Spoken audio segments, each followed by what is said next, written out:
Chapter 29. "How could you have done this, you bastard?" Courage spat, gripping the phone so tightly that the casing threatened to crack as he paced the living room of his villa. 6 of my best men are dead!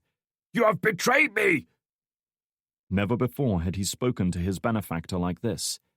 The man who had arranged his escape from that hellish coalition prison near the Pakistan border, where he was watched so closely that he couldn't even take his own life. The man who had provided him with weapons, money, equipment, the means to wage the war he had always dreamed of. The man who had shared the same vision as himself, even if it was for different reasons. It was a lie, he realized now. He had been betrayed. All his plans, all his schemes, and years of toil and sacrifice. The great destiny he had foreseen for himself. All of it had been blown away, like dust on the wind. All because of this man. "You betrayed yourself, Courage. Don't come crying to me about it now." Richard Carpenter's voice was as cold and ruthless as Courage's was bitter and enraged. "Your instructions were to kill Mitchell when we delivered him to you. Instead, you decided to indulge in some pathetic revenge trip. You brought Drake and his team out here just so you could kill him. You almost fucked up everything I've been working for." "Remember what I have done for you, Carpenter!" Courage hit back. "Because of me, more than half the Taliban commanders in this region are dead. Deaths that you and your company were able to take credit for. You would be nothing without me. Nothing!" To his dismay, he heard laughter on the other end of the line. "You really believe that, don't you? You're a pathetic piece of shit, Courage. Just another pissant Bin Laden wannabe. Another desperate little man who'll sell his soul to make a name for himself. I could find 100 men just like you." Above the thunder of his own heartbeat, Courage was dimly aware of a faint, rhythmic thumping noise coming from outside. A helicopter flying low through the suburbs. It was of no consequence to him. Such aircraft passed this way all the time. "You know what this means," Courage said, forcing calm into his voice, forcing himself to be as cold and ruthless as his former ally. "You are making an enemy of a man you helped to equip and finance. You have given me the tools to fight a war, and I will make it my life's work to destroy you with them." 6 of his best men were dead, to be sure, but he had other men at his disposal. More important, he had money and weapons and technology, all provided by Carpenter and Horizon to allow him to fight the war they wanted him to fight. With all of these things, he would make Carpenter pay for today's betrayal. "I don't think so," Carpenter said, completely unfazed by his threat. "One thing you need to realize about dogs, Courage. Always keep them on a short leash." Outside, the thump of rotor blades was coming closer, though Courage barely noticed now. He had stopped pacing. He was standing in the center of the room as he listened to Carpenter's words. "Those encrypted cell phones that you've been using so much," Carpenter went on, "we made sure to include a tracking device in each of them that only we could detect. We've been following your movements since day one." He paused, no doubt savoring the moment before he played his final card. "I have to admit, I like the place you bought for yourself." Just then, the roar of helicopter engines reached a crescendo, and suddenly the evening sun was obscured as a dark shape soared over the roof of the villa to descend right in front of the living room window.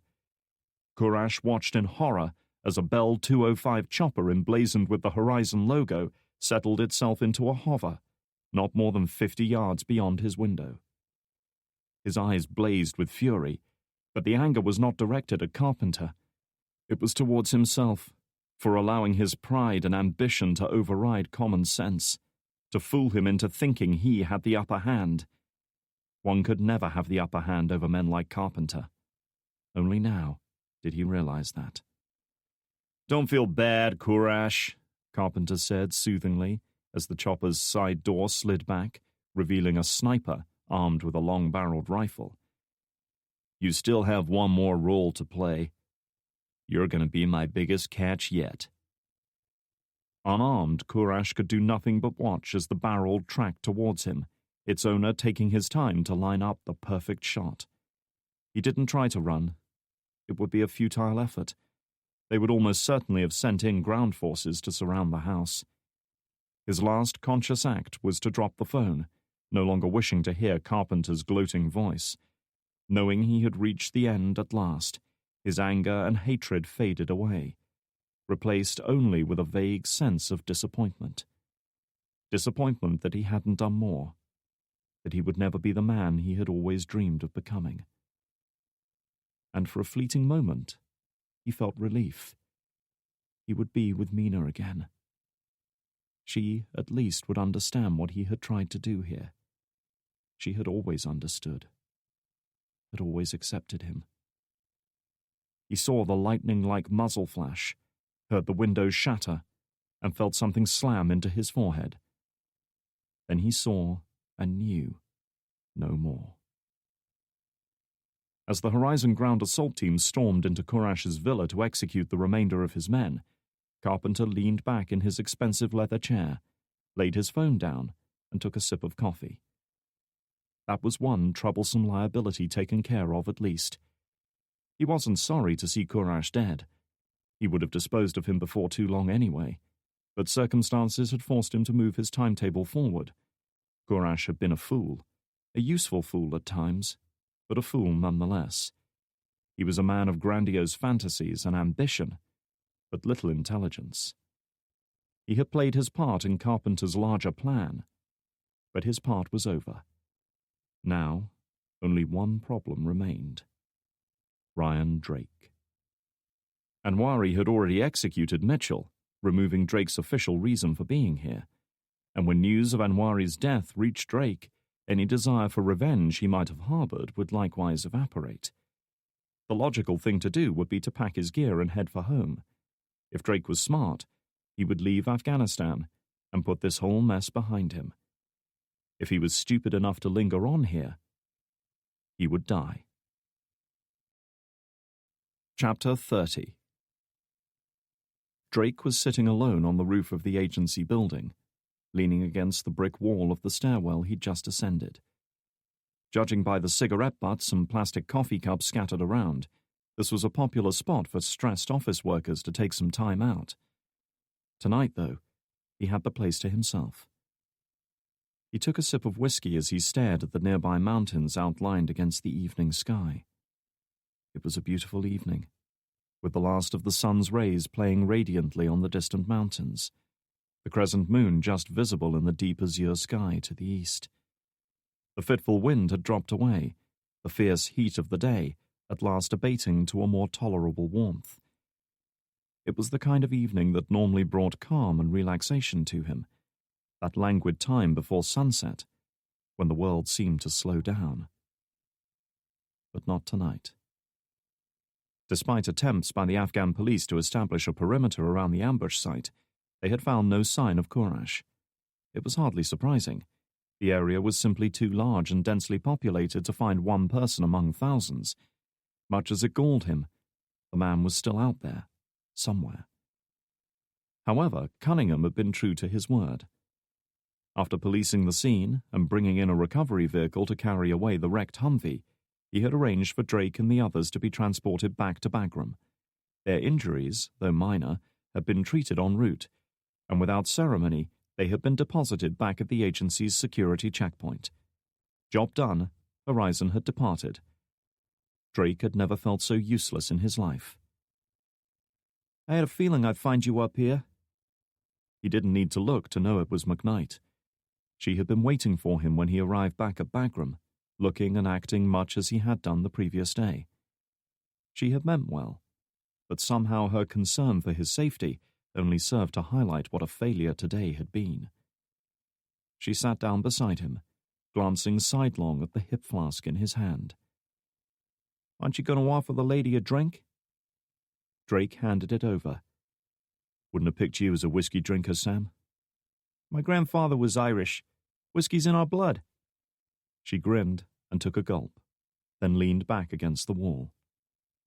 The sunlight played across her face, and the breeze sighed past, moving a few loose strands of dark hair in front of her eyes.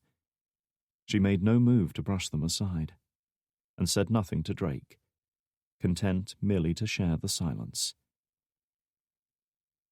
"I'm sorry about what happened today," she finally said. "Mitchell and then Wari." She trailed off, either not knowing how to finish that sentiment, or perhaps expecting a response from him. He wished he had one to give her, but nothing came to mind. They were losing. The man they had been sent to rescue was dead, and the man responsible had escaped.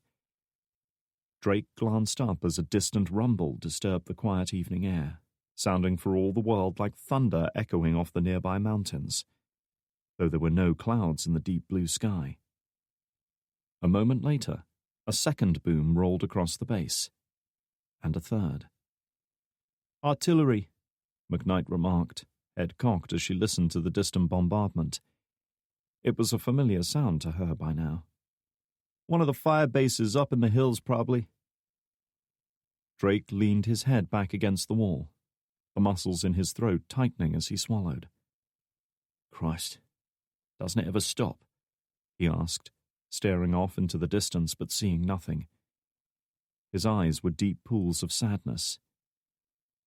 "It's war. It never stops." A silence fell between them, broken only by the distant rumble of battle.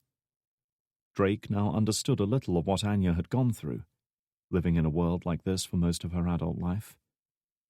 A world of war without end. "I never told you why I didn't kill Kurash. Why I spared the life of a man who tried to take mine." He wasn't even sure why he'd said it, why he felt the need to bring it up now. All he felt certain about was that he wanted her to know the truth. He wanted her to know the kind of man he'd once been.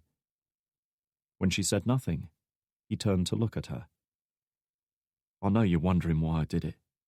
Shit, everyone else is. You're not the only one who's been on operations, Ryan. I know the score. Some of the things that happen out there." She shrugged, feeling no need to elaborate. "I figured you'd tell me when you were ready." He took another pull from the hip flask, exhaling as the whiskey seared its way down his throat. He was ready. He wasn't trying to take my life. He was trying to take his own. "Why?" His jaw clenched. His grip on the hip flask tightened as he replayed that moment. The assault on his safe house, the deadly firefight that had broken out, the vicious room-to-room struggle that saw no quarter given on either side.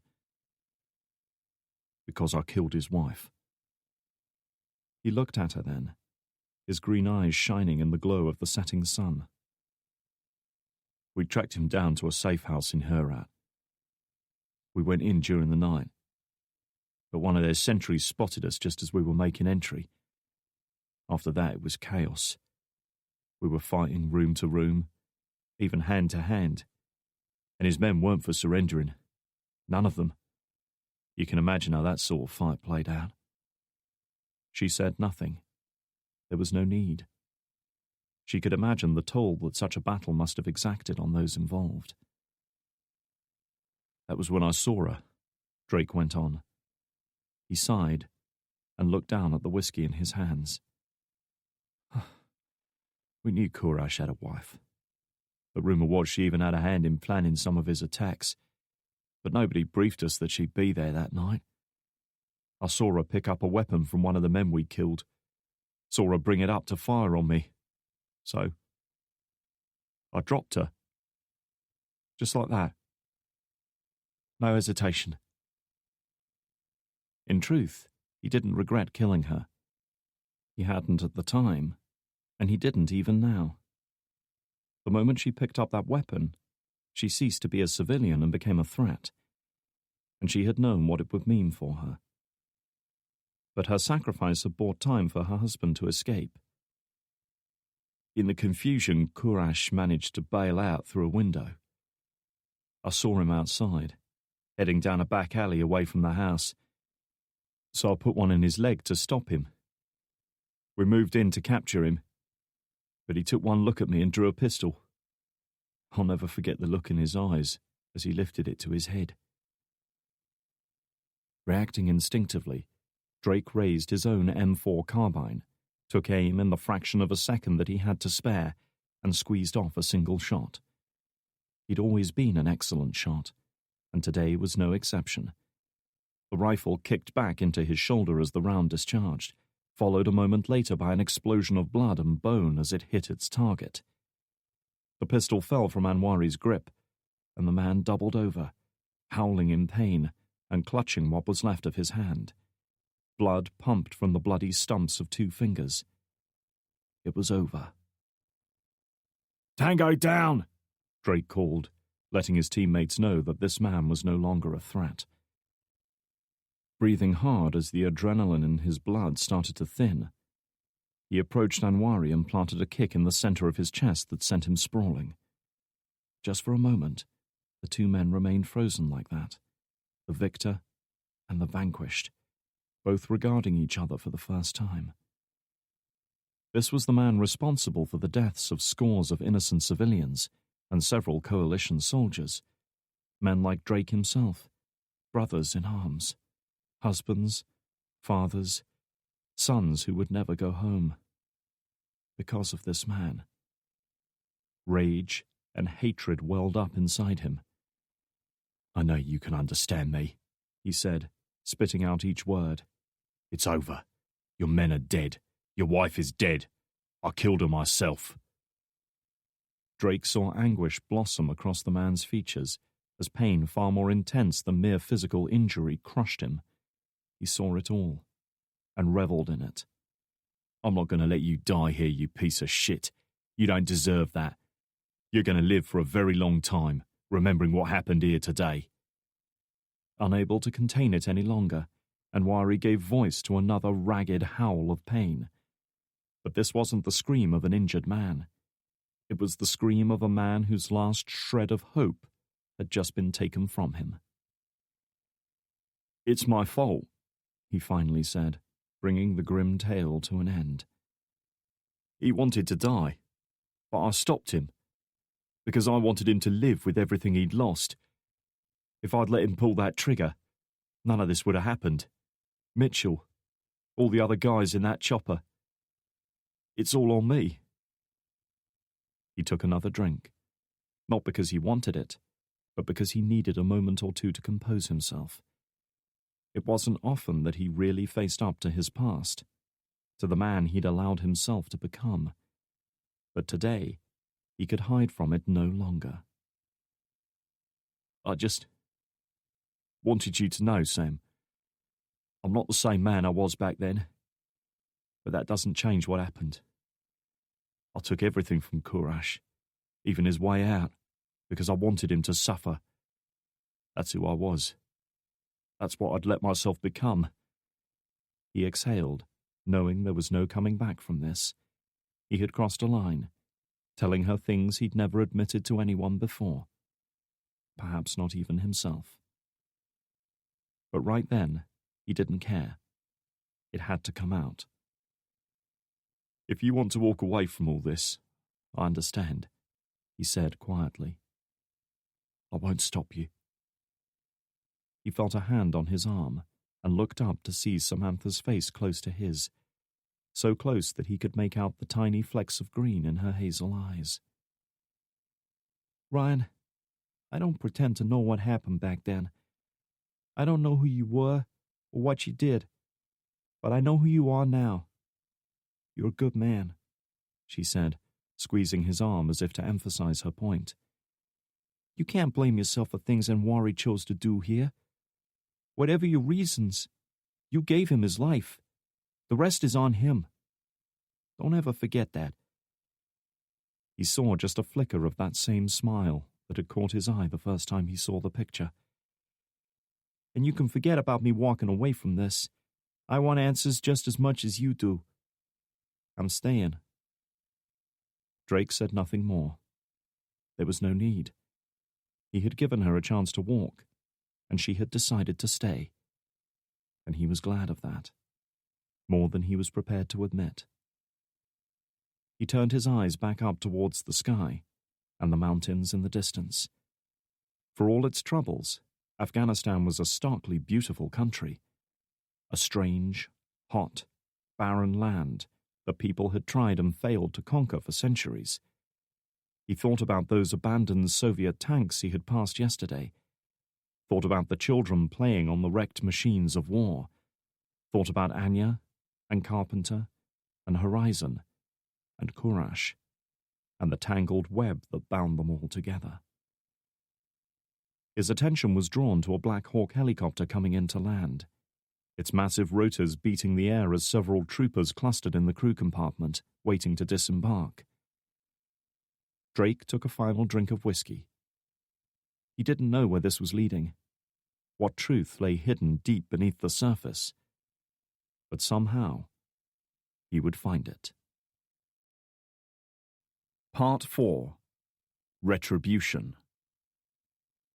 In October 2001, US and British forces invade Afghanistan, ousting the Taliban from power, severely damaging al-Qaeda and securing major cities and towns. However, armed insurgency begins almost immediately. Despite ongoing unrest, full withdrawal of British and American troops is scheduled for 2014. Total casualties, as of 2012, 2,862 coalition troops killed and 22,618 wounded, 981 private military contractors killed and 12,272 wounded, approx 10,000 Afghan security forces killed, approx 40,000 Taliban and insurgents killed, approx 30,000 civilians killed, unknown number wounded. Chapter 31. CIA Training Facility, Camp Perry, Virginia, 21st of November, 1985. Leaning over the sink, Anya spat, leaving a smear of bloody phlegm on the white porcelain. A couple of hours of unarmed combat training had taken their toll on her body, leaving her battered and bruised and in more pain than she cared to admit. Lifting up her t-shirt, she saw dark discoloration down her side where Carpenter had laid into her, taking great pleasure in explaining the deficiencies in her fighting technique as he knocked her down again and again. Anya was no stranger to fighting or the injuries that came with it. She had spent 3 years in a juvenile prison back in Lithuania, having to fight nearly every day just to survive. But Carpenter was no inexperienced teenager driven by anger or jealousy. He was a trained killer, a man well versed in the art of war. Whatever fighting skills she had once learned did not serve her against him. She couldn't understand why he seemed to hate her with such vehemence. From the moment she had arrived here, she had been nothing but respectful and obedient. She had jumped to every order, had fulfilled every task given to her, had done everything in her power to earn his respect. But nothing was good enough. If anything, her attempts to please him only seemed to deepen his animosity. She appraised herself frankly in the mirror, seeing the greasy, disheveled hair, the cut lip, the bruised face, the sunken cheeks and the hollow, staring eyes. Her fellow recruits were growing stronger with each passing day, their bodies and minds molded and sculpted into something newer, something more dangerous. Little by little, day by day, they were becoming soldiers. Anya, by contrast, was growing weaker. Her muscles burned from constant marching and running and climbing. Her bones and joints ached constantly. She was only 20 years old, yet she felt 50. Sleep deprivation and constant humiliation at Carpenter's hands were slowly sapping her mental reserves, too. Little by little, day by day, she was losing. "Why are you doing this?" she asked her reflection. "What are you trying to prove? Why did you ever think you could do this?" "He's testing you," a voice remarked, as if in response to her silent plea.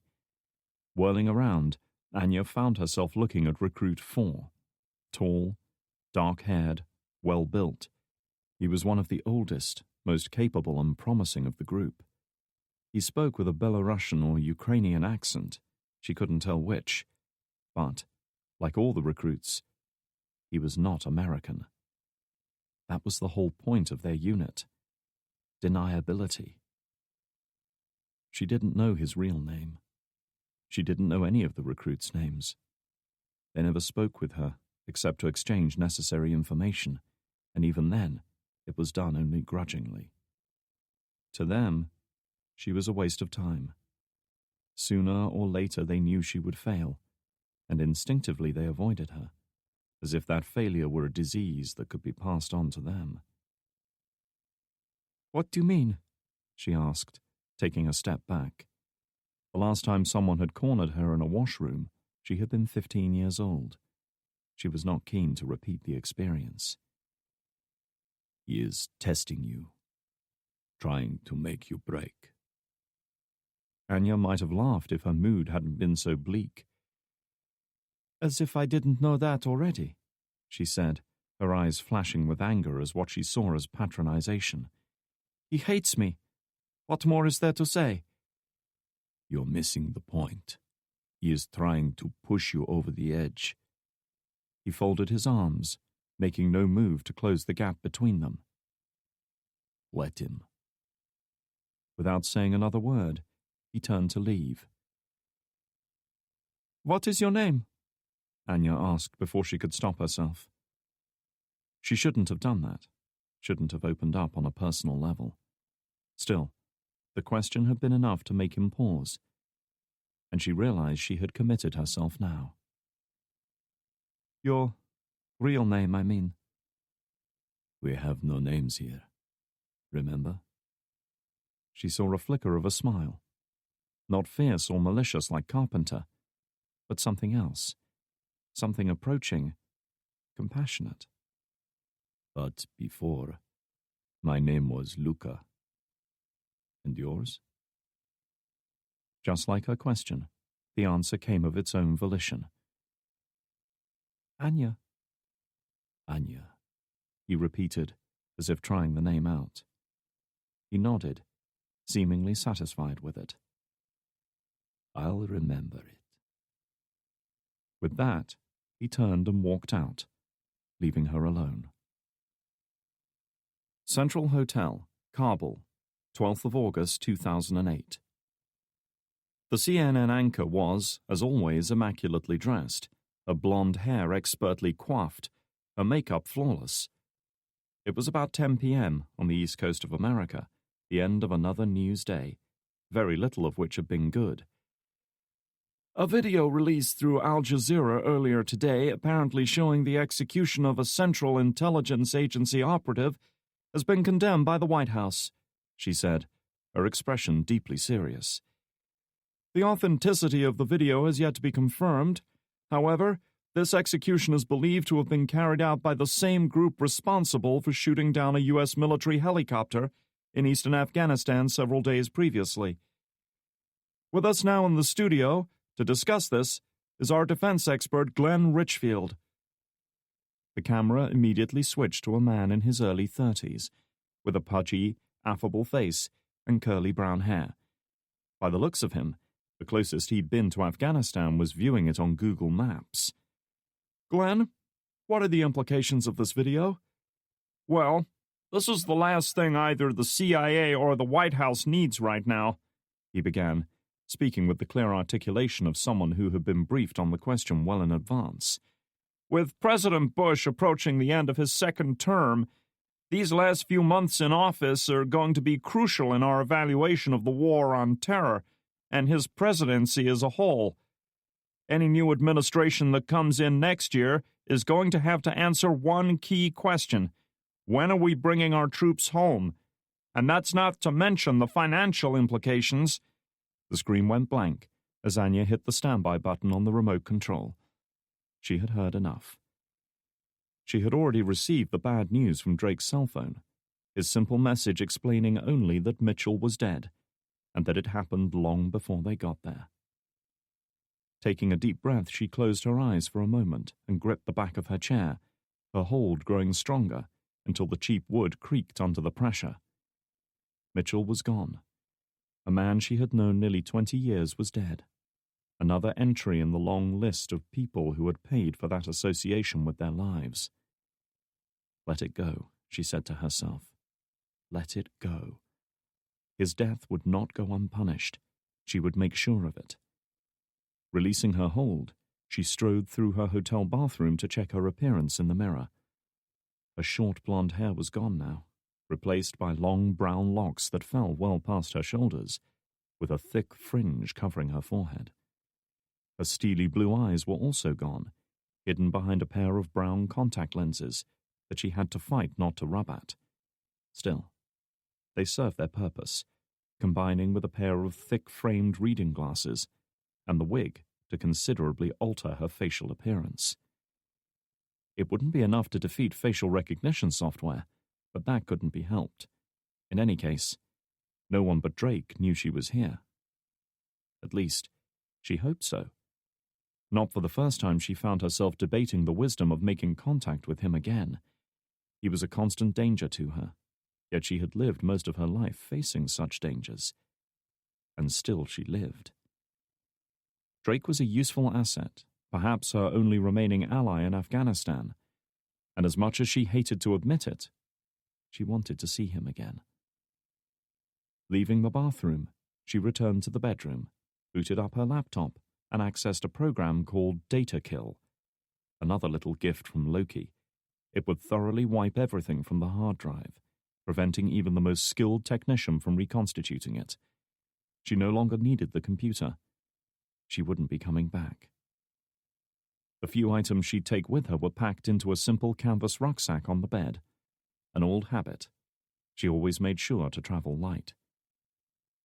As Data Kill went to work on the laptop, she snatched up the bag and strode out of the room. CIA Compound, Bagram Air Base. Drake turned to regard his three teammates, feeling if possible even more strung out than yesterday. He had slept little, brooding over yesterday's failures and mistakes. Still, he had called the team together once more, determined to have at least one more crack at it. "All right, you don't need me to tell you we're in trouble," he began. "We've lost Mitchell. We're no closer to finding Kurash, and we still don't know how Horizon fits into this.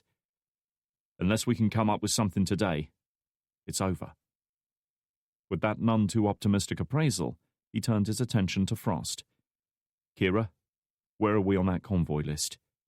"Up Shit Creek." That wasn't the answer he'd been looking for. "Hit me with some optimism here." The young woman spread her hands in a gesture of helplessness. "There were 40 men on that convoy. The names for 28 of them were blank." Drake was starting to get an uneasy feeling about this. "Why?" "Because they weren't U.S. Army personnel. Their names and ranks weren't listed. They were there, but as far as the official records go, they weren't there." Keegan tilted his chair back, one boot wedged against the table. "I'll give you $20 if you can tell me which outfit they belong to." The answer was as obvious as it was disturbing. "Horizon."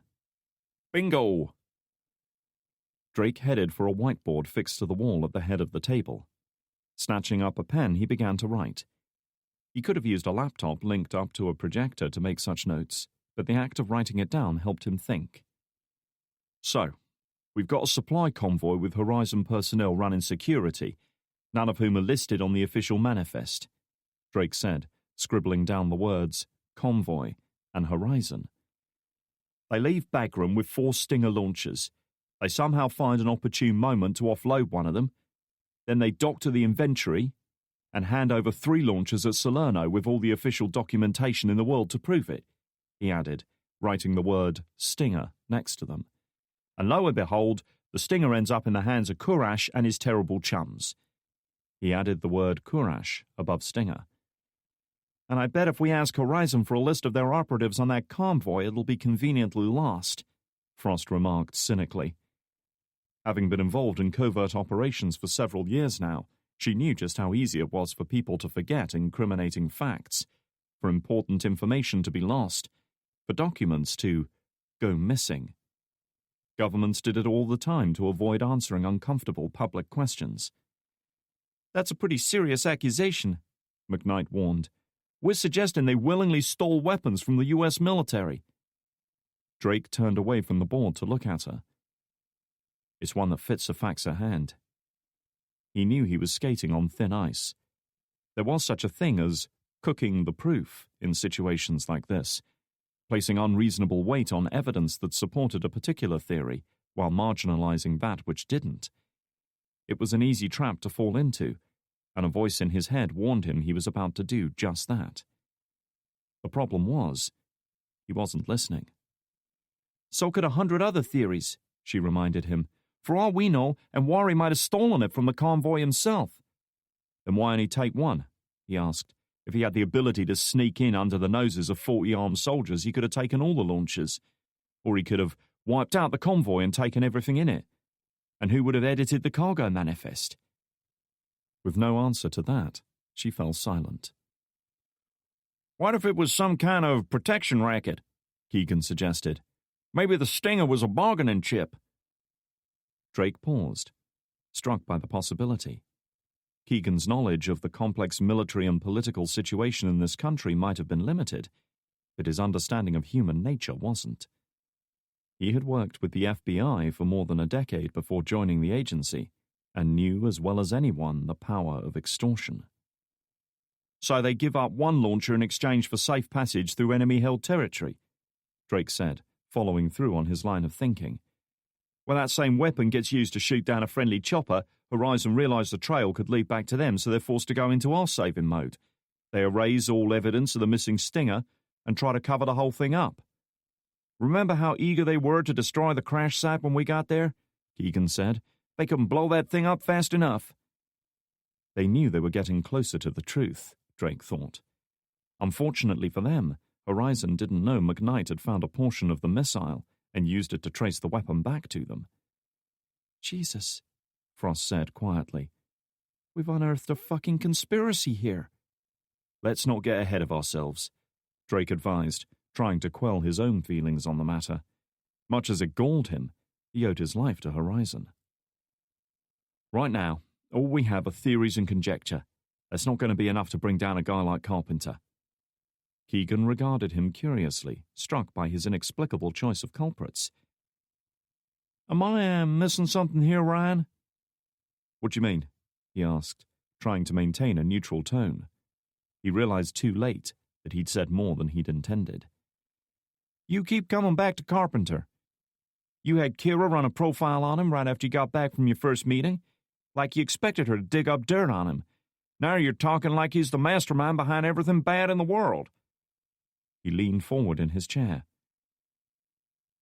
What do you know that you're not telling us, pal? All eyes in the room were now on Drake. Silently, he cursed his own lack of restraint, though he knew it made no difference now. He had to give them something. Someone I trust warned me about him, he answered at last. The next question was obvious. Who might that be? It doesn't matter now. He glanced away. Right now, we still need to work out why they targeted Mitchell's chopper, and more importantly, what he was working on. Bullshit, it doesn't matter, Frost cut in.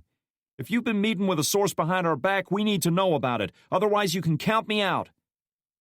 She wasn't going to let this go, he realized. Neither were the others, who were all looking at him expectantly. He couldn't blame them. He would have done the same thing in their position. He sighed, tossed his pen on the desk, and looked at each of his teammates in turn. 3 people who had trusted him enough to come halfway around the world in search of a man none of them had ever met. 3 people willing to risk their lives by following him. 3 people who deserved more than what he'd given them. It was Anya. Oh, Christ, Frost groaned, raising her eyes skywards. Shit, Ryan, I thought she was long gone, Keegan said, his expression caught somewhere between shock and dismay.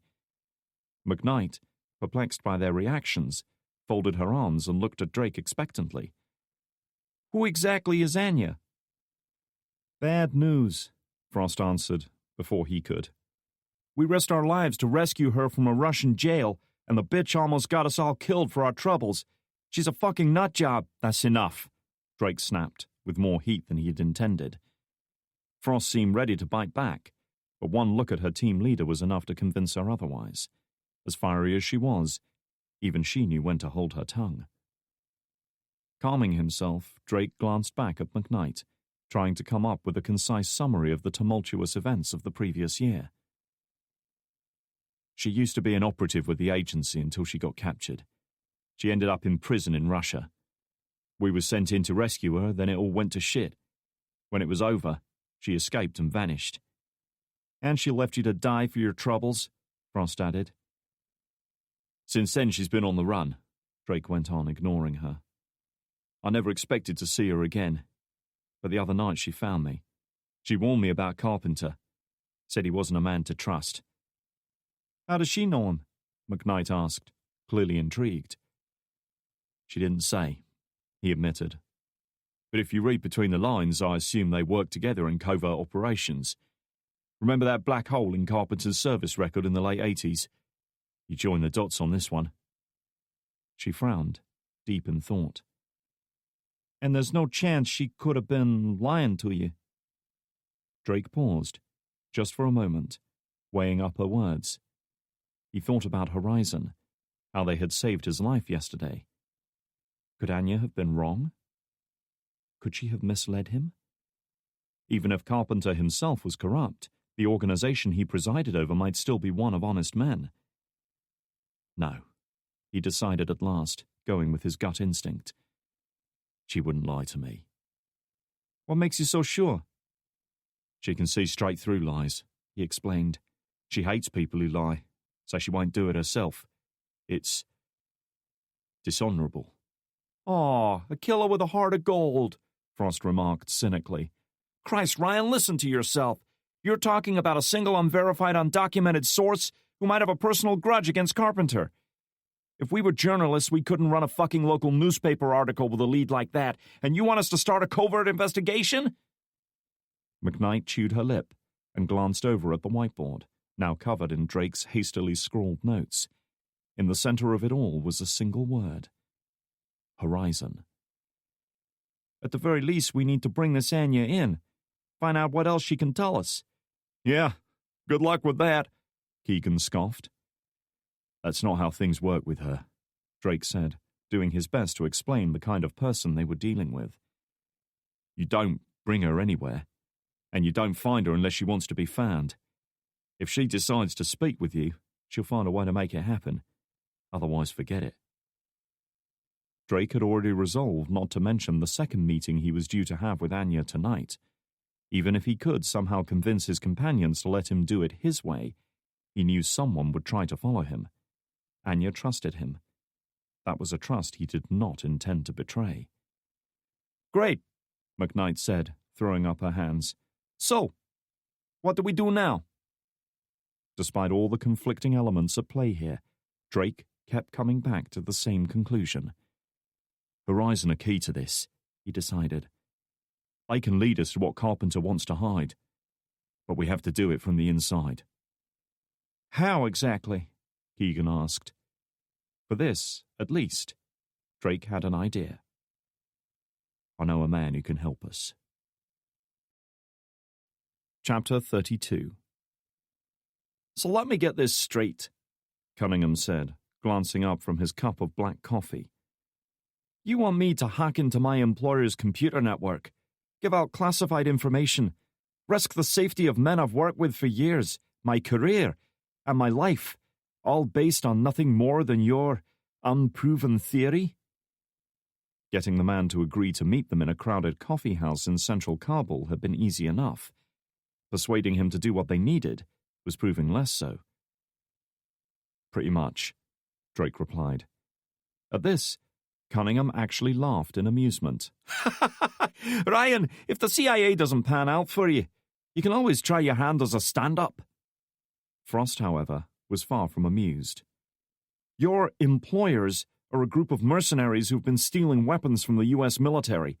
You'll pardon me if I don't shed a tear for them." That was enough to wipe Cunningham's smile away. "Put a lid on that kettle, mate. I don't like the sound it's making," he said, regarding the young woman with a cold glare. "Look, Matt, we wouldn't ask you to do this if we didn't have good reason," Drake said, jumping in before a more serious confrontation erupted. As fair and even-handed as Cunningham had been during his days in the regiment, he also had a temper that it was not wise to provoke. Drake had only seen him lose it a couple of times in the 4 years he'd known him, and that had been more than enough. "We're not out to risk lives or sabotage the company," he went on. "If Horizon are genuinely innocent in this, fine. If we search their network and find nothing incriminating, so be it. But we need to be sure." Drake leaned in closer, looking his old friend in the eye. "I think you need to be sure too." Cunningham said nothing for several seconds.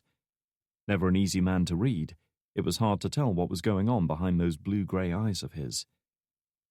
He reached out and lifted his cup of coffee to his lips, taking a slow drink. The drone of conversation in the crowded room filled the air around them, though Drake was oblivious to it. "If I'm caught doing this, I'm fucked," Cunningham said at last. "You know that?" "You won't be. It's a simple process, and I'm assured it's untraceable."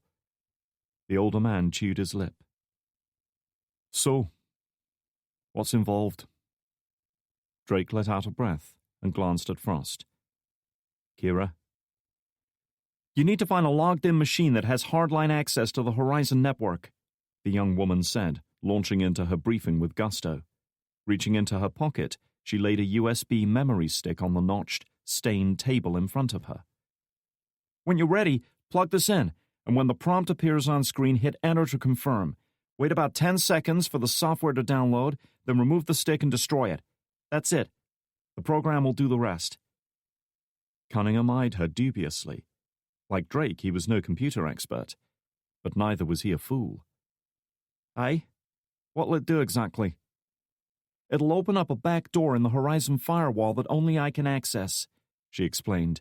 "Nobody else will be able to exploit it, and in all other respects the system will still be secure. It's even self-deleting, so once I'm finished it'll erase all trace of what I've done. Like it never happened. Just like that, eh?"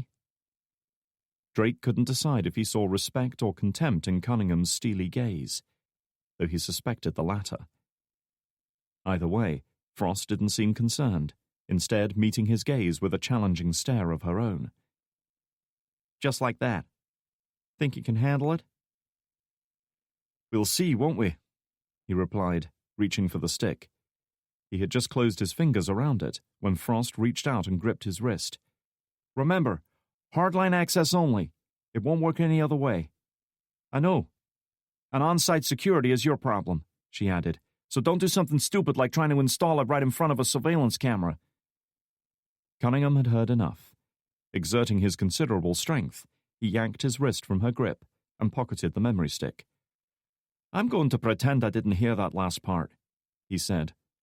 Draining the remainder of his coffee, he turned to Drake. "I'll text you when it's done." "Thanks, mate. I appreciate this." Despite his assurances of anonymity, he knew the risk his friend was taking by agreeing to this. "Just do one thing for me, Ryan." "What's that?" "No matter how this pans out, not all of us are guilty just because of who we work for." Unfolding a pair of sunglasses hanging from his shirt, he slipped them on. "Keep that in mind, eh?" "I will," Drake promised. Saying nothing further, Cunningham turned and strode away, soon lost amidst the thronging crowds on the street outside. "You think he'll do it?" Frost asked, watching him go. Drake took a drink of the bottled water he'd ordered. "He's never let me down before. I don't think he'll start now." He glanced at his watch. It was 1:47 p.m. In a few hours, he would have to leave his companions to make his meeting with Anya. That was one meeting he didn't intend to miss. Chapter 33.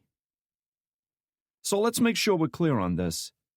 During the entire 200-mile journey from Bagram to Salerno, you don't remember anything unusual happening at all?" McKnight asked dubiously. On the other side of the interview table, Corporal Evan Cortez sat slumped in his chair, his burly forearms folded across his chest, his dark eyes glowering. No, ma'am. No unscheduled stops? No breakdowns? No forced detours? Not that I recall. That's hardly definitive, Corporal, McKnight said, trying hard to hold her impatience in check. They had rounded up as many U.S. Army personnel from that convoy as they could find in the time available.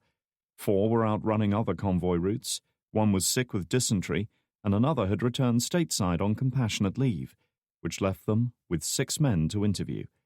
And so far, none of them had been able to offer up any proof of wrongdoing on Horizon's part. In fact, none of them seemed to be able to recall anything of value. The young man shrugged, beginning to get pissed off with the endless questions that seemed to be leading nowhere. I don't know what you want me to say, ma'am. I haul dozens of these convoys every month, and after a while they all become kind of similar, know what I mean? Okay, that'll be all, Corporal, Keegan decided, having been observing the interview from one corner of the room. We're done here. Cortez nodded to the sniper in gratitude. Rising from his chair, he spared McKnight only the briefest of glances. Ma'am. There was little warmth in his dark eyes. The investigation had stalled, and there was no getting around that. Despite their best efforts, they had been unable to find any more information on the Horizon operatives assigned to the convoy. The forensics teams had found nothing useful at Mitchell's murder scene, and interviewing witnesses had achieved nothing, except to waste a couple of hours of their limited time. They were rapidly running out of both time and options, 2 factors that McKnight was now acutely aware of. She only hoped Drake was having more luck. Located in western Kabul, the Intercontinental Hotel was one of the few secure, well-appointed hotels in the city, and as such was usually awash with journalists and foreign businessmen. It didn't have the glitz and glamour of the more prestigious Serena Hotel, but they still took security seriously. The building had been laid down in the late 1960s and bore all the hallmarks of that distinctly uninspiring period of architectural design. Big, square and imposing, it looked as much like a block of flats in the East End of London as a luxury hotel. It had been the only large hotel still operating in the city by the time of the 2001 invasion, and had therefore become a staging area for news crews from all over the world. Things hadn't changed much, Drake reflected as he and Frost made their way through the automatic glass doors and into the wide lobby area, their boots squeaking on the faux marble floor. Western men and women were gathered together on chairs and couches, sharing serious-looking conversations. Notepads, laptops, and cell phones were everywhere, while waiters bustled back and forth with trays of coffee and bottled water. "You're really spoiling me, Ryan," Frost remarked with a playful grin, taking in their plush surroundings like a kid in a sweet shop. "How come you never do stuff like this when we're back in the States?" "Always had you figured for a cheap date," Drake replied, as he made his way towards the elevators on the far side of the check-in desk, trying to look unobtrusive. People came and went all the time in places like this, but most journalists were alert for new faces. He had booked them a room for the night, paying for it out of his own pocket to avoid drawing undue attention. In any case, he didn't expect they would need it for more than a few hours. From what Frost had told him, it wouldn't take her long to access Horizon's servers once Cunningham had planted her Trojan program. All she needed was internet access and a secure place to work from. With metal detectors and security guards at the main entrance, the Intercontinental seemed like their best bet. A quick elevator ride brought them to the 3rd floor, which was in the middle of being serviced by the looks of things. A plump, middle-aged woman was busy dumping the contents of her laundry cart down a chute just opposite room 322. She didn't even acknowledge them as they squeezed past. As he'd expected from a place like this, their room was a plain, unspectacular affair. The owners must have had a real love affair with the color green, he thought. The carpets, the bed, the chairs, the curtains, even the bedside lights were all a drab olive hue. Still, color schemes aside, everything looked clean and efficient.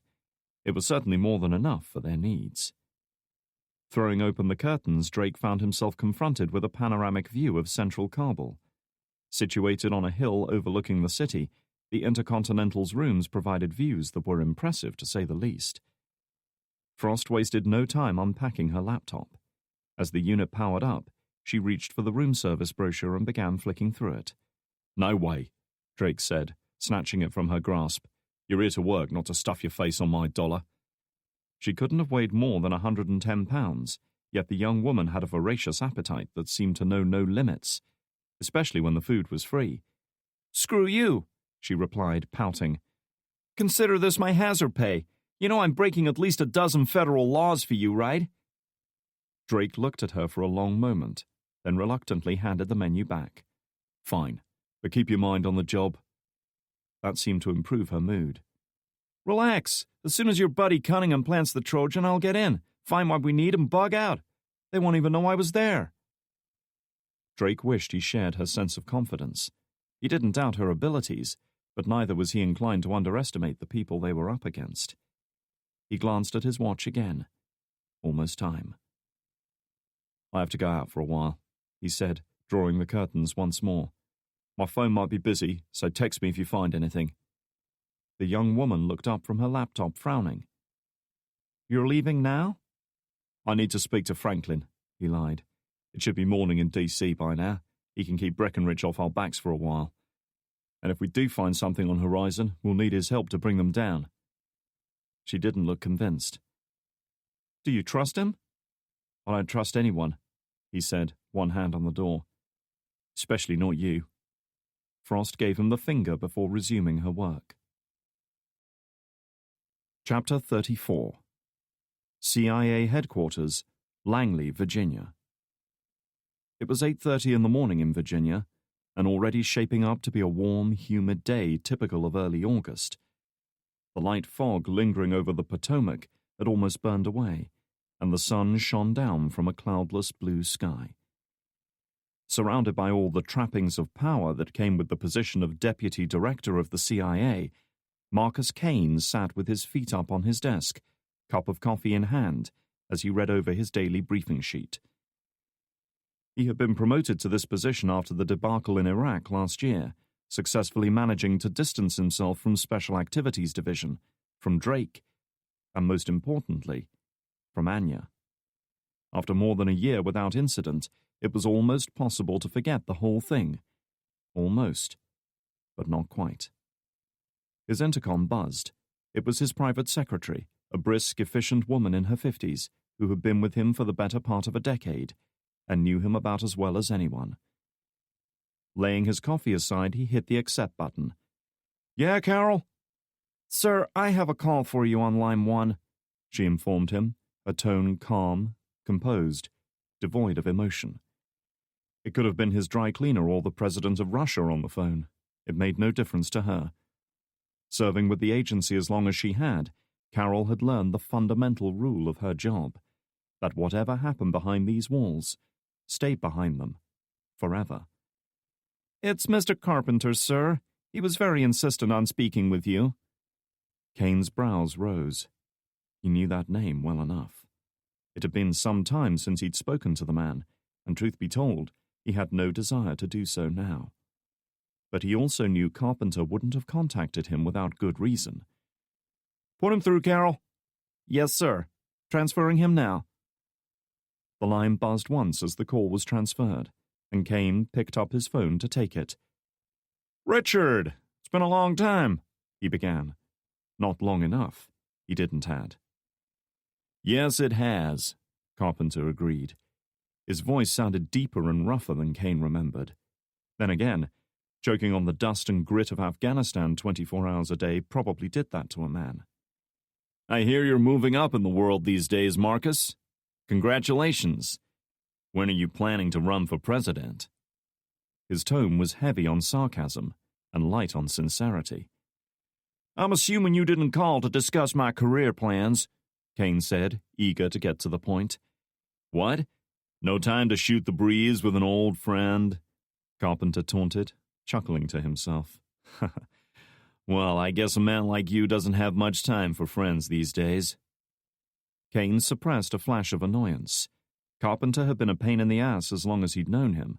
An arrogant, self-serving opportunist, willing to trample over anyone in his pursuit of glory. He had been relieved beyond words when the man finally took early retirement to start his own security firm. "I'm still waiting for that elusive point." And just like that, Carpenter's jovial attitude vanished. "You have a shepherd team out here led by a man named Drake. He's been poking his nose in where it doesn't belong. I want him and his team gone. Now." Kane frowned. He had been briefed on the mission to find and recover Hal Mitchell, just as he was briefed on everything concerning Ryan Drake. The man had been a thorn in his side ever since the events of the previous year. He might have been neutralized for now, but he remained a potential threat. Kane had been happy for him to be sent to dangerous places like Afghanistan, where the chances of the issue resolving itself were infinitely greater. "That's your problem, not mine," he countered. "It seems to me like Drake is everybody's problem." "How so?" "Come on, Marcus. We both know what happened last year. Don't forget it was my company who supplied you with operatives for that job, and lost plenty of good men in the process." Not that good, Kane thought to himself. Despite outnumbering their opponents 2-1, Carpenter's supposedly elite operatives have proven no match for the shepherd teams sent in to take them down. Kane suspected the man hadn't brought his A-list players to the game that day. "You were compensated for your loss," Kane reminded him. "That's what it comes down to in the end, isn't it? Money?" "Don't patronize me." His tone was icy cold. "Just because you wear expensive suits and do your killing from an air-conditioned office in D.C. doesn't mean you're any less dirty than I am. We both made a deal with the devil, Marcus. 5 years ago. Moscow. Ring any bells?" That stopped him in his tracks. "I wonder what would happen if your dirty deal with the Russians was leaked to the media. It'd be a feeding frenzy, I'd say. You'd be ruined, and you'd probably take the entire agency down with you." Kane's grip on the phone tightened. "Is that a threat?" "A warning," Carpenter corrected him. "We both have things we'd rather keep private. It's in all our interests to make sure Drake is handled." Kane could feel his heart beating faster, the blood pounding in his ears. Carpenter was right. He was an arrogant, dangerous, ruthless son of a bitch, but he was right. If the truth came out, everything he had worked towards, sacrificed and compromised for, would vanish in an instant. Kane exhaled slowly. When this was over, Carpenter would get what was coming to him. He would make sure of that. "I'm listening," he said at last. Chapter 35. Bibi Maru Hill, Kabul. Overlooking the vast urban sprawl of the city of Kabul, and with panoramic views of the mountainous landscape that surrounded it, the sandy, rounded hump of Bibi Maru Hill had always been a popular spot for locals. Now, since the fall of the Taliban, it had become one of the city's best-known tourist sites. The main attraction, as incongruous as it appeared in such arid surroundings, was the Olympic-sized swimming pool, complete with 10-meter-high diving boards. But, like so many grand undertakings begun in this country, it had never come to fruition. The massive concrete shell had never been filled, the rusting diving boards never used for their intended purpose. It was another empty, decaying memory of the Soviet Union's failed attempt to bring socialism to Afghanistan. Its more sinister legacy was that it had been widely used by the Taliban to conduct executions. A 10-meter fall into an empty swimming pool had proven an ideal means of inflicting a slow, painful death on enemies of the regime. A small crowd of locals and foreigners were milling around the edge of the pool, watching groups of kids splashing in the cloudy, unfiltered water that had collected in the deep end, their shrieks of laughter echoing around the concrete enclosure. In a country that had seen 3 decades of war and conflict, such sounds were a rare but welcome occurrence. Standing at the opposite end of the pool, Drake watched a group of young men posing for a picture in front of the rusted hulk of a Russian BTR-60 armored personnel carrier. All grinning, and giving Winston Churchill-style V for victory signs. Most of them probably hadn't even been born when the Soviets pulled out.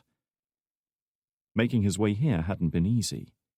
Avoiding the main roads and the endless checkpoints that went with them, he had instead travelled through the city's unpatrolled maze of side streets and back alleys.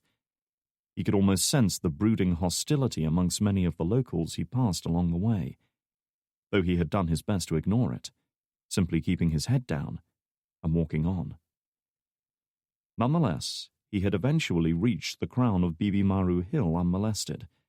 He was still perspiring after the long hike uphill in 90-degree heat, but nonetheless made the rendezvous on time.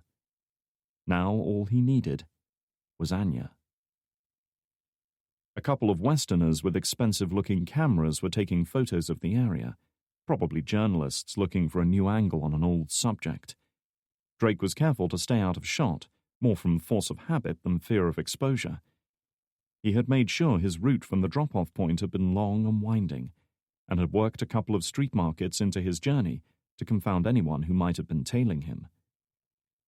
His attention was drawn to one of the photographers who seemed to be heading in his direction. It was a woman, tall and statuesque, with long, dark hair tied back in a ponytail and partly covered by a baseball cap. She was clad in the hiking boots, cargo pants, and loose shirt combination that seemed to be regulation apparel for Westerners around these parts. Her eyes were hidden behind Ray-Ban sunglasses that probably cost more than most of the men by the pool made in a month. She was looking at him. Somehow, he could almost feel her eyes surveying him, watching him intently. Only one person he knew had such an effect on him. Looking closer, he recognized the confident, self-assured walk, the lithe, athletic physique, and the faint, knowing smile. "I was starting to wonder if you'd show up," he remarked, surprised by how different Anya looked. A wig, a change of clothes, and a pair of glasses could do wonders to alter one's appearance. "I was hoping you would notice me," she countered, as if she were chastising him. "I've been here for the past 10 minutes. You're not very observant, Ryan." He decided not to rise to that one. "We need to talk," he said, reaching out to steer her towards a more secluded area of the hilltop. In one easy move, she sidestepped him, avoiding his grasp. It was an instinctive move born from habit, but the message was clear. She only went where she chose to go. Walking together but slightly apart, they skirted the pool and headed for the eastern side of the hill, with Anya pausing to take pictures along the way. "Never had you pegged as an artistic type?" Drake said, impatient at the delay. "I am here as a journalist," was her simple reply. She had no intention of breaking cover until she was out of sight of prying eyes. "Journalists take pictures." Drake said nothing further, waiting until they had descended the eastern slope a little way before turning to face her once more. "Mitchell's dead." She nodded. "I saw the news report. What happened?" "You tell me," he suggested. "I don't know what you mean." "Bullshit. Ever since I got here, you've given me nothing but bullshit," he said, jabbing an accusing finger at her. "I almost got killed yesterday, Anya. I'm staying in Afghanistan against direct orders, and I'm doing it all based on your word. I think I deserve some answers." "No one forced you to be here," she reminded him. She removed her sunglasses. Her intense blue eyes were now brown, disguised by contact lenses. But what lay behind them was unchanged. "If you are afraid to take risks, Drake, I suggest you run home and hide under the bed." Drake had to fight hard to suppress the first response that leapt into his mind. He didn't appreciate being patronized at the best of times, and at that moment, he was not in a forgiving mood. "Are you finished?" he asked. "Or do you want to waste more of my time? Because unless you give me something useful, I'll walk away right now." The older woman regarded him for several seconds in thoughtful silence, as if weighing up how much he deserved to know. "Tell me what you have learned, and I will answer your questions." That was very much the Anya he knew. She conceded nothing without getting something in return. Still, she had conceded. and if she said she would answer his questions, he knew she would. Horizon are hiding something, he began. We tracked the stinger that shot down Mitchell's chopper to a convoy out of Bagram. Horizon were running security. The stinger never made it to its destination. Mitchell started asking questions about it then.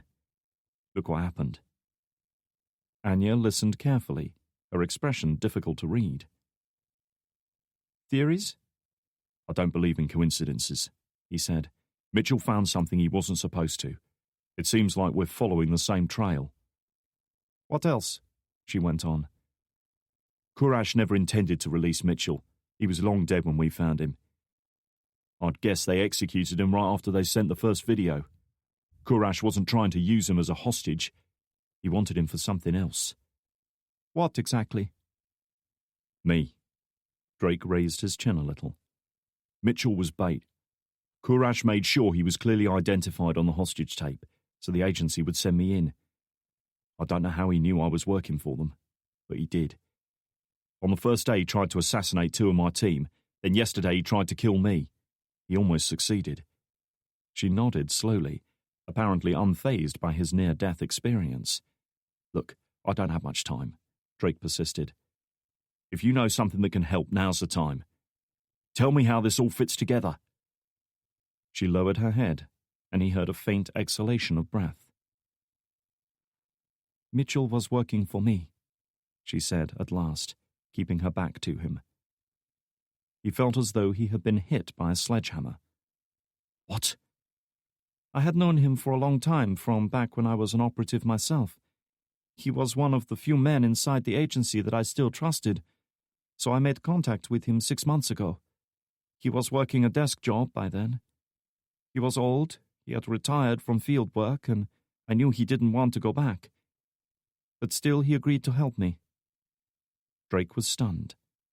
This entire thing had started with Anya, not Mitchell. He hadn't been conducting some clandestine investigation on his own initiative. He had been working for her all along. Why didn't you tell me? Drake fixed her with an angry glare.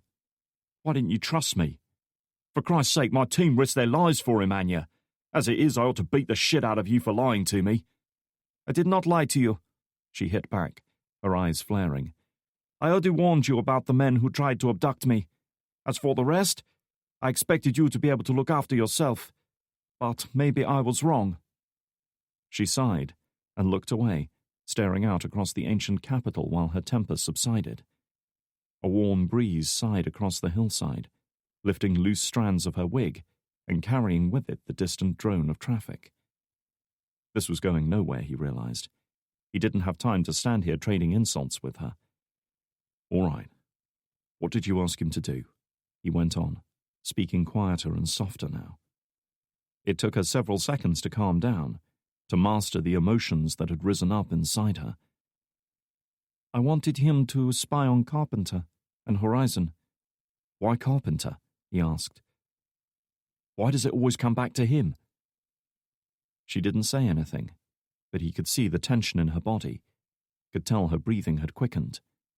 She was agitated, angry, filled with nervous energy she couldn't use. Fight or flight. But there was nothing to vent her anger on, no place to run, no escape from the memories now whirling together inside her mind. What happened, Anya? What made you hate him so much? It was a long time ago. It is not important now, she said, her voice flat, devoid of emotion. He was beginning to realize that was her way of coping with feelings that were too strong to suppress and too dangerous to endure. She simply disconnected them, as one might shut down a faulty machine. But she wasn't a machine, and she couldn't just remove those parts of herself that she didn't want to deal with. More than most, Drake knew that. Sooner or later, it always came out. You came all this way to bring him down, he said quietly. It is important, to you and to me. She didn't say anything for some time, but neither did she protest. Drake made no move to press the issue. Instead, he waited, knowing she would speak only when she was ready. And then, at last, it came. I was in Afghanistan 20 years ago, she finally began, working as part of a covert special forces unit. You would know them as Task Force Black. Indeed he did. It was the same unit that Anya had eventually ended up leading herself. The same unit that would be torn apart by a bitter power struggle between Anya and her protege, Dominic Monroe. I had been with them for 3 years, living together, fighting together, trusting our lives to each other. They had become more than just soldiers to me. They were a family. Together we were unstoppable. Nothing could stand against us. Now that she had started, it was all she could do to rein herself in. It was like a dam that had been holding back a river for too long, and now that it was breached, there was no stopping it. If the unit had become my family, then their leader was surely my father. His name was Luka, a Ukrainian, a defector like me. We were alike, he and I. We had both lost everything, been forced to start again. He protected me, gave me the strength to make it through training. He used to call me Dochka, the Ukrainian word for daughter. Her voice trembled a little at the thought of him, and she had to stop for a moment to compose herself. Her real father, the man she had known as a child, was now just a vague and indistinct memory, a shadowy figure inhabiting the half-remembered life she thought of as before. Luca had been as much a father to her as he. Perhaps more so, because the experiences they had shared had tempered and intensified their relationship in ways most people would never understand. But things change, she said, taking up the narrative again. Luka became colder, more distant as time went on. With every victory we won, every operation we completed, he seemed to wither away inside. He began arguing with Kane and Carpenter, refusing orders, breaking contact with our handlers. Finally, he was relieved of command. Not long afterwards, we were ambushed in Afghanistan by a Soviet Spetsnaz unit. It was no chance encounter. They knew we were there because someone had told them. We had been betrayed. She sighed and shook her head. It was terrible. One of the worst actions we ever fought. I volunteered to hold them off while the rest of the unit pulled out. It worked. They escaped. I did not. She closed her eyes for a moment, as if trying to banish memories she would rather have kept locked away. Drake couldn't help thinking about the scars that crisscrossed her back, the ones she had been so reluctant to talk about. By the time I returned to the States, I was different, she said, putting extra emphasis on that word. But I wanted to return to the unit. I convinced them I was ready, so they allowed me back in on one condition: that I dealt with the man who sold us out. I never could have imagined who it would be. Anya's hand was trembling as she held the weapon level, aimed right at Luca's chest. Never point a weapon at anyone unless you intend to use it. That was what had been drilled into her from the moment she joined the unit. At such close range, she could scarcely miss. The older man made no attempt to defend himself. He just stood there, with his hands by his sides. His craggy, expressive face resolute. I knew you would find me, Anya, he said in a tone of grim satisfaction. I knew they would pick you. Tell me what they said was a lie, she whispered, her voice ragged with grief. She felt a warm tear trickle down her cheek. Tell me, and I will believe you. The man she'd come to know as a father said nothing. Why? She pleaded. The tears were flowing freely now. There was no stopping them. How could you do this to us? Betray everything we worked for. One day, you might understand, he said. Then, just for a moment, his expression softened, and he looked on her the way he once had, with pride and love. Dochka. My Dochka. It's all right. Don't be afraid. You're doing what you must, proving your loyalty. You were always the best of us. Remember that. Her finger tightened on the trigger. The older man smiled a little, gently encouraging her, then closed his eyes and exhaled. I'm ready. Driving all thoughts of remorse and compassion from her mind for just the briefest of moments, she pulled the trigger. I did it. I killed him. The one man who would have done anything for me, who loved me like a daughter. And I killed him. She let out a ragged, shuddering breath. I followed my orders. Like a good soldier. The final admission came out as a bitter, mournful lament. Drake had been watching her in silence the whole time, seeing the barriers and the layers of self-control slowly peeling away as she narrated her grim tale. The change that had come over her was startling. She was no longer the formidable, beautiful woman she had been only moments before. Sitting there, with her head bowed, she looked tired, broken, and desolate. But being a good soldier was not enough. I did not learn the truth until many years later, she went on. When I was put in Katagam prison, there was a man there, a man whose face I never saw. All I heard was his voice, speaking to me day and night. He was my tormentor. He was the man who arranged my capture. Drake saw her fists clench as long-buried anger and hatred resurfaced. He told me the truth. Told me what really happened in Afghanistan.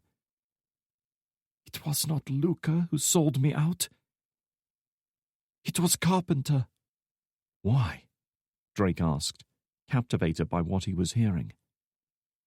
Why does the man do anything? Money, of course. She practically spat the word. He had never fully trusted Task Force Black, or me. To him, we were a liability. And anyway, the war in Afghanistan was coming to an end. We were outliving our usefulness, so he took the opportunity and sold us out to the Soviets. They were so desperate to catch us that they would have paid any price. Drake heard a snort of derision from her. Carpenter never expected that I would come home. When I did, he was forced to improvise. He fabricated evidence against Luca and had Kane feed it to me, knowing I trusted him. She raised her head up, and then, as if facing up to the truth at last. Luca knew I had been sent to kill him. He knew Carpenter had set him up. But still he allowed me to go through with it because he knew Carpenter would have me killed if I turned against him. He heard her sigh, in resignation, in acceptance. He couldn't tell. He gave his life for me. The good soldier. Drake took a step towards her, reached out to touch her arm. Anya, Suddenly she twisted out of his grip and rounded on him, visibly shaking with anger. Stop it, Drake! I'm not some frightened little girl to be comforted. I don't need your pity or your sympathy. I don't need you to hold me and tell me everything will be all right. I don't need anyone for anything. Do you understand that? Was she trying to convince him or herself? She had survived as long as she had by relying on no one but herself, by refusing to allow the vulnerability that came from trusting another. But there was more to living than mere survival. Still, Drake knew better than to try to force the issue. Anya wouldn't say or do anything she didn't want to, and trying to change that would be an exercise in futility. He lowered his outstretched hand, saying nothing. Anya exhaled, slowly calming herself. Carpenter retired from the military while I was in prison, she said, carrying on the conversation as if nothing had happened. He left the service with enough money to found Horizon. He and Kane were never friends, but his connections with the agency allowed him to turn Horizon into a major defense contractor in just a few years. That explained the rapid growth and success of his company, Drake thought. A PMC owned and operated by a man with access to an almost unlimited pool of retired operatives, and the political connections to ensure they won any contract they bid for. Whatever his record as a soldier, Carpenter was clearly a shrewd businessman. Carpenter spends his life hiding behind walls and bulletproof glass. I could not get to him myself, she went on. So I contacted Mitchell, and he agreed to look into Carpenter and his company. The last time we spoke, he told me he had found something far bigger than either of us had imagined. He knew Carpenter would use his connections to stall an official investigation, so he would have to gather evidence himself. That was a week ago. A few days later, he was abducted and killed. What kind of evidence did Mitchell have? Drake asked, eager to know what the man had been working on. He did not say. He was worried about security, seeing dangers in every shadow. Even our email communications had to be done via code words. So he didn't share any of it with you? Anya said nothing to this. She merely stood there for a few moments in thoughtful silence. Clearly she had reached the same conclusion long before he had, and was facing up to the fact that Carpenter might well have slipped beyond her grasp. I hoped you could recover him alive, so he could share what he had found. She chewed her lip for the first time, looking genuinely contrite. Now we may never know. That's not exactly true, he said. There might be another way out of this. She frowned. What do you mean? Anya listened while he outlined his plan to use Cunningham to bypass Horizon's computer security, and how Frost would soon be able to trawl through the company's secrets. It's not easy, but I've got one of the best people I know working on it, he concluded. She won't let me down. For the first time, Anya looked genuinely impressed. He had accomplished something she could not. And maybe, just maybe, he had found a way to get what she needed. She was silent for a few moments, clearly weighing up something in her mind. Then, reaching some unspoken decision, she nodded to herself. All right. If you find what you are looking for, call me. Then, having concluded her business, she brushed past him and started walking back up the slope. Hey, where are you going? He didn't know what was going on in her mind, but he recognized the fast, purposeful walk, the slightly raised chin, the squared shoulders, the back held ramrod straight. She had set herself on something, had abandoned any lingering doubts, and decided her course of action. We have nothing more to say to each other, Drake, she called back over her shoulder. If you find something on Carpenter, then we will talk. Until then, goodbye. Without looking back or saying another word, she carried on her way, disappearing over the brow of the hill. And just like that, she was gone.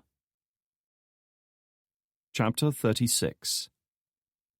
Frost was halfway through her second cup of coffee when her phone buzzed with an incoming text message. As she'd expected from a man like Cunningham, it was simple, concise, and told her exactly what she needed to know. It is done. About goddamn time. Setting her cup aside, she clapped her hands together and turned her attention to the laptop, booting up the program she had created to exploit the now compromised firewall. Okay, you son of a bitch. Let's dance.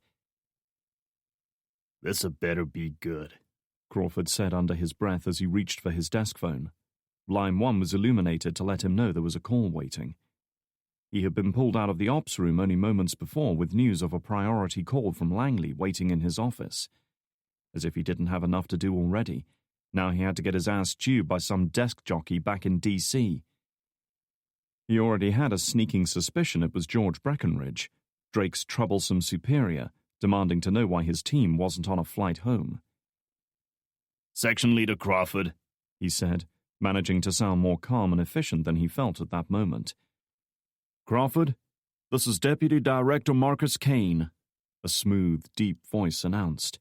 Do I have your complete attention? Crawford's eyes opened wider. Shit, this wasn't good.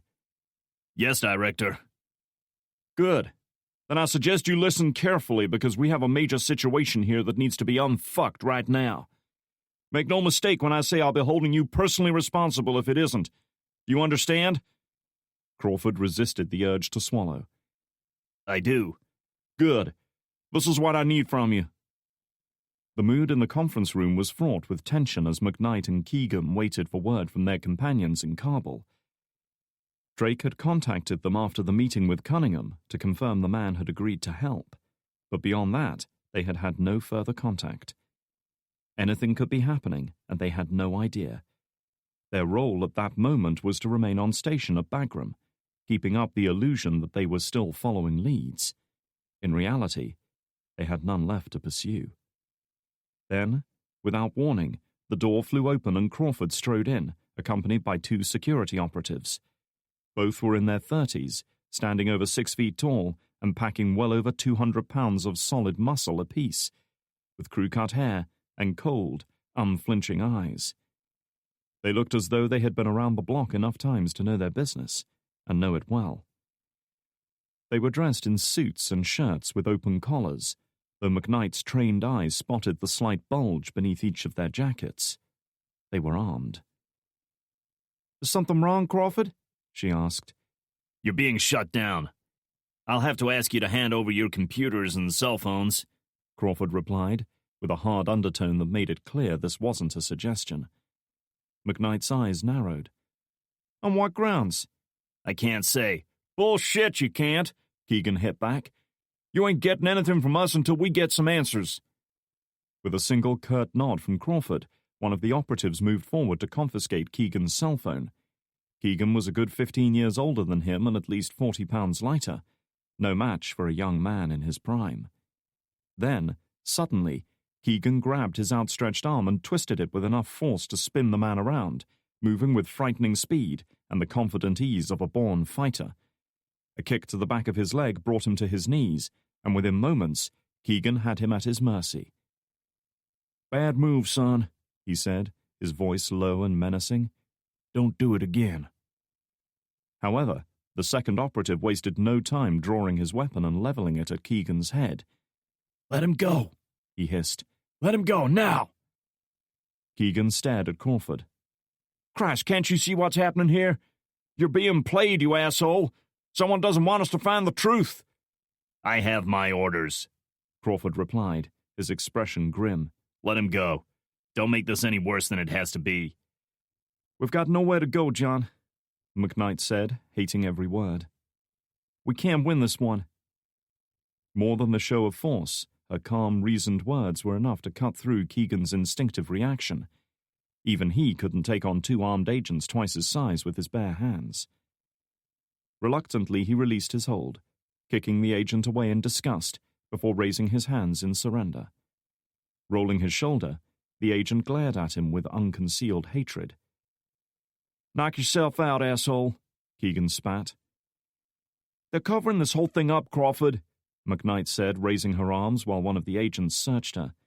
The other was busy disconnecting and packing away the laptops the team had set up. And you're allowing it to happen. Crawford said nothing to this, avoiding McKnight's angry gaze. Do you hear me? If you go through with this, you're no better than Carpenter or the guys who killed Mitchell. Think about that next time you look in the mirror. Crawford tried not to hear her scathing words, instead concentrating on following his orders to the letter. Orders that had come straight from the second highest-ranking man in the agency. Orders that left a sick feeling in the pit of his stomach.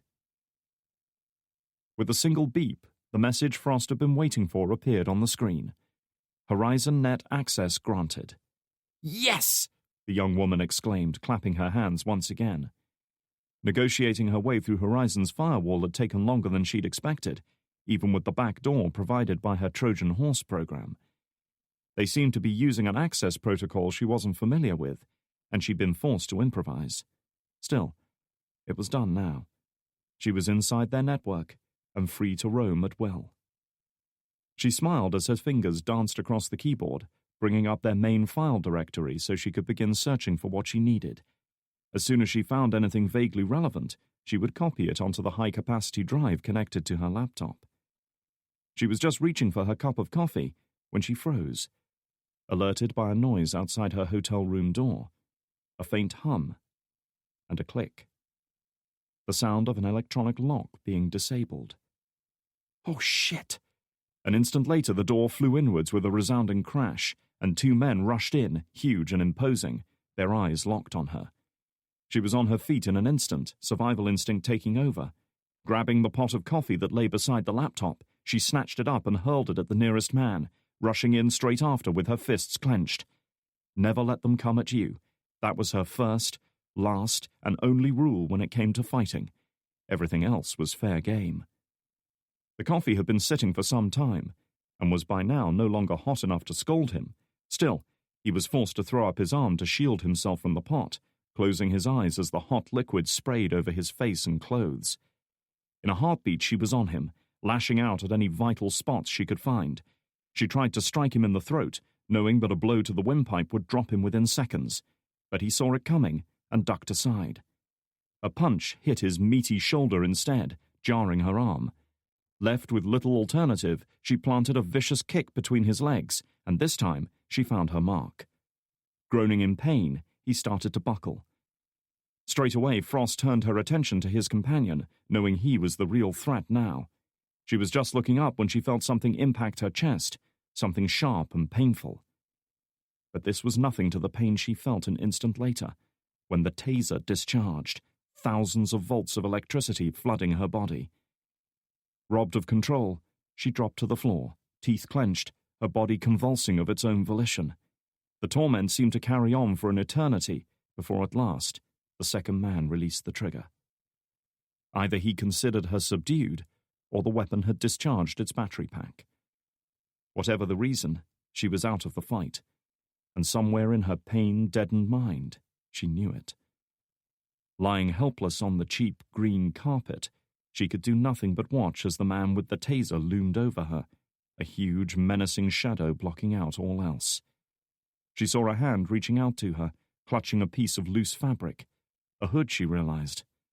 Her last sight was of his forearm, tanned and powerfully muscled, and marring the skin, a tattoo of a sword intersected by 3 lightning bolts. Then she felt the fabric pulled down over her head, and the world went dark. Her hands were quickly bound behind her back, and then she felt material rough and coarse like sackcloth pulled up over her, covering her entire body as if she were being placed inside a giant bag. She felt herself being hoisted up off the ground. She was small and light, and her captor made easy work of the task. A few seconds of jolting movement followed. Then she stopped. Clear, she heard a male voice hiss. More movement, and suddenly she was being pushed into something, a narrow opening, rectangular in shape, barely large enough to accommodate even her small frame. It took her a moment to realize it was the laundry chute opposite their room. Then, just like that, the powerful hands released their hold, and she was falling, tumbling sickeningly downward, the sides of the chute banging and jolting against her. She winced, bracing herself for the bone-breaking impact as she finally hit the basement several floors below. She only hoped her death was quick.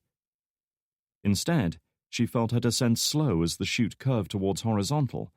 With her hands bound, she could do nothing but flail helplessly as she tumbled out of the end, landing amongst what she assumed was a pile of soiled bedclothes. Within seconds, she felt herself seized up again, thrown over a man's shoulder and carried off. In the distance, she heard the rumble of a vehicle engine, growing closer as her captor strode towards it. They didn't want her dead, she realized then, an icy stab of fear twisting her stomach. Not yet, at least. They had other plans for her.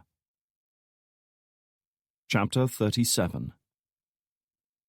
Drake had switched off his official cell phone prior to his meeting with Anya, removing the SIM card to prevent anyone tracing his location. He waited until he was some distance from Bibi Maru Hill before powering it up again, and straight away found a text message from Frost. Tried calling, but phone switched off. Where are you? Have found what we need. Meet me at room. Hurry. Excitement surged through him. She had done it. Both Cunningham and Frost had come through for him.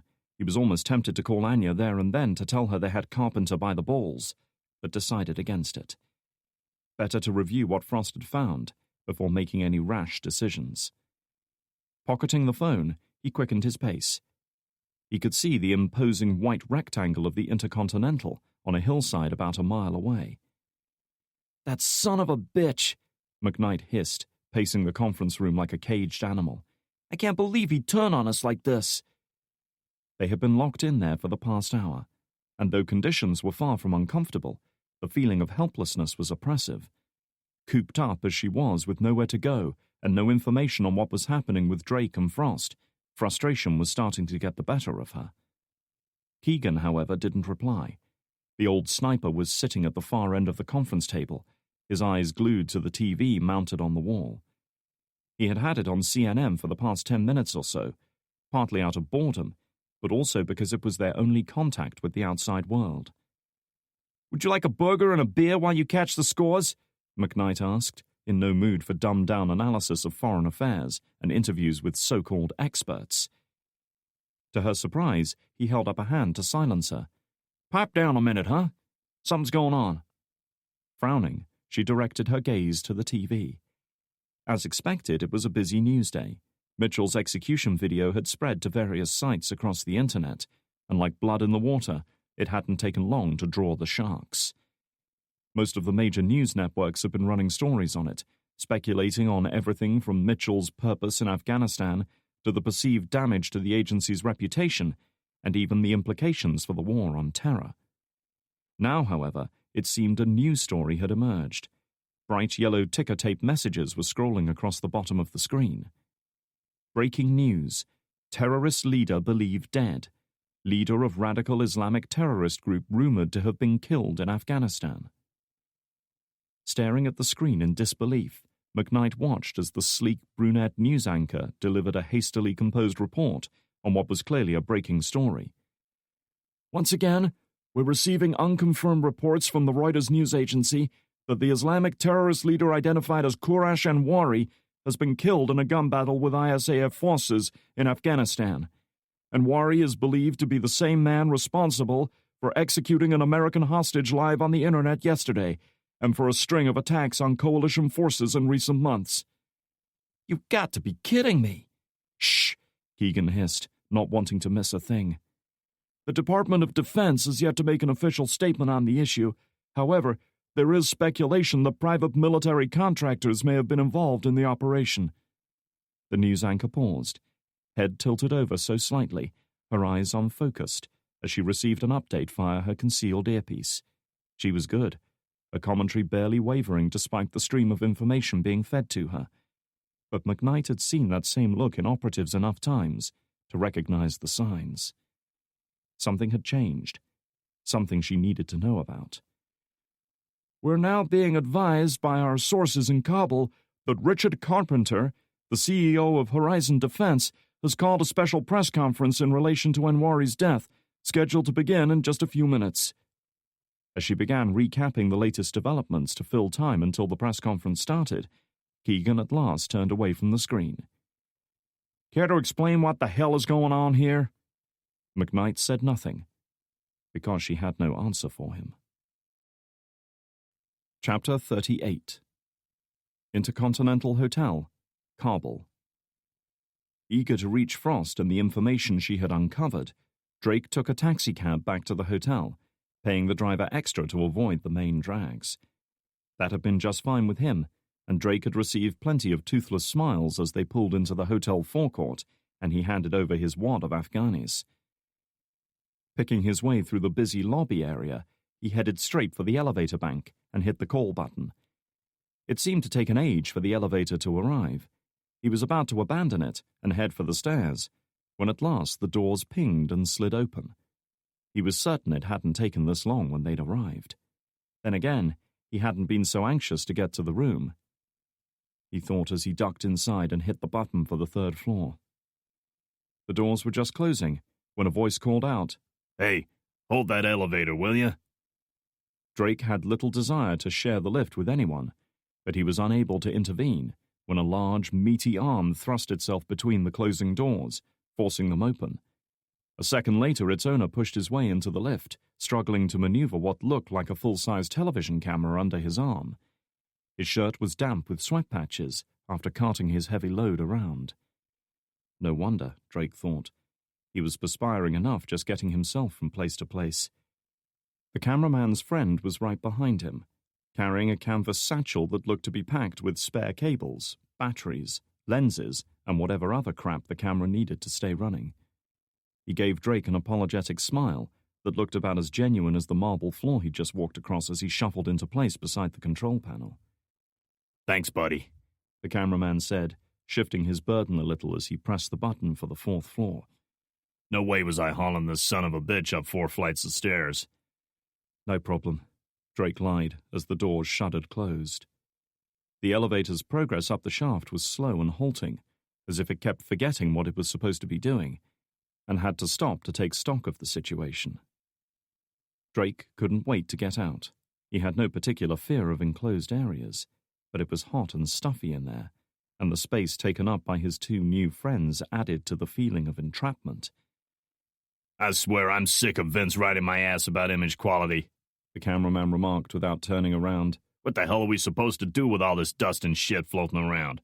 It's a miracle the cameras are even working." "I'll be glad to see the back of this shithole," his friend grunted. "The place doesn't agree with me." Drake frowned. Something about the inflection of his voice was familiar. It was an East Coast accent, perhaps New York or New Jersey. He had heard a voice like that recently. Suddenly wary, Drake surveyed the 2 men a little closer. The man with the satchel was the taller and leaner of the 2, with curling brown hair and a tanned, weather-beaten complexion. The cameraman was an inch or 2 shorter than his companion and heavy-set, with dark hair receding on top. Both were clean-shaven, surprisingly so, in fact. Their jawlines were a little lighter than the rest of their faces, as if they had recently sported heavy beard growth. Like many journalists in this part of the world, they were both dressed in olive-colored cargo trousers and walking boots. Satchel Man sported a white T-shirt with a loose waistcoat covered with pockets and pouches, the sort of thing favored by anglers who need to have lots of implements on hand. And yet, looking closer, there didn't seem to be anything in any of the pouches. None of them bulged outwards as he might have expected if they were filled with technical gear. Cameraman's loose grey shirt was stained with sweat. At first, Drake had assumed that the camera's heavy weight was causing him to perspire, yet he seemed to be no stranger to heavy loads, and the hotel lobby had been kept cool by air conditioning. Perhaps he had been running. There was a certain smell coming from him as well. Not sweat or other bodily odors, but something else. Something rich and strong. Something very familiar to a man like Drake, who often worked long hours. Coffee. His clothes reeked of it, as if he had spilled a cup over himself. "You mean the beer's warm and the women are ugly?" the cameraman said, snorting in amusement. He was laughing, but when he glanced over at his companion, his eyes told a different story. They were cold, serious, focused. A look passed between the 2 men, fleeting and barely visible to most people, but plain as day to a man like Drake, who had been trained to look for such visual cues. At that moment, the cameraman reached down to adjust something on the big unit he was carrying, perhaps checking that nothing had come loose. As he did so, his shirt sleeve was pushed up just a little, to expose a tattoo on his forearm. A tattoo of a sword, intersected by 3 lightning bolts. In an instant, the pieces fell into place. As if by unspoken mutual consent, the 2 men sprang into action. The man with the satchel reached out and hit the emergency stop button, bringing the elevator shuddering to a halt. At the same moment, the cameraman opened a port on the bulky television camera and yanked something from it, something small and plastic, with two metallic barbs protruding from the front. Its purpose served. He dropped the now useless camera and rounded on his target. Another person might have been perplexed or even rooted to the spot by indecision in the face of such a sudden, unexpected attack. But Drake knew better. The moment he'd caught the knowing glance between the two men, he had sensed a takedown and immediately went into survival mode, his mind churning through a list of possible actions, their consequences, and chances of success or failure. How or why these men were trying to subdue him, or who they were working for, were all questions he could attend to later. In that moment, when his survival hung in the balance, all that mattered was what he did. His heart had begun to beat faster, his breathing to grow deeper as his lungs sucked in more air, adrenaline pumping through his veins, investing his muscles with greater strength. The ancient instinct for fight or flight was in full swing now. And with nowhere to retreat to, his only option was to fight. The cameraman had removed a taser concealed within the unit, no doubt intending to use it on Drake. All he had to do was jab it into his chest, or indeed any part of his body, where both prongs could make good contact, and depress the trigger. The unit would then discharge thousands of volts into him, overloading his nervous system and causing neuromuscular incapacitation, effectively dropping him. Drake had seen such weapons before, and had even used them himself from time to time. There was no defense against their effects. No matter how strong or resilient the target might have been, they went down first time, every time. Satchel Man could wait. The taser was the biggest threat at that moment. The world around him seemed to go into slow motion as Drake's hand shot out, seized the cameraman's arm by the wrist, and yanked it forward, jabbing the weapon hard into the Satchel Man's right shoulder. Before he could recover, Drake clamped down hard on his trigger finger. There was a harsh, rapid clicking sound as the weapon discharged, followed immediately by an almost animalistic snarl of pain. In the enclosed space, Drake could smell an odd mixture of ozone and burned plastic. The Satchel Man went down like a dead body, the taser prongs slipping free of his flesh. It didn't matter. He was out of the fight for the next 30 seconds or so. His friend was another matter. Drake still had the man's arm in a tight grip, but he needed to get the taser away from him and fast. The best way, he knew from experience, was to take the arm out of play, and that meant breaking it. The human arm is composed of 3 main bones, the humerus above the elbow and the radius and ulna below. Thick and heavy enough to support the muscles attached to it, the humerus is difficult even for trained fighters to break. The radius and ulna, however, are a much easier prospect. A sharp blow of sufficient force directed at the midpoint between the wrist and the elbow, where the 2 bones are thinnest, will fracture or snap them altogether. Either result was fine with him. Gripping his wrist with both hands, Drake forced his arm down and brought his knee up, preparing to use it as a lever on which to snap the bones of the man's forearm. He never got the chance. His opponent was no stranger to fighting. Sensing Drake's intentions, he swung with his left hand, catching Drake on the right side just below his ribcage. The blow felt like a sledgehammer driven into his stomach, and instinctively he began to buckle, his body trying to curl up to protect its vulnerable parts. Locked in a desperate struggle for the taser, he was unable to block or avoid the next blow. White light exploded through his brain as the cameraman's rock-like fist caught him flush on the jaw. Dazed, he staggered sideways, pulling his opponent with him and slamming into the wall of the cramped elevator with bruising force. Stars were dancing across Drake's vision as he sank down on one knee, still somehow gripping the taser. Shaking his head, he glanced up at his opponent, knowing the next hit would put him down for good. Sure enough, the cameraman was already drawing back his arm for another strike. His lips were curled in a vicious snarl, his eyes gleaming as he prepared to finish his enemy. The takedown might not have gone quite as he'd expected, but the end result would be the same.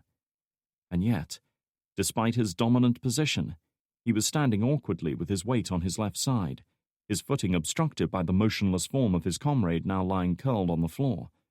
In a heartbeat, Drake had taken all of this in. Millions of tiny nerves and synapses lit up, comparing what he had seen with experiences, skills, training that had been drilled into him so many times they were as much a part of him as his instinct to breathe. In another life, before his career in the military, he had been a boxer, and a good one at that. Most assumed it was because he was simply good at hitting people, but he knew otherwise. The fundamental skill of any fighter wasn't their ability to hit, it was their ability to avoid being hit. Dodging, weaving, ducking and blocking were vital skills he had spent years mastering, and though he had long since abandoned the sport, the hard-won ability remained imprinted on his brain. While his opponent drew back his arm to deal the crippling blow, Drake waited. He waited until the left arm began to move forward, propelled by the combined efforts of the thick, corded shoulder muscles. He waited until it had built up enough momentum to put it beyond the ability of its owner to stop, until it was past the point of no return. And at the last moment, he released his hold of the taser and ducked aside. There was a hard metallic thump as a human hand impacted a solid wall at high speed, followed by a dull, wet crunch as bones and joints snapped under the pressure. The cameraman didn't cry out. It would take another second or so for the pain to reach his brain. All he managed was a confused grunt as his fist hit the elevator wall instead of his opponent's jaw. Seizing his chance, Drake lowered his shoulder and launched himself off the wall, driving forwards with all the strength he could summon. He had never been much of a rugby player, but he at least understood the principles of tackling. Get low, and hit fast, and hard. He accomplished all three things at that moment. He felt the fleshy thump as his shoulder made contact with the cameraman's chest, and heard the grunt of pain as the air was driven from his lungs. Caught off balance, his adversary fell backwards until his back crashed into the far wall with enough force to shatter the cheap wood veneer, sending shards of it tumbling to the floor. "Fuck you!" Drake heard him scream, his voice tight with pain. Only now had he realized he'd just broken several bones in his left hand. "Fuck you!" An elbow struck him across the back, but it was a desperate and uncoordinated hit that lacked power, and his shoulder absorbed most of the impact. Still, Drake wasn't about to let him have another go with the taser. Rearing his head up like a bull, he caught the cameraman on the point of the chin, then leaned back as far as he could manage and butted him in the face. He was seeing stars again, but nonetheless felt the satisfying crunch as the bone and cartilage in the cameraman's nose gave way under the blow. Drake had never had his nose broken, but he had seen the effects in others, both as a boxer and as an operative. He knew what a crippling injury it could be, and at that moment, blood would be filling the cameraman's sinus cavity, choking him. His eyes would be blinded by involuntary tears. At last, Drake was in control of the fight. A kick to the back of the cameraman's leg dropped him to his knees, followed by a crushing right hook that finally put him down. The cameraman collapsed in a tangled heap, his blood pooling on the cheap grey carpet. No sooner had he gone down than Drake heard a muted thump, and suddenly something hard and powerful slammed into his right side, spinning him around with the force of the impact. With his back now against the wall and the first wave of pain radiating out from the gunshot wound, Drake found himself face to face with his attacker. It was the Satchel Man. Incapacitated by the taser burst, he must have come round while Drake was occupied with his comrade, and had evidently recovered enough to yank something from his carry case. An automatic pistol. Drake couldn't tell the model from this angle, but he recognized the metallic bulk of a suppressor screwed onto the barrel. Struggling to keep the bulky weapon level with hands that wouldn't quite cooperate with the instructions his brain was sending out, he was lining up the weapon for another shot. He was a threat again, a threat that had to be dealt with. Ignoring the pain, Drake rushed forward and slammed his boot down on the man's wrist, pinning his arm to the floor. There was another muted thud as a second round was discharged, this time burying itself in the wall. There are times for restraint and compassion. This was not one of those times. Keeping his opponent's arm pinned under his boot, Drake snatched the bulky television camera up from the floor. It had been dropped when the brief confrontation began, and forgotten by all concerned during the frantic battle for survival. Drake was surprised by the weight as he raised it over his head. It must have been 30 pounds or more of metal, glass, plastic, and delicate internal electronics. Hardly an efficient weapon, but with no alternative, it would serve. He saw no fear in his opponent's eyes as he brought the crude club down against him, no panic or shock or dismay. All he saw was simmering anger and disappointment, the look of a player who knows he has lost. The impact of the camera against the Satchel Man's skull jarred Drake's arm and buckled the casing of the expensive device, sending fragments of shattered glass and plastic tinkling across the floor. Dropping the heavy camera, Drake snatched up the Satchel Man's weapon. It was a Heckler & Koch USP Compact, a small but powerful handgun chambered with .45 caliber rounds. They were designed for special forces operations, where both stopping power and concealment were priorities. Its owner was no longer a threat. He was lying slumped against the wall, his eyes staring blankly ahead, blood dripping from the deep gash on top of his head. The impact had crushed his skull, killing him more or less instantly. Now his companion had to be dealt with. Already he was starting to come round, and Drake was in no condition to go toe-to-toe with him again. Staggering forward, he knelt in front of the cameraman and jammed the barrel of the pistol against his forehead.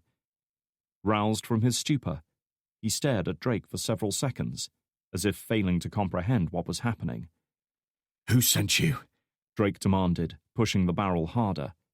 His finger was already tight on the trigger. "I said, who sent you? Talk or die."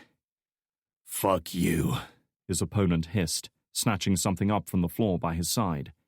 A moment later, Drake felt the sting as two metal prongs were jammed into his neck. The taser dropped during the fight. It must have come to rest within his enemy's reach. Drake's reaction was immediate. With the gun still pressed against the cameraman's forehead, he pulled the trigger before the taser could discharge.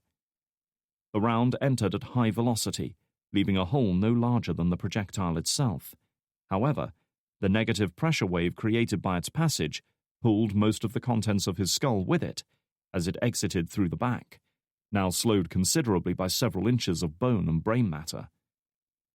As the dead man slumped sideways, leaving a wide crimson stain on the cheap wood veneer behind him, Drake collapsed against the wall of the elevator, gasping for breath, his heart hammering in his chest. He was no stranger to killing, and felt no regret about what he'd done. It was kill or be killed in that moment, and he had done what he had to stay alive. What shocked him more was the knowledge that these men were both Horizon operatives. He had recognized the airborne tattoo on the cameraman's forearm from the day at the crash site. They worked for Horizon, and they had been sent here to take him down. The text message from Frost was a trap intended to lure him in. And if they had been ready to kill him, what had they done with her? A growing pain on his right side, accompanied by a spreading, sticky warmth, reminded him that he had more immediate concerns. Pulling up his shirt and the t-shirt beneath, he exposed the light Kevlar vest he'd been wearing. Even in Kabul, he wasn't prepared to walk around unprotected, and had insisted the rest of his team do likewise while outside Bagram. The Kevlar vest wasn't strong enough to stop high-powered assault rifle rounds, but it had been enough to save his life today. More or less. The vest might have stopped the bullet, but the force of the close-range impact had likely cracked a couple of ribs.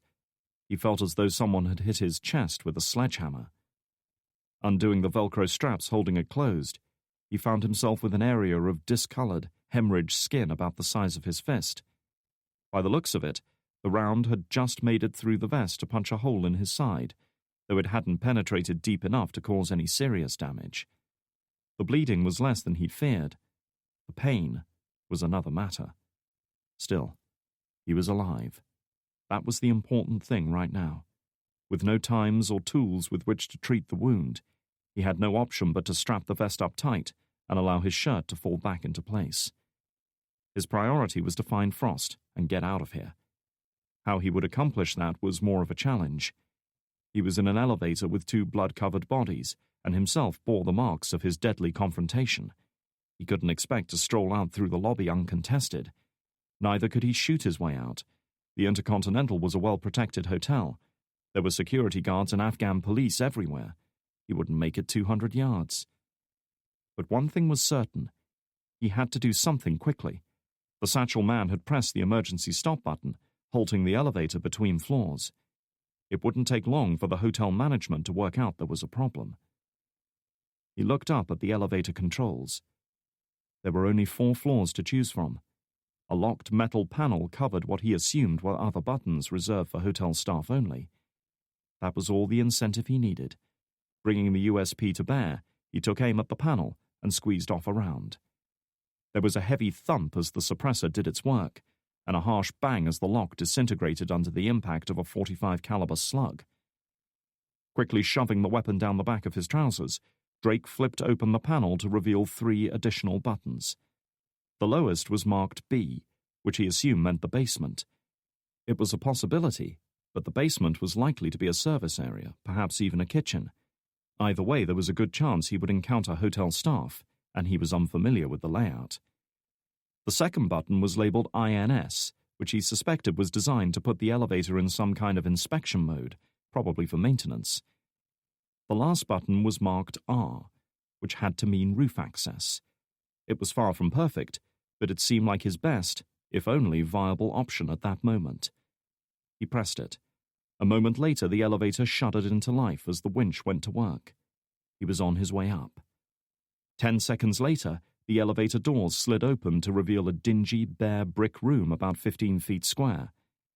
Metal access panels with red warning signs and electricity symbols were fixed against the far wall, the dull glow of their indicator lights providing just enough illumination to make out the shapes of toolboxes, wooden pallets, and other discarded crap stacked in one corner. The air smelled of oil and machinery and dust, reminding him for a moment of his father's old garage. He half expected to see an E-Type Jaguar parked in the middle of the room, red paintwork gleaming in whatever light managed to filter in through cobwebbed windows. No such vision presented itself, however, and his mind snapped back to reality an instant later. He was in the elevator winch house, which he guessed was visited only when there was a problem or when routine maintenance was required. Off to the right, slivers of daylight strained through the tiny gaps around a steel door. Grimacing in pain, he picked up the broken camera once more and wedged it between the elevator doors to prevent them from closing. With the elevator immobile, he turned his attention back to his attackers, quickly rifling through their pockets in search of anything useful. Unsurprisingly, neither man was carrying ID or cell phone. If they happened to get caught or killed, their employer wouldn't want anything that could be traced back to him.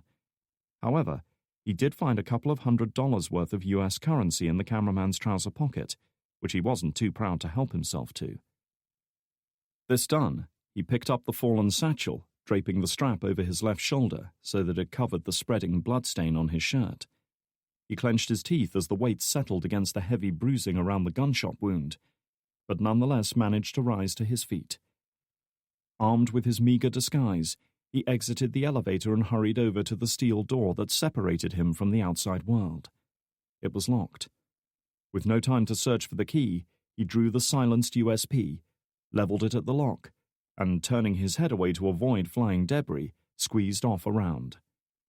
The high-powered slug tore through the thin, brittle sheet steel with ease, obliterating the lock. Securing the weapon once more, Drake hauled open the door. Harsh, blinding light from the setting sun flooded his vision, almost forcing him to retreat into the cool darkness of the winch room. Shielding his eyes with one hand, he advanced outside. Situated as the Intercontinental was on a hillside overlooking Kabul, the view from the top floor was impressive, its panoramic vista broken only by the squat bulk of the elevator winch house behind him. But Drake had no time for sightseeing. His eyes quickly surveyed his immediate surroundings in search of a way down. It had to be at least a 50-foot drop to the ground below, removing jumping as an option, unless he had a serious grudge against his own skeleton. The roof itself was a flat open space the length of a football pitch, liberally broken up by the weathered steel of air conditioning outlets. In the heat of the Afghan summer, they must have been working overtime to keep the rooms cool. However, he spotted something up ahead that might serve. A small, inconspicuous structure, just white-painted breeze blocks, a flat roof, and a single door leading down. A fire escape. Wasting no time, he sprinted across the 20 yards of open rooftop separating him from escape, doing his best to ignore the stabbing pain in his side and back. The fire door, identical to the one sealing the winch house, was also locked, but a couple of shots from the USP were enough to take care of that. Shoving the weapon down the back of his trousers, he descended the stairs, pulling the door shut behind him. As he'd hoped, this was a communal stairwell for guests and staff to use. One floor down, and he saw signs directing him to rooms 401 to 425. Ignoring them, he continued down to the next level and eased the door open, glancing both ways. The corridor was empty. Most of the guests, it seemed, were downstairs doing whatever journalists did at this time of day, probably drinking. With one hand gripping the pistol, he hurried along the corridor to room 322, with the old-fashioned laundry chute opposite. This time the housekeeping lady was nowhere to be seen. His heart was beating wildly as he fished the keycard from his pocket. Taking a deep breath, he swiped it through the reader. There was a buzz, a click as the lock disengaged, and the light turned from red to green. Drake had the door open in a heartbeat, weapon up and ready, sweeping every corner of the room in search of a target. There were none. No targets. No Frost. The room was empty. All her computer gear was gone. The only sign of a struggle was the coffee stain on the green carpet near the door. The pain of the bullet wound was nothing to the ache of guilt and grief he now felt. He had left her here unprotected, and they had found her. He didn't know how they'd done it, but somehow Horizon had found her and taken her. They must have traced her hacking attempt somehow. She's gone because of you, you stupid asshole. You should have been here. You should have been watching her back. Drake shook his head, forcing himself to refocus. Thoughts like that could come later, and he was sure they would. For now, he had to act. Reaching for his cell phone, he dialed McKnight's number, waiting while it rang. To his dismay, it carried on ringing for some time, until at last she picked up. Ryan? But the voice that answered wasn't Samantha's. It was male, deep and rough. It was a voice that belonged to Crawford. Where's Sam? He asked. Ryan, listen, we've got a situation here. Put Sam on the line right now, Crawford. You can talk to her when you come in. There was a pause, just a brief one, but long enough for him to hear hushed voices in the background. Technicians trying to set up a phone trace. Where are you, Ryan? Drake had heard enough. Ending the call, he turned and snatched up the satchel once more. He was being set up. Horizon had found out about their plan to hack their system and were retaliating, first by taking out Frost, then by having the rest of his team arrested. If Anya was right, and Carpenter and Kane were familiar with each other, then almost anyone in the agency could be compromised. He had to leave, now. The idea that phone traces take 30 or even 60 seconds is another Hollywood fantasy. Sophisticated systems like the one employed by the agency could do the job in moments. More than likely, a strike team was already scrambling to intercept him. Adjusting the satchel on his shoulder, he pulled the door open and hurried out into the corridor, pausing only a moment to drop the USP down the laundry chute. The weapon had been useful so far, but he would never get past security with it. Hurrying down the corridor, he dialed another number on his cell phone. The phone was compromised now, but he had to risk it. Did it work? Cunningham asked, answering the call straight away. Get out of there, Matt. We're burned, Drake said, his voice low and urgent. They've got Frost. They tried to kill me. Shit, his friend hissed. You said it was foolproof. What happened? I don't know. Pushing open the stairwell door again, he took the stairs down, trying to ignore the flashes of pain that rocked him with each step. But 2 Horizon operatives just tried to take me down. Get out of there, now. And then what? Cunningham demanded. Remember the place we met for coffee? Meet me there in an hour. And come alone. We'll talk. Ryan, wait! Drake wasn't hearing him. He cut the call without saying anything else, pried open the plastic case, and removed the battery. Each step was growing more painful as the injury to his side made itself felt. But he forced himself onward, shoving his way through the set of double doors at the bottom and into a long corridor heading towards the lobby.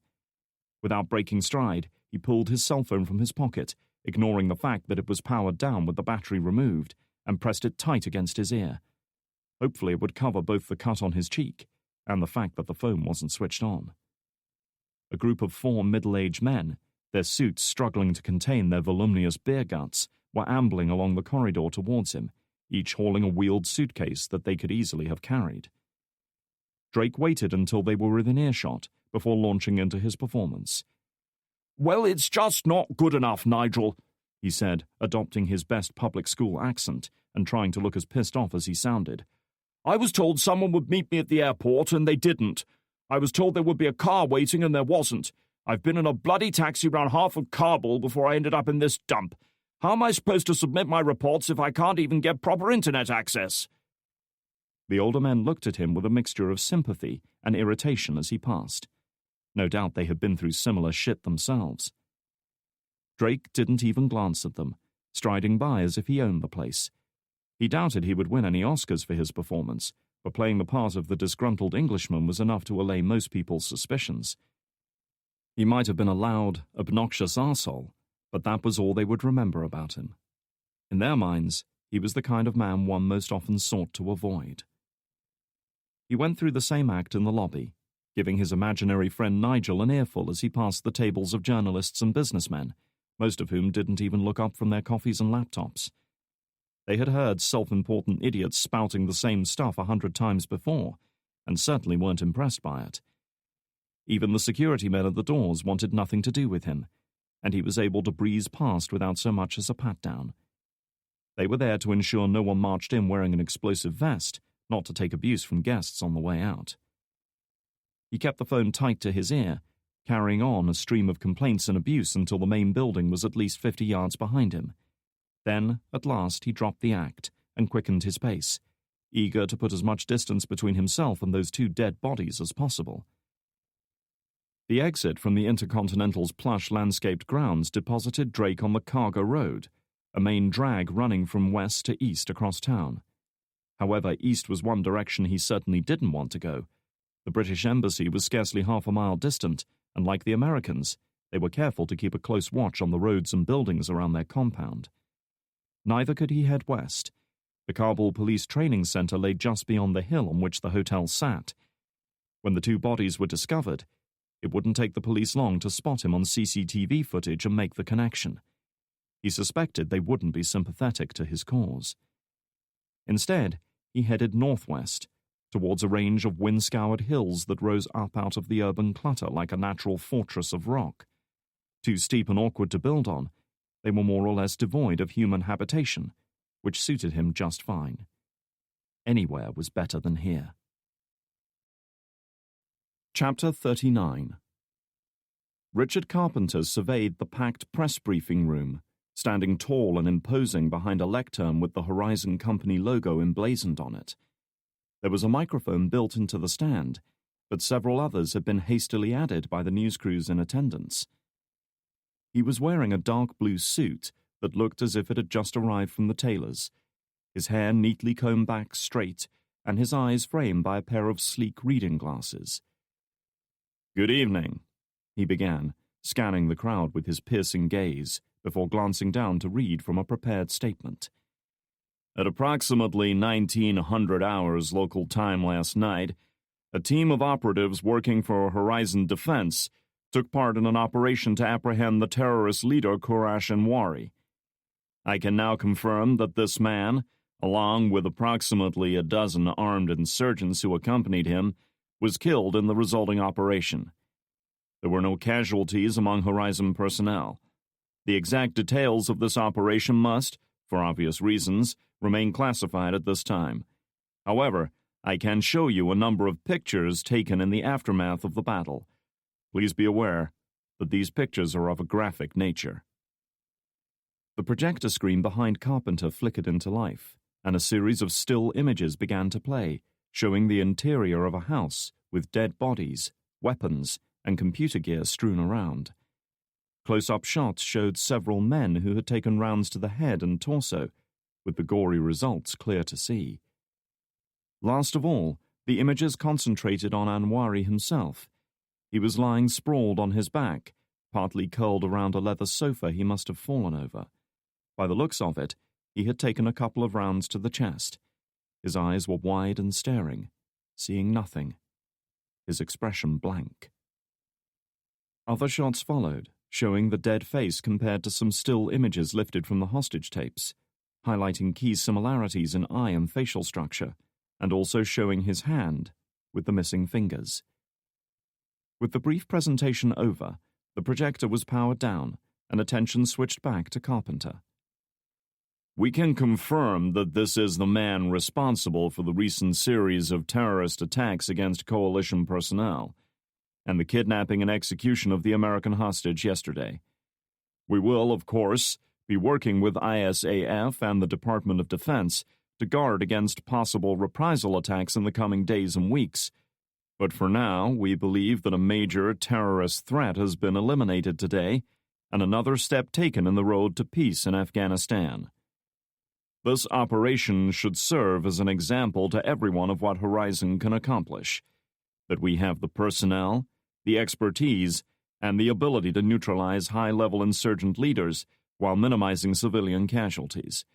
We stand ready to assist ISAF in any way necessary, and with the proper resources and mandate, I believe we can make a lasting difference to this country.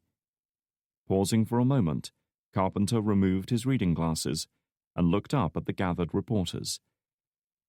Our only regret is that this operation came too late to save the life of the American hostage executed yesterday. He looked down, as if struggling to maintain his composure. As a former soldier myself, I know all too well how it feels to lose good people under my command. The thoughts and prayers of everyone at Horizon are with his family at this time. Thank you. No sooner had he finished speaking than a barrage of questions poured in from the assembled reporters. Does this mean you'll be expanding your operation here? Are you trying to take over from the coalition? How were you able to track him down? Their questions were met with silence. Stepping down from the podium, Carpenter turned and walked away with solemn dignity. His every step was illuminated by countless camera flashes, but he paid them no heed. However, there was one person in the room who wasn't eager to get his attention. With cameras flashing and voices clamoring around her, Anya watched in stony silence. She had listened to Carpenter's impassioned speech and noble sentiments with absolute disgust, knowing full well how hollow his words were. You're a fine actor, Richard, she thought as he walked away, vanishing through a side door with a couple of Horizon officials flanking him. He had played the part of the solemn, dignified leader perfectly, a seasoned old warrior, a decorated soldier stepping into the breach once more to serve his country. The media would be eating out of his hands. Only she knew him for who he really was. Chapter 40. Both McKnight and Keegan looked up when the door opened, and Crawford strode into the conference room. The expression on his lean, tanned face was hard to read, but it was obvious he hadn't come with good news. Two security agents hovered by the door, keeping their sidearms to hand in case anyone made a move. After their earlier run-in with Keegan, they were taking no chances. "What the hell is going on?" McKnight demanded, gesturing to the TV screen. Only minutes earlier, the news anchor had switched from her recap of Anwari's death and the Horizon press conference to a breaking story about the murder of two journalists at the Intercontinental Hotel in central Kabul. Even CNN seemed to grasp the significance of the murders, and already theories of Taliban reprisal attacks were being thrown around. "Does this have something to do with Ryan?" The older man stared at the screen for several seconds. When does it not have something to do with him? Boy's been a pain in my ass since he got here. McKnight felt her stomach knot. "What happened?" You tell me, McKnight. "I don't know what you mean." She could feel her throat tightening, her heart beating faster under his intense stare. Bullshit, you don't, he snapped, advancing on her. We pulled the hotel security footage. A few hours ago, Drake and Frost checked into a room together, and somehow I doubt it was for an afternoon fuck. He leaves, comes back, and takes an elevator ride with two guys, neither of whom survives the trip. Then straight after, he tries to put a call through to your cell phone. Reaching into his pocket, he held up her phone for emphasis, glaring at her with barely suppressed anger. So don't give me any more crap. People are dying because of this. I want to know what the fuck's going on right now. What about Kira? Keegan asked, rising to his feet. The look in his eyes made it plain what he was feeling. What happened to her? She's gone, Crawford said, coldly, watching his reaction. We found signs of a struggle in their room, but no Frost, and the security cameras didn't show her leaving. We're doing a floor-by-floor search of the hotel, but I doubt we'll find her there. It seems that the same guys who tried to take out Drake got to her first. Keegan's tanned, weather-beaten face paled at this revelation. Oh, Christ. Crawford ignored him, concentrating his attention on McKnight. No more games. You want a way out of this? Tell me what they were doing at that hotel. Let me help you. McKnight stared back at him, surprised by the conviction in his eyes. Why should I believe you? To her surprise, the hard, intense gaze softened a little. I've been with the agency going on 20 years. I've seen plenty of good people get screwed over. I even made it happen once or twice myself, and I can feel it happening again. He shook his head. No more. I'm too old and too ugly for another hatchet job. Samantha was torn. She wanted to believe him, but was reluctant to say anything that could compromise Drake and Frost. And yet, the thought of sitting here doing nothing while their comrades risked their lives was more than she could stand. They were trying to hack into Horizon's computer network, she said at last. Crawford's eyes opened wider. Why? Because we think Horizon stole the stinger that shot down Mitchell's chopper. When we started to uncover the truth, they panicked and tried to destroy the evidence. This is insane. He gestured to the television where footage of Horizon's press conference was playing. These are the guys who saved Drake's ass yesterday, and mine. They just took out Mitchell's killers, for Christ's sake. Come on, Crawford, can't you see what's happening here? Keegan cut in.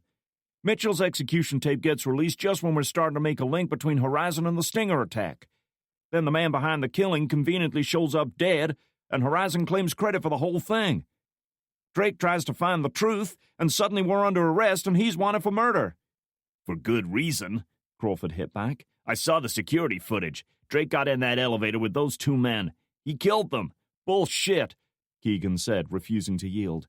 Ryan ain't no murderer. If he did kill those guys, he must have had a good reason. Then I'd love to hear it. ISAF have issued a warrant for his arrest. Local police, ANA, even the military have been ordered to take him down on sight. Jesus Christ, you might as well have painted a target on his head, the sniper exclaimed. The ANA would just as soon kill him as arrest him. Afghan security forces had a reputation, deserved or not, for shooting first and asking questions later. If they had been ordered to take down an armed and dangerous man wanted for a double homicide, they were unlikely to take chances. Crawford was silent, chewing his lip as he stared at the news footage. McKnight took a step towards him. Tell me you don't believe us. The veteran agent had no answer for her. Then help us put a stop to this, before it's too late. Say I do believe you, he said at last. What would you have me do? She had only one card to play, and now was the time. Let us bring Drake in. Someone was willing to kill to silence him. Surely that's got to mean something. The section leader's expression was glacial as he weighed up everything he'd heard. Samantha said nothing further. She had stated her case as best she could already. To repeat herself would risk alienating him. All she could do was wait. All right, fuck it, Crawford said at last. But if this happens, it happens my way. You work under my command. You report direct to me and no one else. If you fail, I'm not responsible for it. If you find something, then I alone decide what to do with it. Are we absolutely clear on that? Relief flooded through her. Crystal. If they found something on Carpenter, she would make sure it got to people who could do something with it, even if she had to turn to the news media. He nodded. Good. My orders were to get you on the next flight out of here, which leaves in... He glanced at his watch. Less than 4 hours. So I suggest we get to work. Carpenter was feeling exhilarated as his 4-vehicle convoy threaded its way through Kabul's streets on the way back from his press briefing. He took a sip of scotch, leaning back in his seat as his driver maneuvered them through an AMP checkpoint. Already he had taken calls from half a dozen senior military and PMC leaders, congratulating him on taking down Anwari, many hinting that his expertise would be much sought after in the near future. If Horizon had been a publicly traded company, he imagined their stock would be soaring at that moment. However, there was one phone call he hadn't received yet, and when it finally came, his good move evaporated in an instant. "What's the situation?" Carpenter asked, eager to hear that Drake had been successfully neutralized. "Walker and Forrest are dead." Vermac's voice betrayed no emotion as he announced the deaths of two of his comrades. "Drake killed them and got away. Local police are all over it." It took great effort for Carpenter to resist his first instinct, which was to slam his fist down and berate his subordinate for letting Drake slip away. "Explain to me how this happened," he said instead, his voice icy calm. "It seems we underestimated Drake. The little shit's tougher than he looks." "And now he knows we're on to him," Carpenter reminded him. "You just blew our best chance at taking him down." Vermac said nothing, which was a wise move on his part, Carpenter reflected. Despite his failure, Vermac knew how much his services were worth. More than that, he knew Carpenter couldn't afford to lose his loyalty. Or silence. "Take every man you can spare," Carpenter ordered. "Even the security teams from our compound. Set up roving patrols around the city. Alert all of our intelligence assets to be on the lookout for him. And have strike teams set up and ready to move in the moment we have a confirmed sighting. I want him dead or in our hands by this time tomorrow, no matter what the cost. Understand?" "Perfectly." "Good. Then get to work." "And the girl?" Vermac asked. "What should we do with her?" Carpenter drained the remainder of his glassful in one gulp.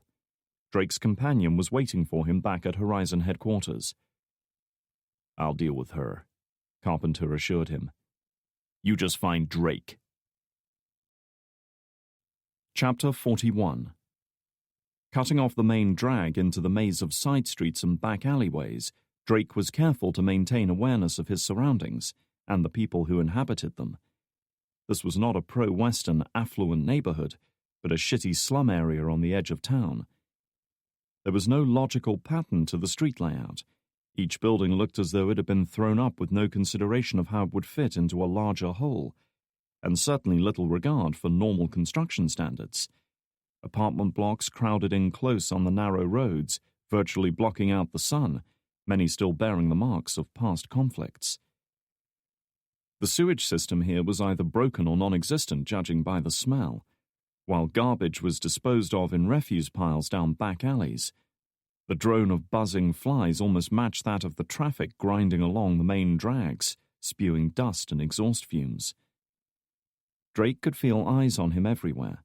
Kids playing together had stopped what they were doing to watch him, while a group of old women, as bent and gnarled as old trees, looked up from their washing as he hurried past, their dark eyes surveying him, but giving nothing away. A tall, thin young man with the scraggly beginnings of a beard brushed past him, bumping the satchel which in turn felt like a baseball bat hammering against the tender bruising on his right side. Stifling a groan of pain, Drake pushed on without looking round. He didn't blame the poor bastards who lived here for being hostile. When the Western world had finally arrived in Afghanistan 7 years earlier, it must have seemed like the coming of dawn after 2 decades of darkness. Now, all these years later, old women still washed clothes by hand in muddy water. People still struggled to survive in dilapidated apartment blocks, while shit floated by on the street outside.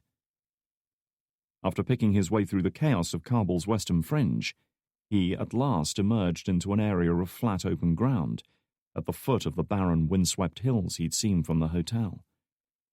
Off to his right, a row of gas towers reared into the sky, part of some kind of storage facility. But ahead of him lay nothing but brush and rock. He was gasping for breath and sweating profusely when he finally sat down in a shallow depression filled with wind-blown garbage, gratefully discarding the satchel.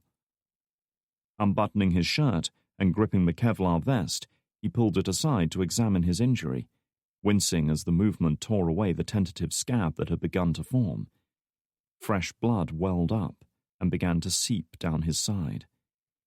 He had to do something about it. Hot countries like this were a nightmare for infections, with even minor wounds often turning into pus-filled mounds within hours if left untreated. Hospitals were out of the question. Hospitals asked questions, filed reports, made phone calls. If Horizon were able to ambush him at the hotel, it wouldn't be difficult to track him down there. Instead, he flipped open the satchel, searching for anything useful. There wasn't much. This was no medical kit. In fact, it wasn't much of an equipment bag either.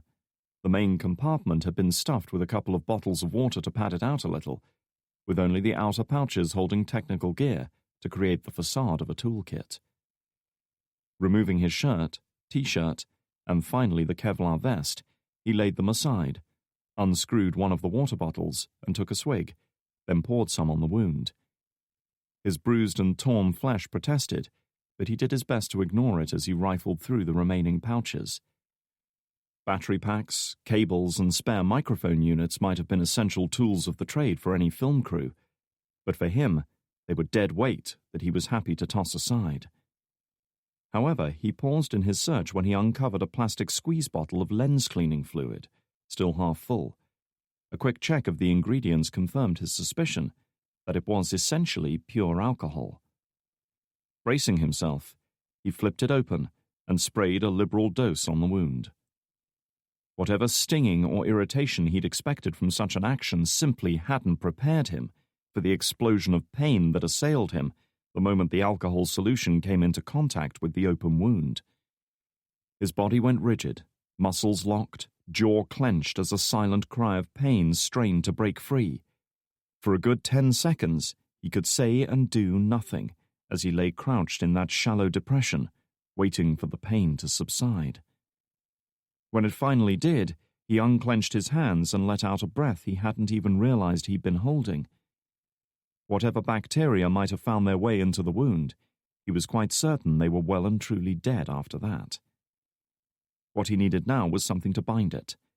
He would have loved a suture kit and a sterile medical dressing, but in this case, he was going to have to make do with a roll of grey duct tape. After giving the wound one final wipe down with his shirt, he tossed the blood-stained garment aside, tore off a long strip of tape, and quickly pressed it against the injury before the bleeding could start again. Another couple of pieces laid on top of the first strip at right angles left him with a solid, flexible dressing that should be enough to prevent both blood loss and infection. Removing it would not be a pleasant task, but that was a problem to be attended to later. For now, he could move and walk, and he would have to do both soon enough. Emptying the remainder of his bottle of water on his blood-stained t-shirt, he did his best to rinse away the blood, even smearing dirt on it to disguise the telltale stain. The result was a garment that looked as if it hadn't been washed for several weeks, but that was good enough for him. If nothing else, he would blend into this neighborhood a little better. It was time for an honest assessment of the situation. Whether he wanted it or not, he was on the run, with few resources and nowhere to turn. Horizon were clearly out to take him down, and if he didn't find a way to put an end to this, they might well succeed. His own team had been compromised or captured, so he could expect no help from that quarter. He tried not to think about Frost and what they might have done with her. He had to believe they wouldn't have killed her outright. Otherwise, why abduct her from the room? She was alive, perhaps taken for interrogation. They would want to know what she had found, who she had shared it with. He had time still. Time to find her. Time to save her life. He had to believe that. Spurred into action, he planted his feet firmly on the dusty ground and forced himself up. He was tired and hurting, but he couldn't afford to give in to either of those things now. When Carpenter learned of the failed takedown, he would come after Drake with everything he had. His only chance was to beat him to the punch. Somehow, he had to find the evidence that Mitchell had amassed. Chapter 42. Intercontinental Hotel, Kabul. Someone talk to me. What do we have so far? Crawford said, striding across the hotel roof with Keegan and McKnight flanking him and a couple of security agents close behind. With the elevators out of service, they had ascended via the fire escape, and all three were out of breath after the hard climb. There were Afghan police everywhere, but the agency had their own presence amidst the organized chaos. In this case, a tall, well-built man with graying hair named Faulkner, the leader of the security team sent to apprehend Drake. "Both bodies are still in the elevator," he reported, falling into step beside him. "Both male Caucasians in their mid-40s. One died from gunshot wounds, the other had his head caved in." Have we ID'd them yet? Crawford asked. He shook his head. "Your guess is as good as mine, sir. This place is a goddamn zoo, and the Keystone cops over there aren't making things any better," he added, gesturing to several Afghan National Police officers who seemed to be arguing over who was in charge. Still, they had at least managed to cordon off the scene. Making their way past the AMP guards with no small amount of badge waving, Crawford and his companions were at last able to enter the winch house. As described, 2 men lay dead inside the metal box, with clear evidence of a violent confrontation. The wall paneling was broken in places, a television camera lay wrecked on the floor, and both men had certainly been killed in brutal fashion. One had died from a gunshot wound to the head, while the other seemed to have been beaten to death by a blunt, heavy object, probably the camera. Quite a mess, Crawford remarked as he surveyed the elevator, unconcerned by the 2 dead men inside. He had witnessed many such scenes before. McKnight picked her way through the debris and knelt down to examine the man with the gunshot wounds. He was dressed as a camera operator, but it was clear that wasn't his true profession. His body was too muscular, his face too hardened, his hands calloused and marked by small scars. Noticing a mark on his forearm, she reached into her pocket for a pen and used it to raise his shirt sleeve a little, allowing her a better look. The tattoo marking his tan skin confirmed her suspicions. "This man was military," she said, allowing the shirt to fall back into place as she glanced up at Crawford. "Special forces, judging by the tattoo. And I'll bet it's the same story for his friend over there. What are the chances of 2 guys like that sharing an elevator with a guy like Drake?" Crawford said nothing. There was no need. "So, they were either here to meet him or to take him down," she concluded. His dark eyes swept the elevator again. I'm guessing the latter, given how they both ended up. "The question is, who sent them?" Crawford chewed his lip for a moment. Get their prints over to the Pentagon as soon as you can. If these 2 were military, I want to know everything about them, especially what they were doing here." They were interrupted by Keegan, who was standing near the door inspecting a tray of evidence already recovered. "Hey, come take a look at this." Crawford hurried over. "What you got?" The sniper held up a plastic evidence bag. Inside were 4 empty shell casings. 4 shots were fired in there. 1 went into the wall, probably a negligent discharge in the struggle. 1 was used to blow open the access panel for the roof, and the 3rd went in our friend's head." Crawford frowned. "Your point?" "My point is we're missing a bullet." McKnight saw where he was going, her eyes reflecting the pain and worry she now felt. "Ryan took a hit. That'd be my guess," Keegan confirmed. "If he was hit, he might have gone somewhere for treatment," Crawford concluded. "Faulkner, get over here." The big field agent was by his side within moments. He didn't say anything, just waited for instructions.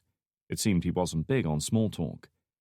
"Notify all hospitals and medical clinics in the area to be on the lookout for a man matching Drake's description," he began. "He'll likely have a gunshot wound."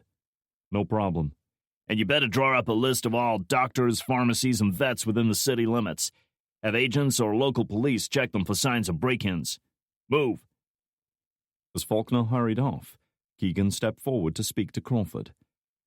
"I want to take a look at the room. See what happened down there." Crawford nodded. "Okay, go." Kiera Frost was hanging several inches off the ground, her bound hands looped into a metal hook fixed into the ceiling. How long she had been suspended like that she couldn't remember, but it had to be at least an hour. The pressure on her shoulders was slowly building, pain flowing outwards from the joints in waves. Yet she remained stubbornly silent. That wasn't the only pain she felt. Bruises marked her face and body where her captors had laid into her with fists and boots, beating her into submission when she fought back. One or two had even taken a free shot when she was bound and suspended from the ceiling, unable to do anything but scream obscenities back at them. And yet, she was alive. Whatever they wanted, it wasn't to kill her. Not yet. She could hear footsteps in the corridor outside. Moments later, the deadbolt holding her cell door closed was withdrawn, and the door swung open to reveal a tall, craggy-faced man who she recognized immediately as Carpenter. He was followed by 3 Horizon operatives, one of whom was carrying a bucket of water. "Kira Frost," he said, slowly circling her. "You've been causing a lot of trouble for my people. I assume you know computer hacking is a crime." "Fuck you," she spat, glaring at him as he circled around in front of her again. "Spare me the James Bond villain routine because I ain't giving you shit."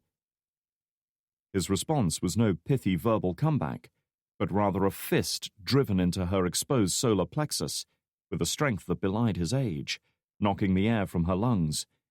Coughing and trying desperately to curl up into a ball, Frost couldn't even scream back at him. "I think you will," Carpenter said, then glanced at his subordinates. "Strap her down."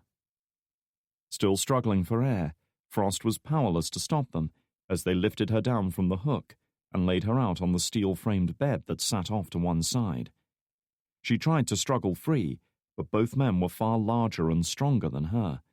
In under 10 seconds they had secured her hands and feet to the posts, making further movement impossible. Carpenter stood over her with his arms folded. "Last chance." Frost said nothing. Instead, she arched her head back as far as her situation would allow and spat at him. "I was hoping you'd say that," he said, giving the man beside him a nod. A moment later, Frost's world went dark as a towel was placed over her face, held down hard on either side so that her head was pinned against the bed, unable to move. She braced herself, knowing what was coming. The moment the third man started to empty his bucket of water onto the towel, she felt it. She could close her mouth and hold her breath, but there was nothing to stop the water trickling down her nasal passages and into her lungs, inducing an immediate urge to gag and choke. Straight away her heartbeat skyrocketed, her body rebelling instinctively against the feeling that it was drowning.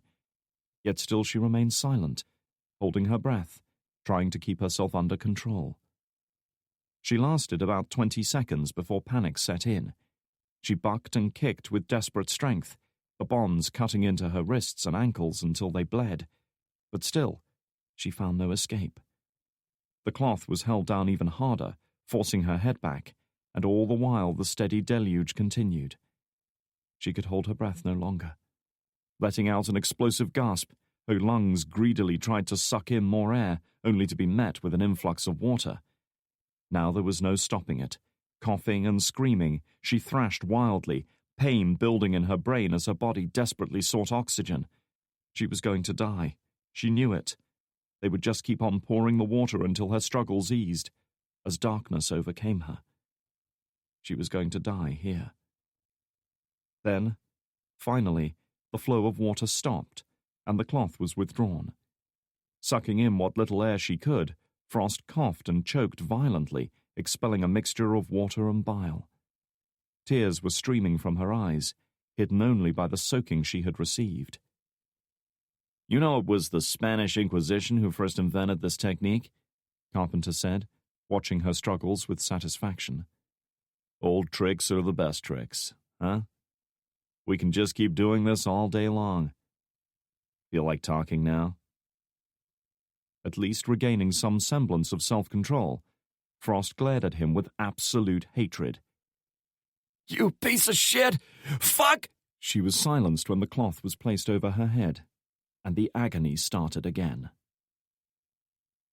The hotel room was, as Keegan had expected, bland and impersonal, with cheap furniture and mass-produced pictures adorning the olive-green walls. Still, the decor was of no concern to him as he knelt down near the center of the room to survey the scene. The evidence of a struggle was plain to see. A broken coffee urn lay on the floor, pieces of shattered glass all around it. It had clearly been flung with some force, perhaps used as an improvised weapon. The sort of thing a young woman would resort to when taking on a pair of far larger and stronger assailants. He felt a sudden pang of guilt for not insisting on accompanying her, but quickly forced it down. Guilt could come later. Action and logical thought were needed now. Looking closer at the coffee stain, he saw other marks on the carpet nearby. Whoever had attacked her must have walked through it, leaving footprints behind. Judging by the size and depths of the prints, he guessed a pair of size 11 boots, their owner weighing well over 200 pounds. And for a moment, he was reminded of the prints he had seen out at the crash site. Same size, same weight, same height. In fact, about the same as one of the men lying dead in the elevator on the roof. He rose slowly to his feet, glancing back towards the door. If Frost's attackers hadn't killed her here, which he was assuming they hadn't, then they must have found a way to get her out of the hotel. But how? The stairwells were fitted with security cameras, as was the main lobby. They couldn't have jumped from a window, someone would undoubtedly have seen them. Carefully stepping over the coffee stains, he moved out into the corridor beyond. A couple of agency security operatives had accompanied him in case he had any mad ideas about running away, though both men were under orders not to impede his work, and moved aside to let him through. They must have brought Frost out here, Keegan thought as he looked around. But where then? A man carrying an unconscious woman would have been seen by someone. They couldn't have allowed themselves to be exposed for long. Kira, what the hell did they do with you? Frowning, he looked around as if seeking inspiration. Then, just like that, his eyes came to rest on the laundry chute opposite. Chapter 43. CIA Training Facility, Camp Perry, Virginia, 27th of November, 1985. 35, 36, 37. Once again, Anya found herself on that same muddy training field in the middle of the night, enduring the same grim exercise regime. Feeling the rain hammering down on her, while Carpenter strode amongst the ranks of recruits, safely protected from rain by an oilskin cape. I will endure when all others fail, he yelled, repeating the mantra that had been drilled into them from the moment they had arrived here. I will stand while all others retreat. He always chose to push them hardest when the weather was bad, and she had learned that it frequently was in Virginia at this time of year. 39. 40. Come on. Almost there. Weakness will not be in my heart. Fear will not be in my creed. She had thrown herself into her training with renewed vigor over the past week, refusing to break, refusing to submit. The old fire of defiance that had kept her alive as an adolescent, fighting to survive prison, was burning inside her again. It was a test. Luca had told her. A test that she would pass. Ignoring the pain in her arms and shoulders, she kept going, pushing herself up from the ground and lowering herself down again and again. 43. 44. I will show no mercy. I will never hesitate. Carpenter halted in front of her. She could see his muddy boots through her rain-blurred eyes. Recruit 13. What's the last promise you made to me? I will never surrender, sir, she yelled, forcing the words from her throat even when it seemed she had no breath left in her lungs. 47. She was slowing down as her body reached the limits of its endurance. She saw him kneel down in front of her, saw his eyes watching her movements, saw the knife he always kept sheathed at his waist. I can't hear you, recruit. 48. I will never surrender. 49. For a moment she faltered, her strength wavering, her resolve failing in the face of utter exhaustion. Anya's head rose up, her eyes locking with Carpenter's, burning into them with hatred and anger and defiance. You won't beat me, you bastard. You can't beat me because I'm stronger than you. With a final effort of sheer will, she forced her arms to extend one last time. 50. She had done it. Relief and exhilaration surged through her veins. She had done what had been asked of her, and even he couldn't take that away. She saw a flicker of a smile on his face as he stood up. Well done, recruit, he said. Now get up. Like many such buildings in central Kabul, the office block was still under construction, with the 2 top floors nothing more than big open spaces littered with building materials. Power tools, electrical wiring, air conditioning ducts, and plumbing fixtures were everywhere, the work crews having finished up for the day. The air smelled of new plastic and sawdust. In the midst of it all sat Anya, as motionless as a statue, her eyes glued to a pair of high-powered binoculars as she surveyed the desert landscape beyond the construction site. The sun was already dipping towards the western horizon, glowing like fire through the wind-blown dust and tinging the high, thin clouds scarlet with its dying rays. To a casual observer, she might have appeared oblivious to her surroundings, all her attention focused on what she was seeing. The reality couldn't have been further from the truth. Though her eyes were occupied, her other senses were painfully alert, constantly relaying information to her conscious mind about even slight changes in her environment. If a human body approached, she would smell the scent of sweat or cologne in the air. The slightest echo of a footstep on the bare concrete floor would bring a swift and deadly response. Her only weapon was an M1911 semi-automatic, holstered against her left thigh. Of all the weapons she had used over the years, she had yet to find a more effective and reliable sidearm than the venerable Colt 45. It had served through 2 world wars, through Korea and Vietnam, through the Gulf and countless other conflicts before and after. Nearly a century after its introduction, it remained a deadly weapon in the right hands. It was hot in the half-built office. The dry, dusty air irritated her throat, a faint sheen of sweat forming on her brow. Her lower back was starting to stiffen up from holding the same position so long, and even the muscles in her arms were aching from supporting the heavy binoculars. She ignored it all. She had long since trained herself to put aside discomfort, to disregard pain and fatigue. None of these things were important. Survival was what counted. The object of her preoccupation sat about a mile distant, protected by perimeter fences, watchtowers, bastions of brick and concrete, and razor wire. It was a fortress, old and scarred by past conflicts, but tall and indomitable, able to withstand almost any attack. The Horizon Headquarters Building.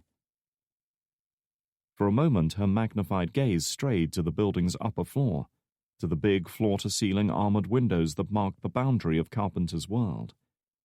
Such vanity, to have insisted on such a feature. Only a man like him would have desired it, to stand behind them with the world laid out below, as remote and invincible as a god. She wondered if he was standing there at that very moment gazing out across the city. Even Carpenter wasn't stupid enough to permit people an insight into his private domain. The windows were mirrored, showing nothing but a volcanic sunset and distant, indistinct mountains. In any case, her attention soon turned downward towards the compound's main gate. She watched as the armored barricade swung open and, in a cloud of dust and exhaust fumes, a column of 4 armored vehicles rolled out, bristling with weapons and Horizon operatives. The convoy picked up pace once clear of the gate, swinging northeast to head deeper into Kabul. It was a third such sortie in the past 15 minutes. Whatever operation they were mounting, They looked to be throwing all of their available manpower and resources at it. Her contemplation was interrupted when she felt something buzzing in her pocket. She didn't need to look at the phone to know who was calling. Only one man on Earth knew this number. Without taking her eyes off the target, she enabled the Bluetooth earpiece she was wearing and hit the receive call button on the phone. "What have you found, Ryan?" she asked, her voice calm and controlled. Whatever she was feeling inside, she had long ago learned to suppress it when communicating during operations. "It's fucked," the man replied bluntly. "They were able to trace the virus back to its source. I don't know how, but they did it. 2 Horizon hitmen tried to take me out when I returned from our meeting."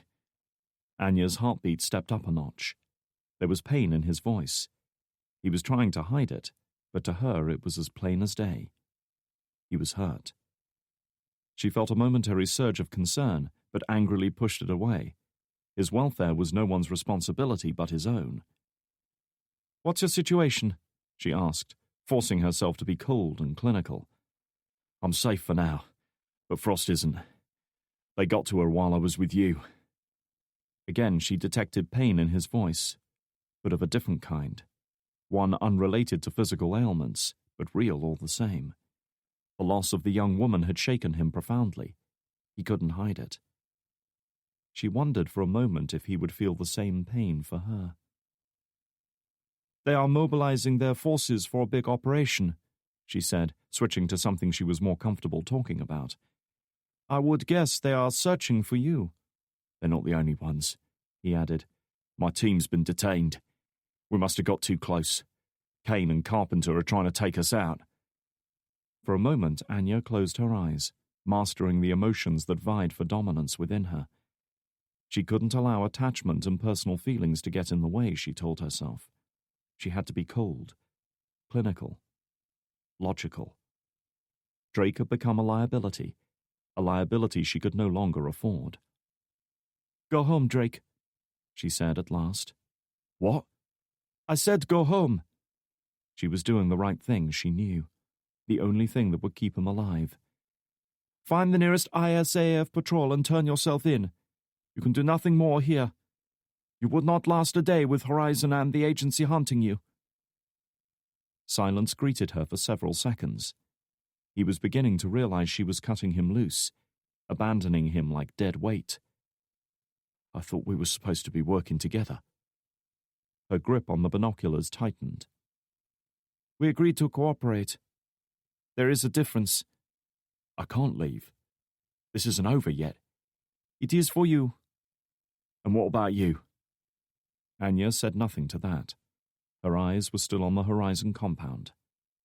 A fortress. Huge, strong, indomitable.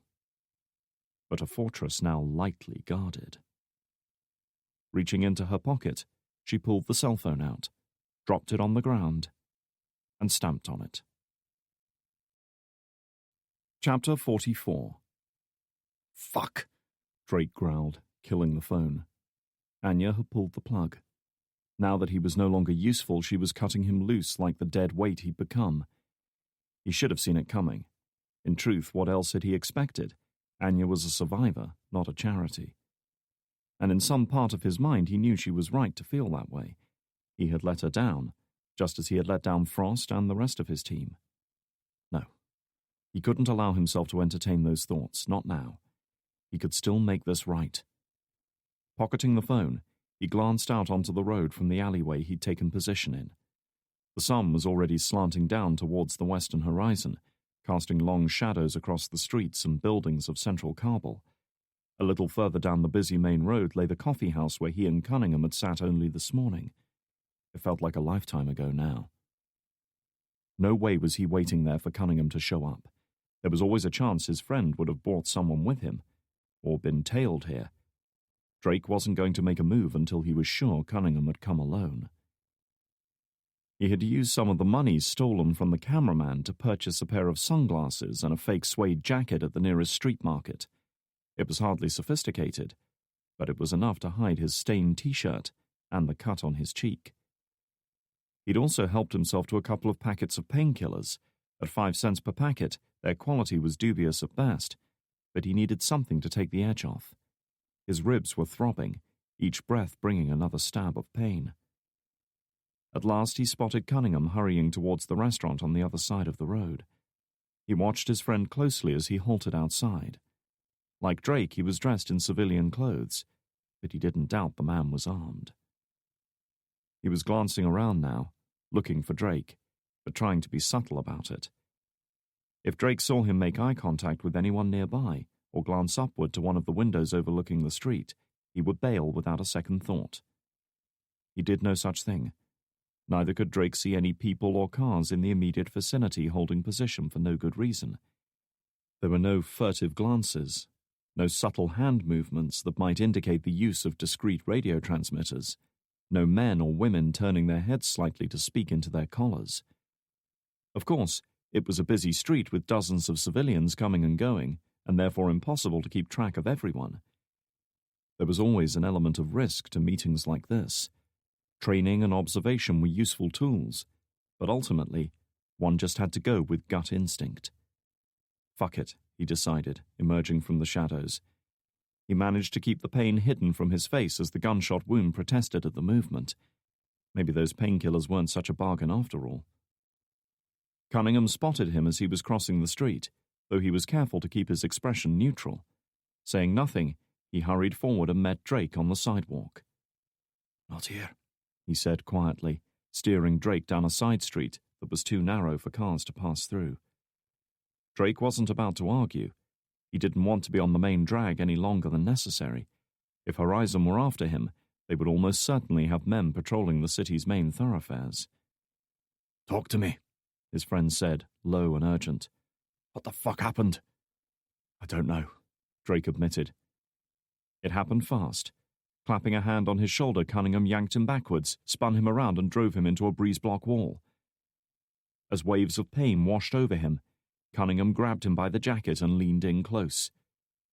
"You don't know," he said through gritted teeth, his face just inches from Drake's. "I risked everything for you, you fucking prick. I don't know isn't fucking good enough." Those painkillers still weren't doing their job, but Drake had recovered enough to bat his friend's hand away, his green eyes blazing with anger. "Maybe I should ask you the same question, Matt," he hit back. "You're the one who planted the virus. How do I know you didn't fuck it up intentionally? For that matter, how do I know you haven't called your Horizon mates to come and lift me?" This seemed to cut through Cunningham's anger. Taking a step back, he looked his friend up and down. "Aye, we could play these games all day," he conceded. "But believe me, I'm in just as much shit as you, Ryan. Now tell me what happened to you." Quickly, Drake related his arrangement with Frost at the Intercontinental, his brief departure and return, and finally, his encounter with the two Horizon operatives in the elevator. "They're both history," he concluded. "I had no choice." Cunningham swore under his breath and looked away for a moment. "You're sure they were from Horizon, eh?" "They were the same arseholes who tried to stop us getting to the crash site. Believe me, I'd remember them." His friend said nothing to that. "So why did you run?" he asked instead. "Why not contact your mates at Langley?"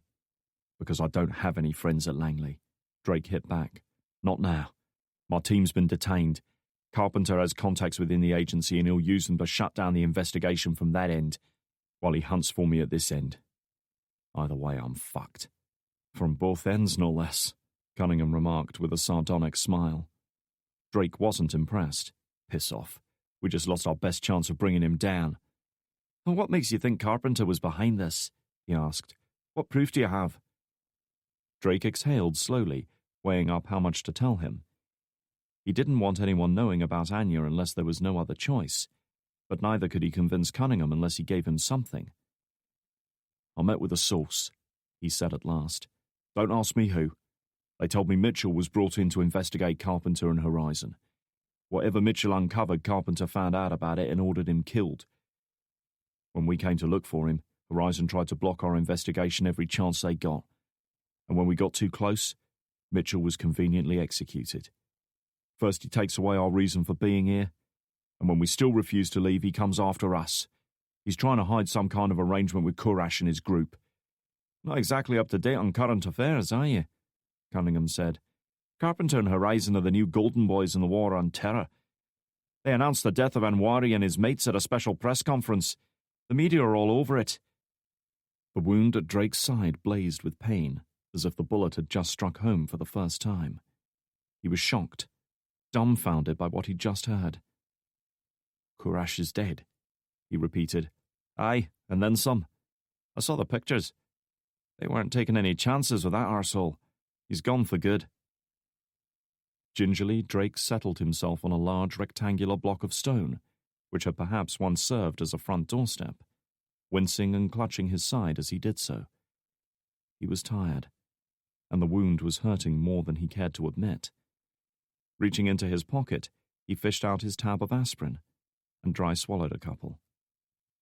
It didn't make any sense.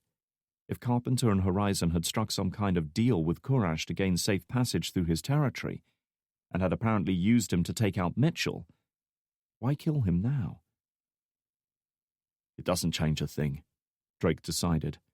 "Whatever he's trying to hide, he's willing to kill for it. And we're next. The only way we're getting out of this, and the only way I can get Frost back, is if we take Carpenter down." It was Cunningham's turn to look unimpressed. "Hey, what are you going to do, Rambo? Charge in there, guns blazing?" "That wasn't my first plan." "Then what is your plan, Ryan?" he asked, his impatience obvious. "Because from where I'm standing, we've got jack shit. We've got no information, no resources, and nobody on our side. We don't even have a fucking safe house to hole up in." Drake paused, jolted out of his musings by that single thought. A safe house. A secure place where one could meet contacts, plan operations, cache weapons and equipment, or perhaps, just perhaps, hide classified documents on a major private military company. In a flash, Mitchell's coded message suddenly reverberated through his mind, replaying over and over like a tape recorder stuck on an endless loop. House 4. Safe house number 4. Drake could have kicked himself at that moment, caught up in the frantic rescue attempt, the meeting with Anya and the brutal ambush in the elevator. He had almost forgotten Mitchell's cryptic message.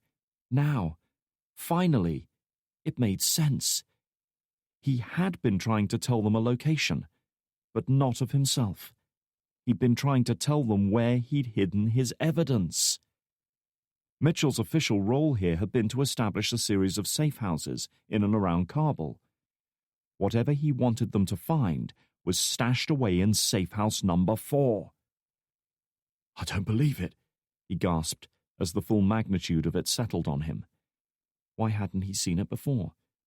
It had been right there the whole time. He had stood in that very house only yesterday. He just hadn't known what to look for. Cunningham stared at him, perplexed by his reaction. "What is it?" Drake felt like a condemned man given a last-minute reprieve. Well, perhaps not a reprieve, but at least the chance of one. But only if he acted on it now, while there was still time. He looked up at his friend. "Mitchell was brought in to investigate Horizon. Before he was killed, he'd amassed evidence against them. According to my source, it was much bigger than anything they'd imagined. But Mitchell was so paranoid that he wouldn't go into any details. He wouldn't even say where he'd hidden it." Cunningham was watching him through narrowed eyes. "All right." Drake let out a breath. "Until now. He left a coded message on his hostage tape. All the time we assumed he was trying to tell us where he was being held, but he wasn't. He knew he was going to die. He was trying to tell us where he'd hidden his evidence." House 4. "Safe house number 4, Drake said. He shook his head, still unable to believe he had missed such an obvious clue. It was there in front of us all along. The look in Cunningham's eyes quickly went from doubt to suspicion, and at last, to comprehension. "Fuck me. We get to that safe house and find the evidence," Drake said, "and Carpenter goes down." It was a couple of miles to the safe house from where they were, an easy 5-minute drive in a car. On foot, they'd be lucky to make it there in under 30 minutes. Pushing himself up from his makeshift seat, he clenched his teeth as a wave of pain radiated outwards from the bullet wound at his side, threatening to drop him.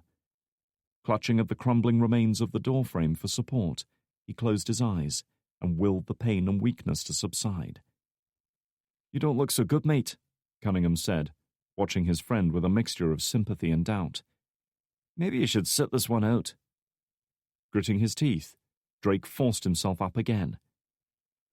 "We're doing this together, Matt. I have to be there. I have to finish this," he said firmly, his bright green eyes boring into the older man's. "You understand, don't you?" Cunningham said nothing for a moment, perhaps weighing up his chances of forcing Drake to stay behind. "You always were a stubborn arsehole," he said at last, clearly unhappy. Drake nodded.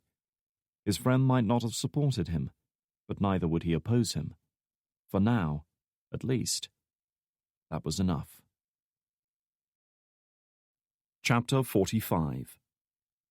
Crawford and McKnight were in the rooftop field ops tent poring over a map of the local area when Keegan hurried in. "I know how they got Frost out of here," he began, breathless after his rapid climb to the roof. Crawford looked up. "Thrill me." "They knocked her out and threw her down the laundry chute." The field agent's eyes narrowed. "Are you shitting me?" "She's small. She could fit down a narrow gap like that, and the chute's curved at the base. If there was enough padding beneath it, she could survive the fall. It's the only way they could get her off that floor without being seen." "Okay. So what then?" he asked, still skeptical. "They had a truck waiting for her. I checked with the security guards. They had a laundry truck arrive this afternoon, earlier than usual. It left real quick with only one load. Then 20 minutes later a second truck shows up. The real one." Crawford's eyes lit up. Clearly Keegan had been busy. "Son of a bitch." "The loading dock's covered by a security camera," he carried on, now in full flow. "Assuming it works, we backtrack the footage, pull the license plate, and run a trace on it. We find that truck, we find Frost." Crawford was amazed by how much Keegan had deduced in such a short time. But before he could say anything, Faulkner hurried over, clutching his cell phone. "Just got a call in from the local police. They found a canvas bag matching the one carried out by Drake. They also recovered some blood-stained clothes." Crawford was on it right away, gesturing to a map of the city spread out across the table. "Show me." "Right around here." Faulkner indicated an area of open ground on the western fringe of the city. "It's waste ground, mostly. Some kids found it." "That's less than a mile from here," McKnight observed. "Ryan must have been looking for some place out of the way." Crawford looked up at her. "You think he's heading for the hills?" Aside from a small village to the west, there was a whole lot of nothing for at least 30 miles beyond that point. It was the kind of rough, mountainous terrain where a single man could disappear with ease. "I doubt it," Keegan cut in. "Even if he did disappear in there, there's no place for him to go. He could be trying to throw us off the scent, maybe double back on himself." Crawford nodded thoughtfully. "Either way, we won't learn anything more here. Grab your gear. We're leaving." But Keegan hesitated, clearly torn between his two comrades. Drake and Frost had gone in different directions, and he could only pursue one. "What about the truck?" "I'll follow up the truck," McKnight volunteered. "You'll be more use on site than me, especially if they need someone to pick up Ryan's trail. You concentrate on him. I'll find Kira. Go, John. I've got this." Waiting a moment longer, Keegan finally nodded. Anya sat alone in the Toyota 4x4, parked near an intersection on the main road leading towards the Horizon compound, the engine idling as she waited for her opportunity. She wasn't frightened or apprehensive. She'd been doing things like this for too long to feel such emotions now. But she did feel a certain sense of anticipation, of eagerness to get it over and done with. She had always felt the same before an operation. She could handle the danger, the prospect of injury or death, but it was the waiting that had always troubled her. The distant, low-pitched roar of a heavy diesel engine announced that the time for waiting was almost over. Reaching into the glove box, she lifted out a half-empty bottle of whiskey and took a gulp, grimacing in distaste as it settled on her stomach. She also dabbed some on her hands and wiped them on her neck and shirt, making sure the smell of potent alcohol was strong on her. The distant rumble was growing closer now. She couldn't see it yet, but she knew that sound belonged to an RG-31 Inyala armored vehicle. Horizon used them extensively for ferrying their operatives around, and, she assumed, for conducting patrols. Each one had a range of about 500 miles under ideal conditions, but the stop-and-start nature of traffic in Kabul combined with frustrated drivers meant they would burn through their fuel supply quicker. Sooner or later, they would have to return to base to refuel. Without taking her eyes off the road, she pulled her seatbelt down and locked it into place, giving it a firm tug to make sure it was anchored securely. This 4x4 carried no airbags, and the last thing she wanted was to deal herself a serious injury that would put her out of action. She would be going into this job with no weapons of any sort, no firearms, no knives or clubs, nothing but her bare hands. But as she knew from long years of experience, those could be just as deadly as any weapon. It was a gamble, to be sure, but one didn't live this kind of life afraid of risks. Bright headlights spilled across the potholed road up ahead. Releasing the handbrake, Anya eased the Toyota forwards, slow at first but gathering pace. She kept her lights off, not wanting to alert the driver of the Horizon vehicle. Seconds later, the hulking form of the RG-31 appeared around the corner, easily moving at 40 miles an hour, the driver no doubt impatient to refuel so he could get out and continue the hunt for Drake. It was in her sights now, no turning back. Switching the headlights on, she jammed her foot down on the gas and braced herself. Roger that. Sergeant Nicholas Ray, the vehicle commander, spoke into his helmet-mounted radio. Alpha 6 is inbound for refuel. ETA 2 minutes. He was just turning towards his second-in-command when suddenly the driver cried out in warning and jammed on the brakes. Bright light flooded in through the exterior windows, tires screeched, and the big vehicle slewed sideways as their driver tried to avoid whatever was bearing down on them. Too late. The interior resounded with a loud, crunching bang as something slammed into them, accompanied by the tinkle of broken glass and the blare of a car horn. Ray was almost thrown from his seat by the impact, saved only by his belt. As the RG-31 lurched to a halt, he shook his head and glanced at the driver. What the fuck happened? Something hit us. Didn't see it. No shit, Ray remarked under his breath. Get out there and form a perimeter. It could be an ambush. An immobilized vehicle like this would be an easy target. Grabbing their weapons, the four operatives in the back piled out the rear doors, rifle barrels sweeping in all directions. There was no sign of a contact, no inbound fire as he would have expected if this was an ambush. Ray waited several seconds before stepping outside to join them. They had been hit by a Toyota 4x4.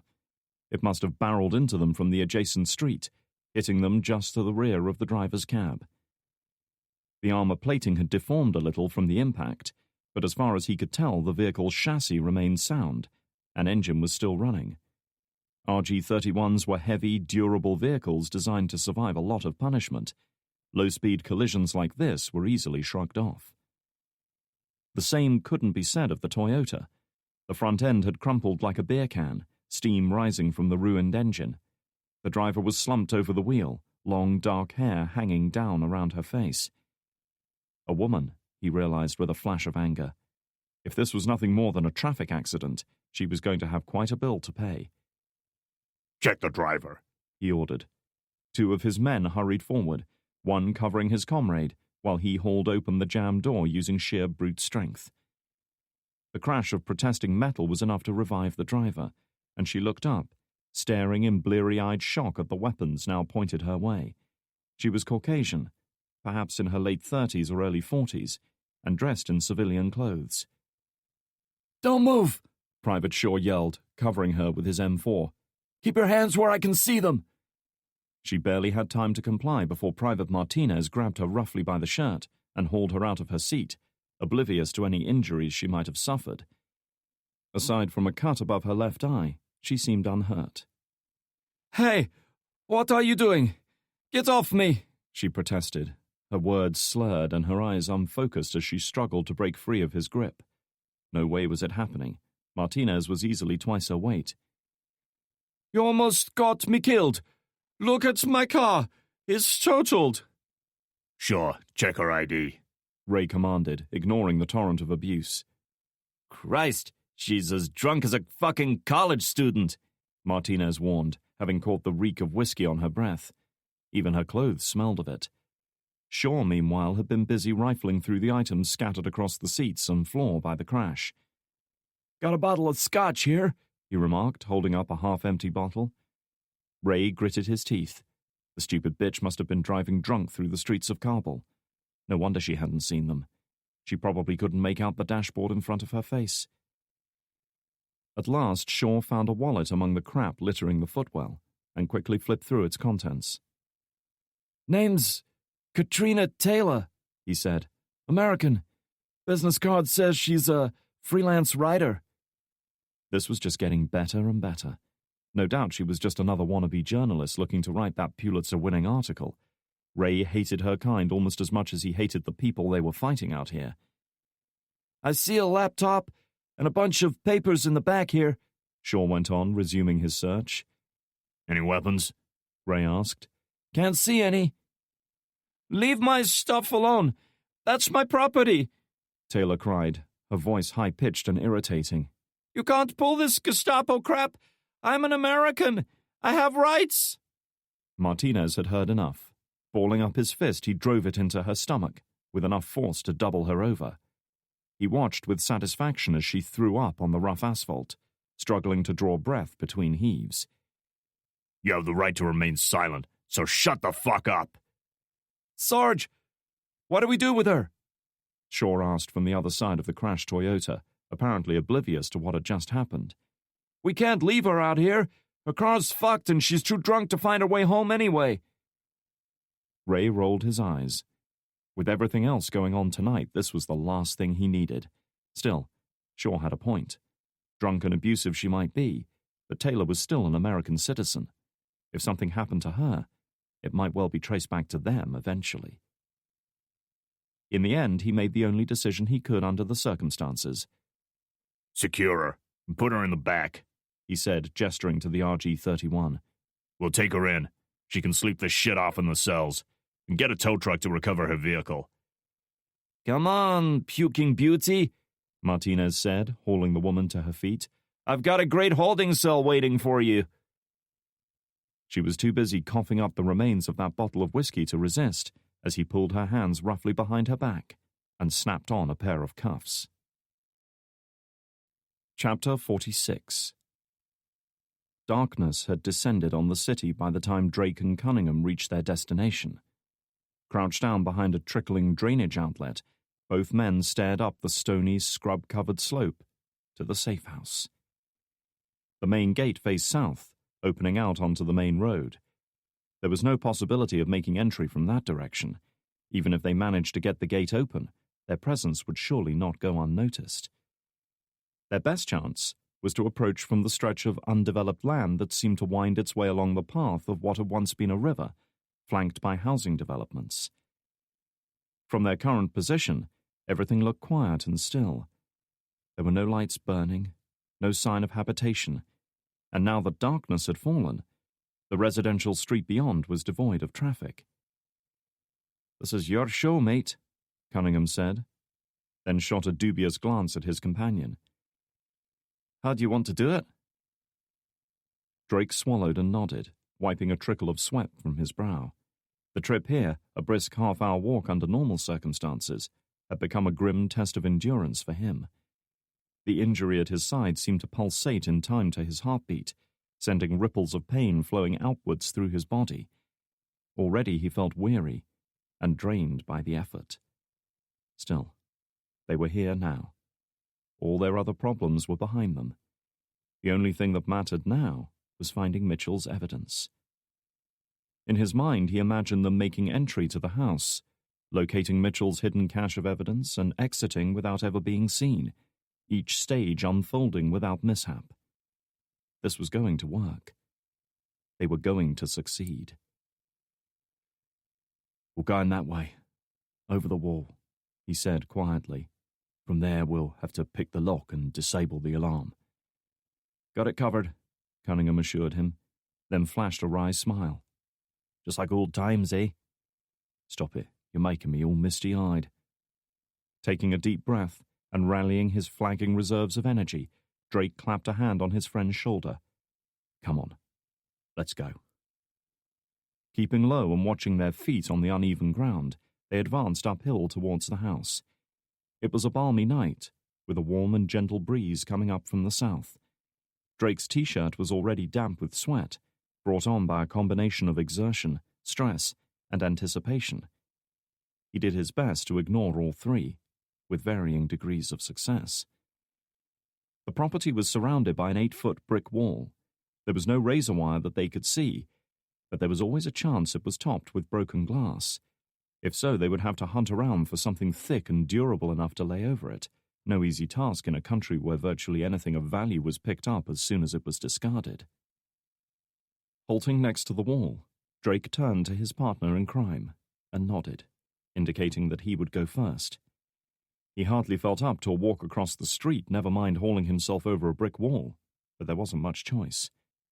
With Cunningham providing a boost, Drake launched himself upwards, threw his hands out, and managed to grab the top.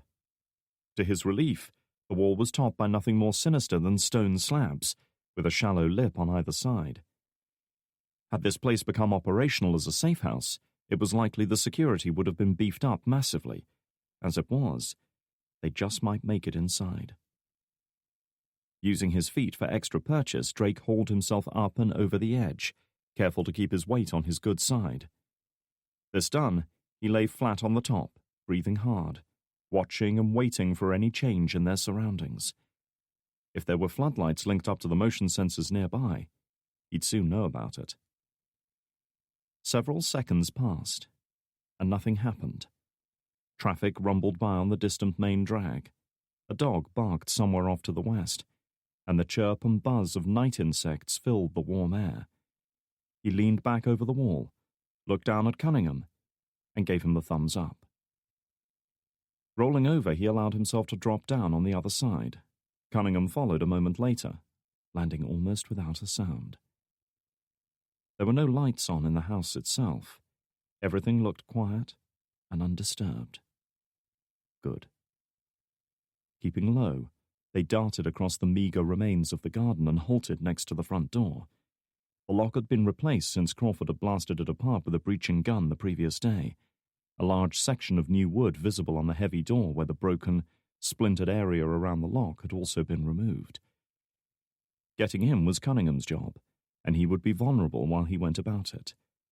Taking the man's weapon, a Beretta automatic, Drake turned to cover his back, scanning the shadowy courtyard and the street beyond the wrought iron gate. Knowing his friend was covering him, Cunningham was able to concentrate his attention on the job of making entry. The first and most obvious thing to do was reach out and try the door. The chances of it being unlocked were negligible, but it took only seconds to check. It wouldn't be the first time an operative had wasted precious minutes trying to pick a lock that was already open. Still, no such luck in this case. The lock would have to be defeated. One of the benefits of working for a private military company was having access to all kinds of technology that made it easy to get into secured buildings. Reaching into his jacket pocket, Cunningham produced what looked like a small plastic pistol with a flat metal blade instead of a gun barrel. Known as a snap gun, the device provided a quick means of picking just about any pin-tumbler-style lock, a notoriously tricky business using manual tools. The metal blade was inserted into a lock like a regular key, and a single squeeze of the trigger caused the blade to strike all of the lock pins at once, sending the driver pins up into the lock and disengaging the mechanism. It was fast and effective, the only drawback being that it was quite loud. Still, it was their best chance at getting in. Taking a deep breath, he pushed the blade into the lower part of the lock with great care. Into the broader upper part he inserted a long, flat piece of metal known as a tension wrench. When the driver pins went up into the lock, the tension wrench would be needed to hold them in place. A bead of sweat rolled down his brow and into his eye. He did his best to ignore it, concentrating on the task at hand. He pulled the trigger. There was a dull ping, followed by a click, as the driver pins sprang upward. At the same moment he pushed the tension wrench in further, feeling it slip past the tumblers. Removing the snap gun, he turned the tension wrench 90 degrees to the left. The lock clicked once more, and that was it. They were in. Drake let out his breath as his companion tapped him on the shoulder, indicating that the door was open. Turning, he watched as Cunningham reached out and grasped the handle. With a single curt nod, he turned it and pushed the door open. Without hesitation, Drake advanced inside with the Beretta up and ready. They were in. Chapter 47. Some local children were out hunting for rabbits when they found it, a small, efficient-looking AMP officer explained as he escorted Keegan and Crawford to the scene. It was buried in shallow ground, but a jackal or some other predator must have been attracted by the smell of blood. He gestured to the cordoned-off area of waste ground where the satchel still lay. Beside it, partially buried in a small depression, was a ripped and blood-stained shirt. Both were covered in dusty soil, as if they had recently been excavated. They called it in straight away, he added. My men made sure not to contaminate the scene. I'm surprised the kids didn't just steal it, Keegan remarked, having noticed several expensive camera lenses and batteries lying near the satchel. He had no children of his own, but he came from a large family and knew all too well how inquisitive children could be. The AMP officer gave him a pained smile.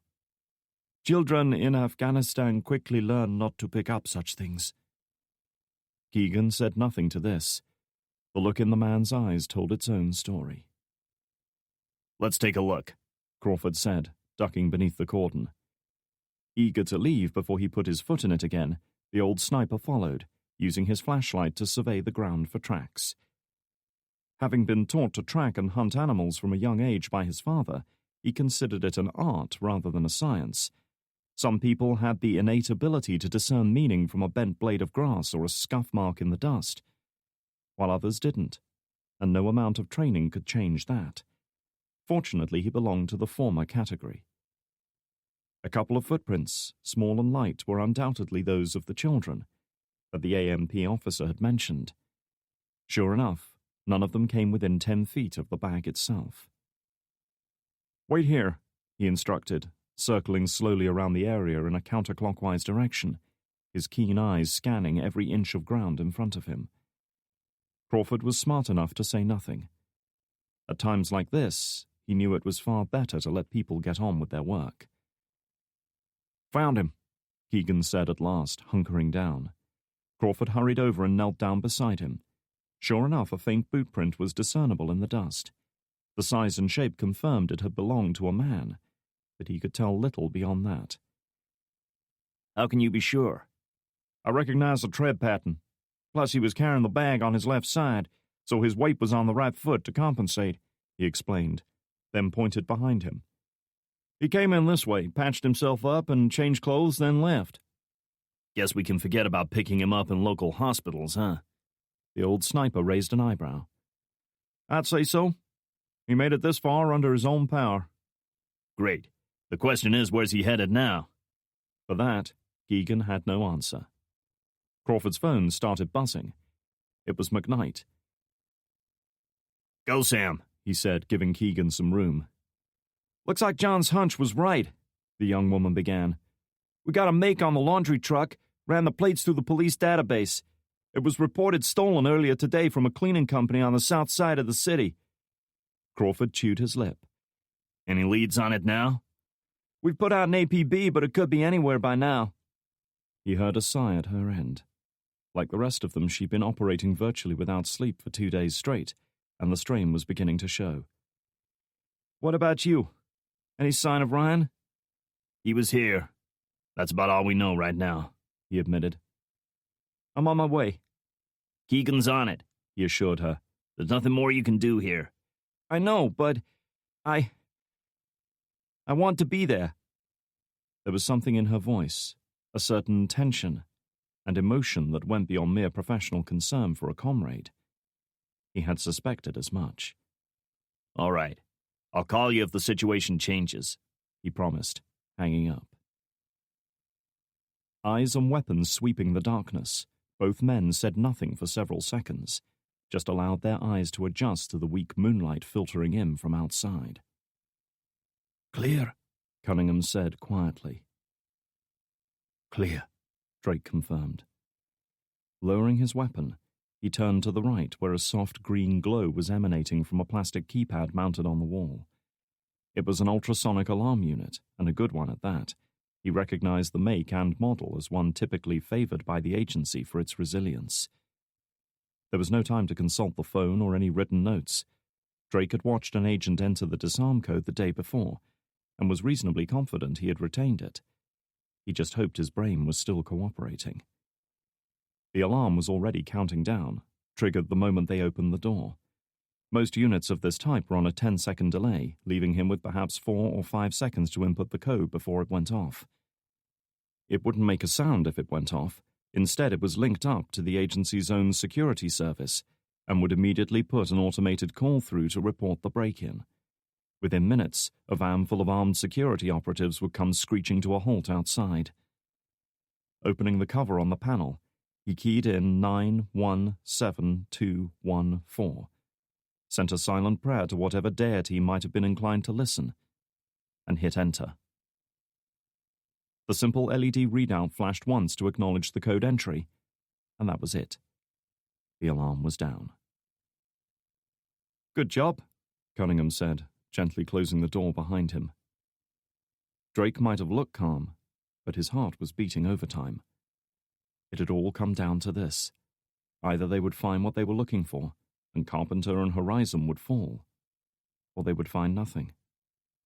He preferred not to consider that possibility. Let's get it done, he said, handing the Beretta back to its owner. You take the ground floor. I'll go upstairs. Normally, splitting up was a big no-no in situations like this. They were supposed to advance in pairs where they could cover each other's backs. But in this case, they simply didn't have time for a room-by-room search. They had a lot of ground to cover and little time in which to do it. Every second they stayed here increased their chances of being caught. Cunningham nodded, well aware of their precarious situation. He fished a small flashlight from his pocket and fired it up, allowing the weak beam to play across the floor. "On it, mate. Call out if you see anything." "Good luck," Drake said as his friend advanced deeper into the house, heading for what had once been the kitchen. Leaving him to it, Drake went for the stairs, pushing aside the pain, intent only on finding what he needed. Chapter 48. CIA Training Facility, Camp Peary, Virginia, 27th of November, 1985. Confused, Anya struggled to her feet, forcing her aching muscles to comply. Her rush of elation was starting to fade now, as she watched Carpenter walk a slow circle around her. The other recruits were standing in a line behind her, unmoving, seemingly oblivious to the pounding rain. "What was the final promise you made to me?" he asked. "I will never surrender, sir." She was trying to get her labored breathing under control, to slow her frantically beating heart, to stand up straight as a soldier should.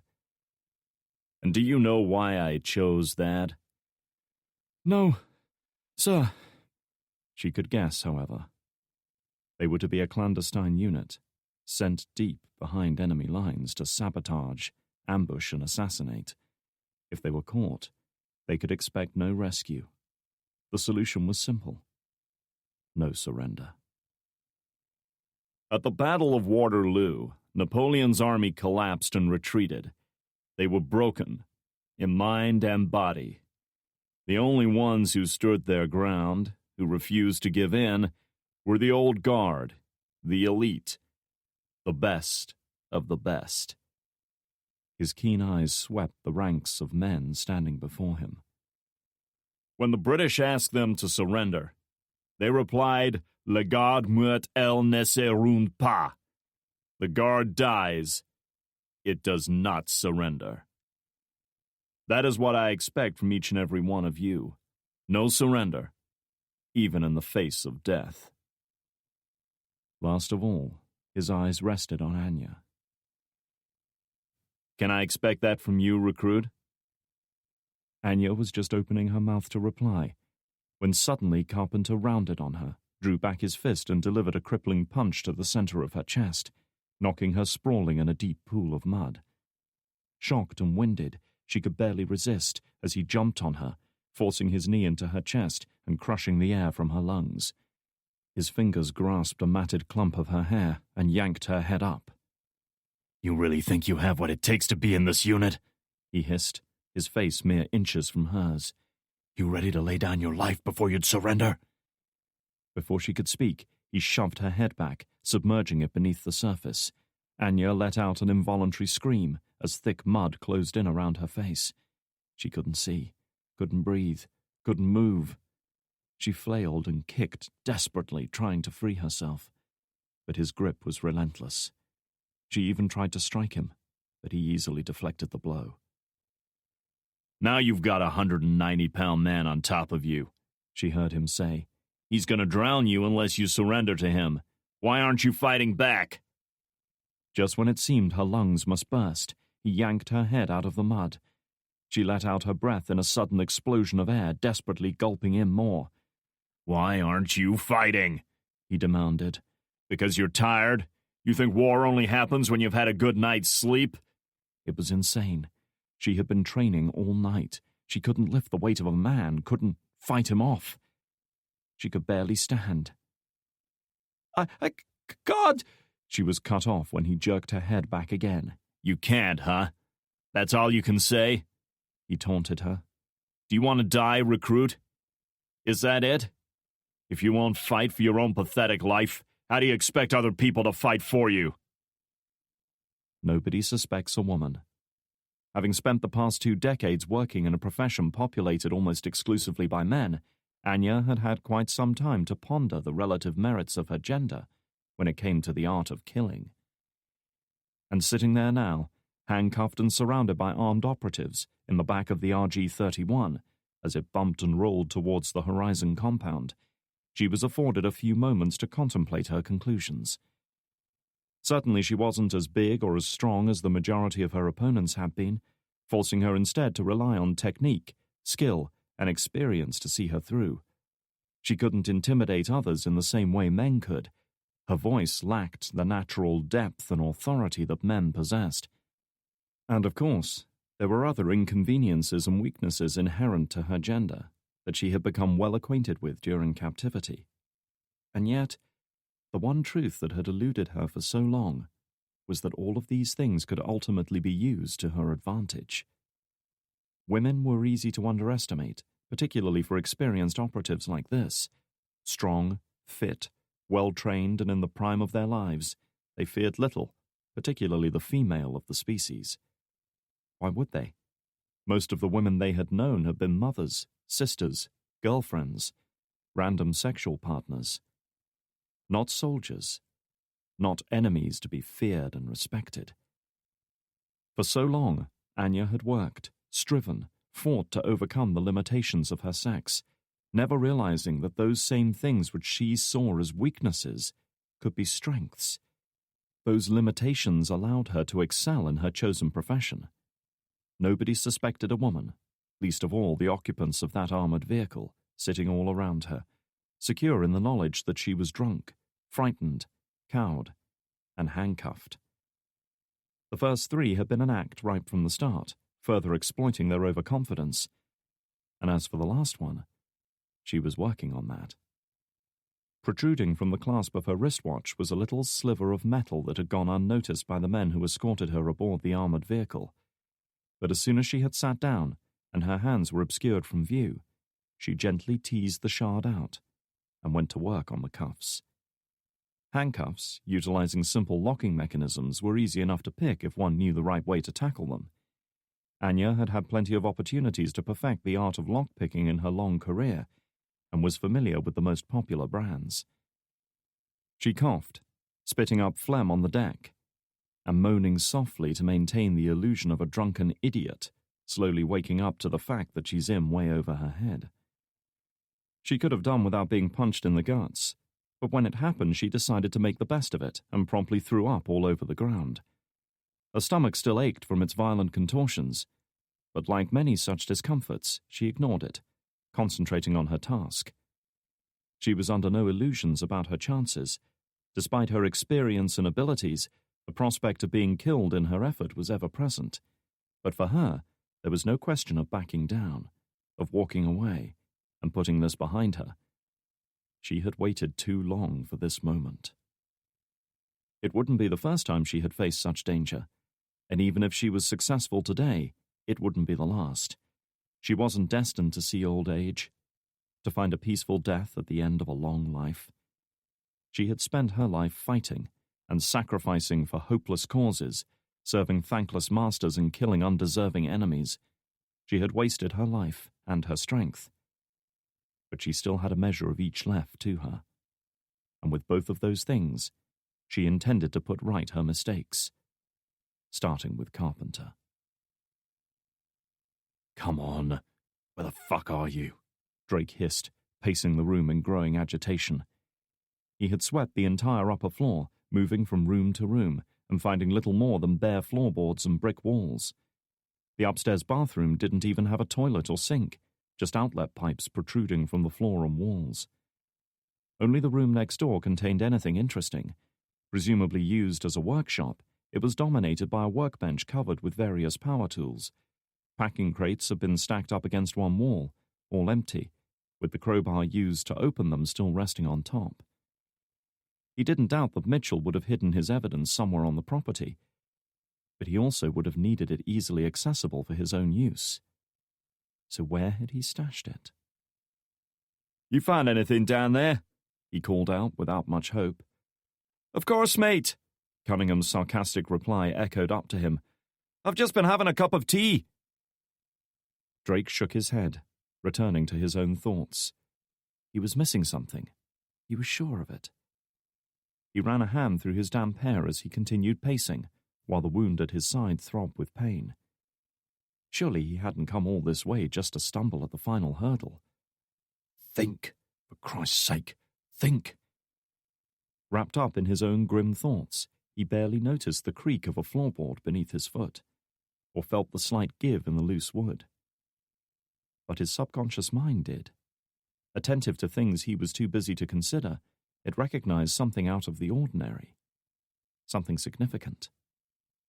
Drake stopped, frowning as the realization hit him. Retracing his steps, he put his weight down once again.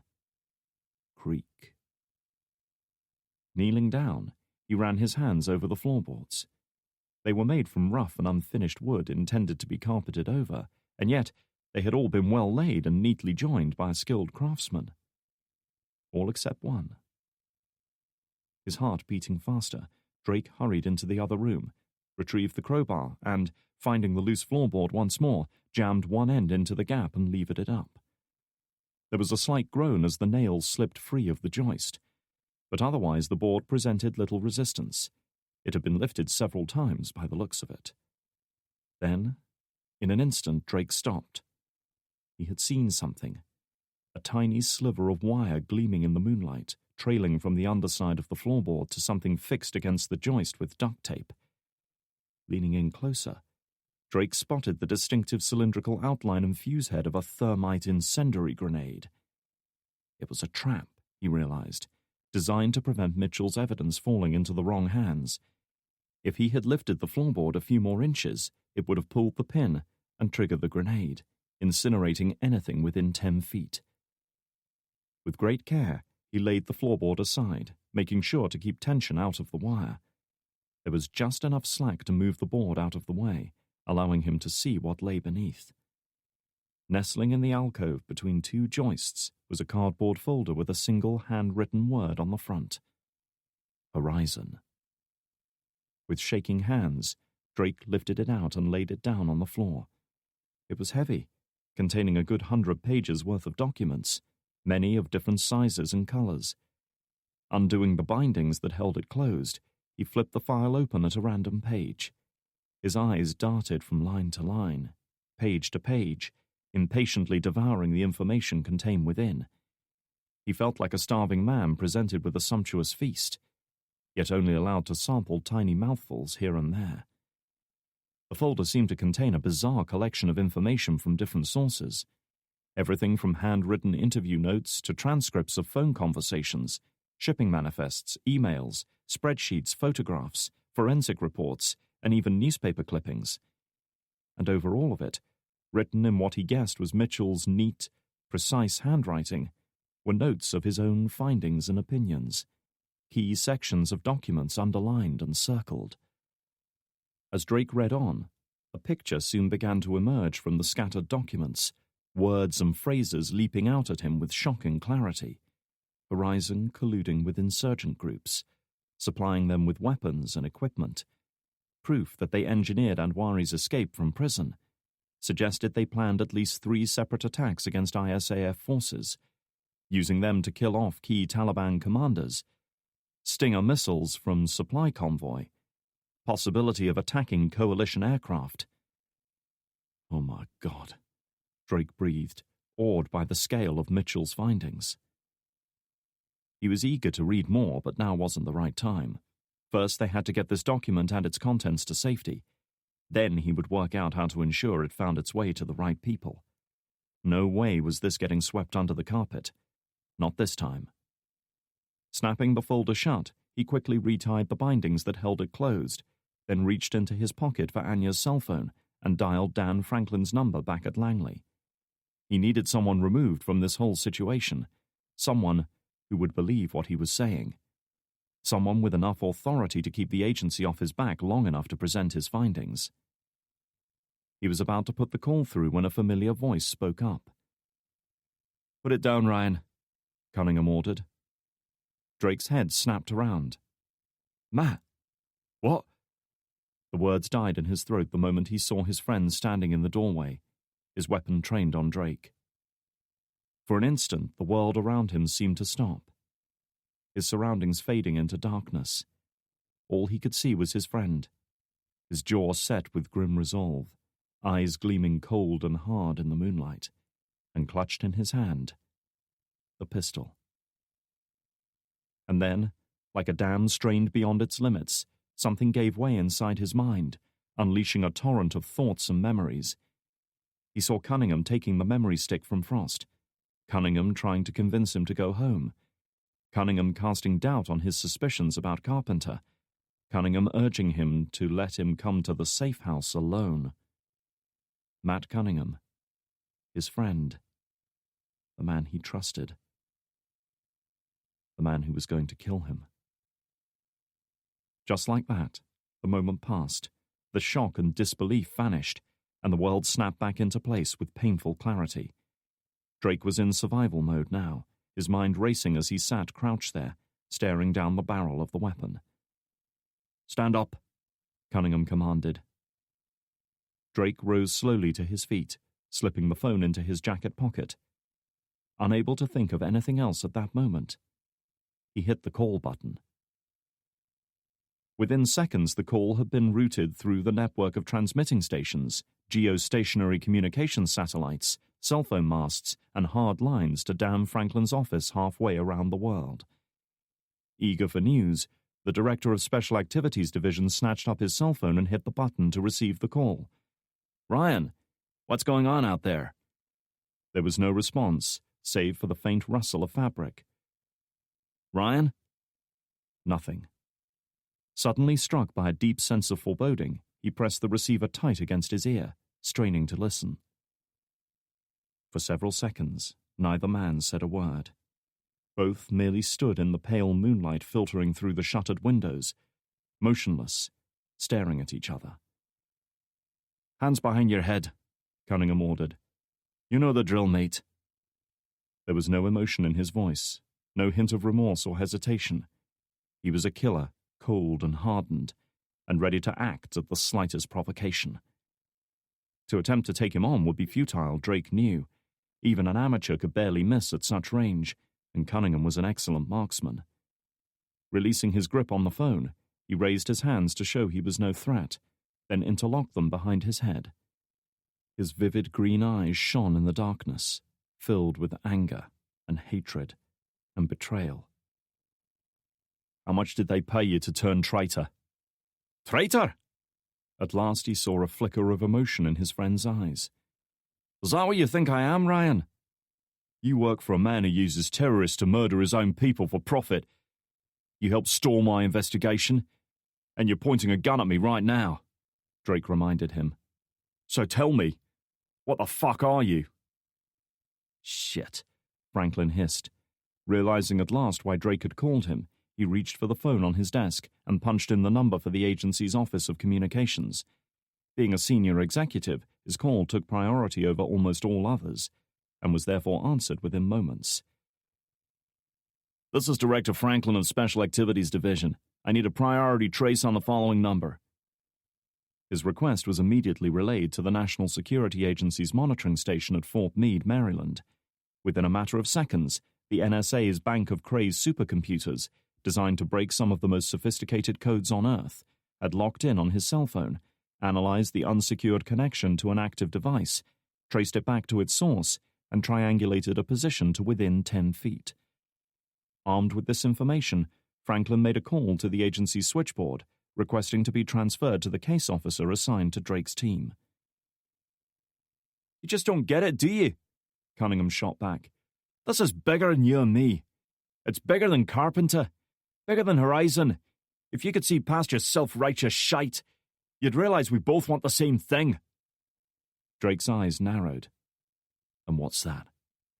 A way out, he said. This war is bleeding us dry. ISA have spending $100 billion a year in Afghanistan and getting fuck all in return, except body bags and cripples. We both know the Americans will order a withdrawal sooner or later. What do you think will happen then? Drake said nothing, just waited for him to go on. It'll be the same as when the fucking Soviets pulled out.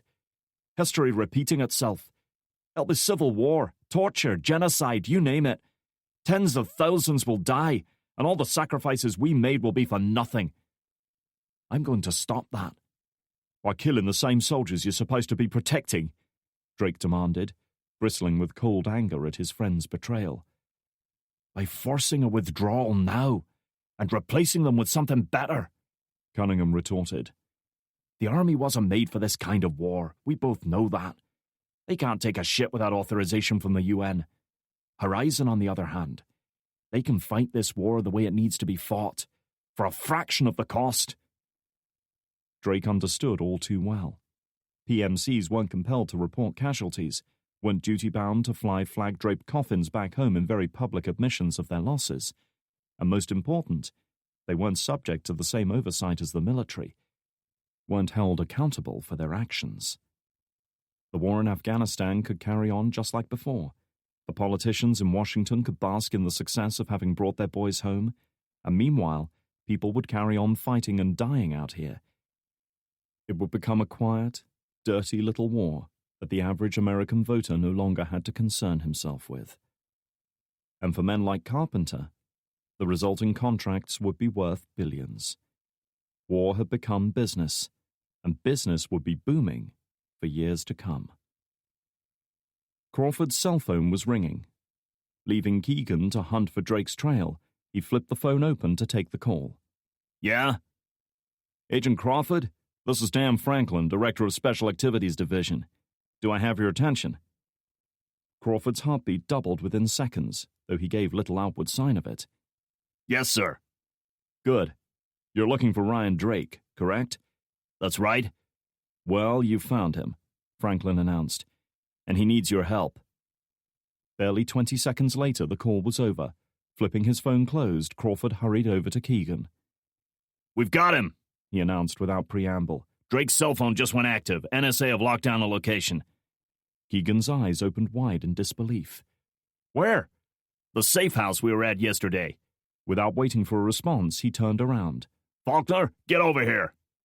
The big field agent was there within seconds. Prepare an assault team, fully armed, and get some air assets on this. I want that entire area locked down airtight. Understand? Completely, sir. Good. And get in contact with McKnight. Tell her where we're headed. Go now. Why would Ryan do something so stupid? Keegan asked. He'd have to know we'd track him down. Crawford's expression was as dark as the night around them. If what Director Franklin told me is true, that's exactly what he wants. Christ, Matt, listen to yourself, Drake implored his friend. You were working with the same men you're supposed to be fighting. How many men have died because of this? Drake saw the muscles in his throat rise and fall as Cunningham swallowed, saw a flicker of remorse in his eyes. It's a war. Every war means sacrifices. We had to let him worry of a few successes to get the other insurgent groups to trust him. Once they did, they were easy for us to take down. Don't you understand? He was our fucking silver bullet. We've killed more Taliban commanders in the past few months than the ISA have managed in the past 3 years. And now he's dead, Drake reminded him. He's dead because he outlived his usefulness. How long do you think it'll be before you outlive yours? For a moment, he saw a hint of doubt in his friend's eyes. Doesn't have to end like this, Matt, Drake went on, desperately trying to capitalize on the older man's wavering resolve. There's enough information in that file to bring down Carpenter and everyone else involved in this. If you help me, we can make a deal. Immunity from prosecution, a presidential pardon, whatever you want. He took a step forward, his boot brushing against the floorboard he had moved aside earlier. I know you, Matt. This isn't you. Don't waste everything you've done on an arsehole like Carpenter. He isn't worth it. For a brief, agonizing second, Cunningham seemed poised to relent, to lay down his weapon and accept Drake's offer. His gaze appeared to turn inward, as if seeing his actions, so easy to justify at the time, for what they truly amounted to. And then, in the blink of an eye, it was gone. Nice try, but it's a little late for that, he said with a grim smile. Step back, Ryan. Away from the folder. Drake's heart sank. He had failed. No, he said, standing his ground. I won't. In response, Cunningham thumbed back the hammer on his weapon. Don't test me, son. Step back. Or what? You'll kill me? Drake challenged him. We both know you have to do it. I've seen too much. I know too much. I'm a threat now. Cunningham said nothing, just stood there rooted to the spot, covering Drake with the automatic. Come on. What's the matter? Lost your nerve? Drake taunted. You can kill innocent men, but not your own friend? Is that one sacrifice too many? Cunningham shook his head, his eyes hardening with cold resolve. It's never too many, he said, his finger tightening on the trigger. I'm sorry, mate. That was all Drake needed to hear. Pulling his foot forward, he allowed it to catch on the edge of the floorboard, dragging it a few precious inches. There was a moment of taut resistance as the wire strained against the movement, then a barely audible ping as the grenade pin slipped free of its fuse. Drake took another step forward, his hands raised as he stared into his friend's eyes, readying himself for what was about to happen. Yeah, so am I. His first impression was of a terrific orange-white flash that seemed to engulf the entire room, wiping away all sense of light and shadow. It was followed an instant later by a vicious, explosive roar, like 1,000 bonfires all burning at once. Standing mere feet from the source of ignition, he felt the blast of heat immediately, searing his exposed skin and blistering the surface of his jacket. But he paid no attention to any of these things. In the half-second after detonation, his sole focus was Cunningham. He saw the man's eyes close involuntarily to protect themselves from the blinding light and heat, saw him throw his arm up and back away from the inferno that was now surging upwards from beneath the floor. This was his chance. With a primal cry, Drake lowered his shoulder and charged, catching Cunningham across the midriff and driving him backwards through the doorway. His momentum was only halted when his opponent slammed into the wall beyond with bruising force, crumpling the plasterboard facade. Wasting no time, Drake straightened up, drew back his arm and smacked the automatic from Cunningham's hand with a powerful backhanded strike. The weapon roared as a single round discharged from the sudden impact, only for Cunningham to lose his grip on it. Drake couldn't tell where it had landed, but it was no longer in his opponent's hand, and that was good enough for him. Now they were even. With his opponent disarmed, Drake went to work, lashing out with vicious, powerful strikes to his face and body. All of the anger and pain of his betrayal, held in check by sheer willpower, had at last found an outlet. In his mind, Cunningham was no longer a friend. He was an adversary, and a dangerous one at that. He had to be dealt with quickly. A knee to the stomach doubled Cunningham over, followed by a brutal right hook to the jaw that dropped him to the floor. Drake was on top of him in an instant, pinning him down so he could pummel him again.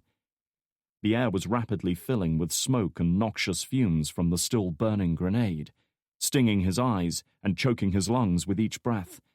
Now burning at 2,500 degrees, the thermite reaction was more than enough to ignite the wooden floorboards and joists around it. A sudden crash from behind told him the molten thermite had just burned through the floor to drop down into whatever room lay below. Glancing around, he saw a column of flame rising from a meter-wide hole where the grenade had once been. And lying, just feet away from it, was Mitchell's folder. He had to get to it before the flames consumed it.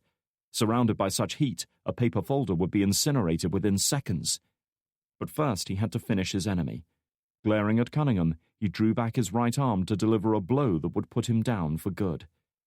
But his momentary hesitation had brought Cunningham a precious second or so to recover his wits.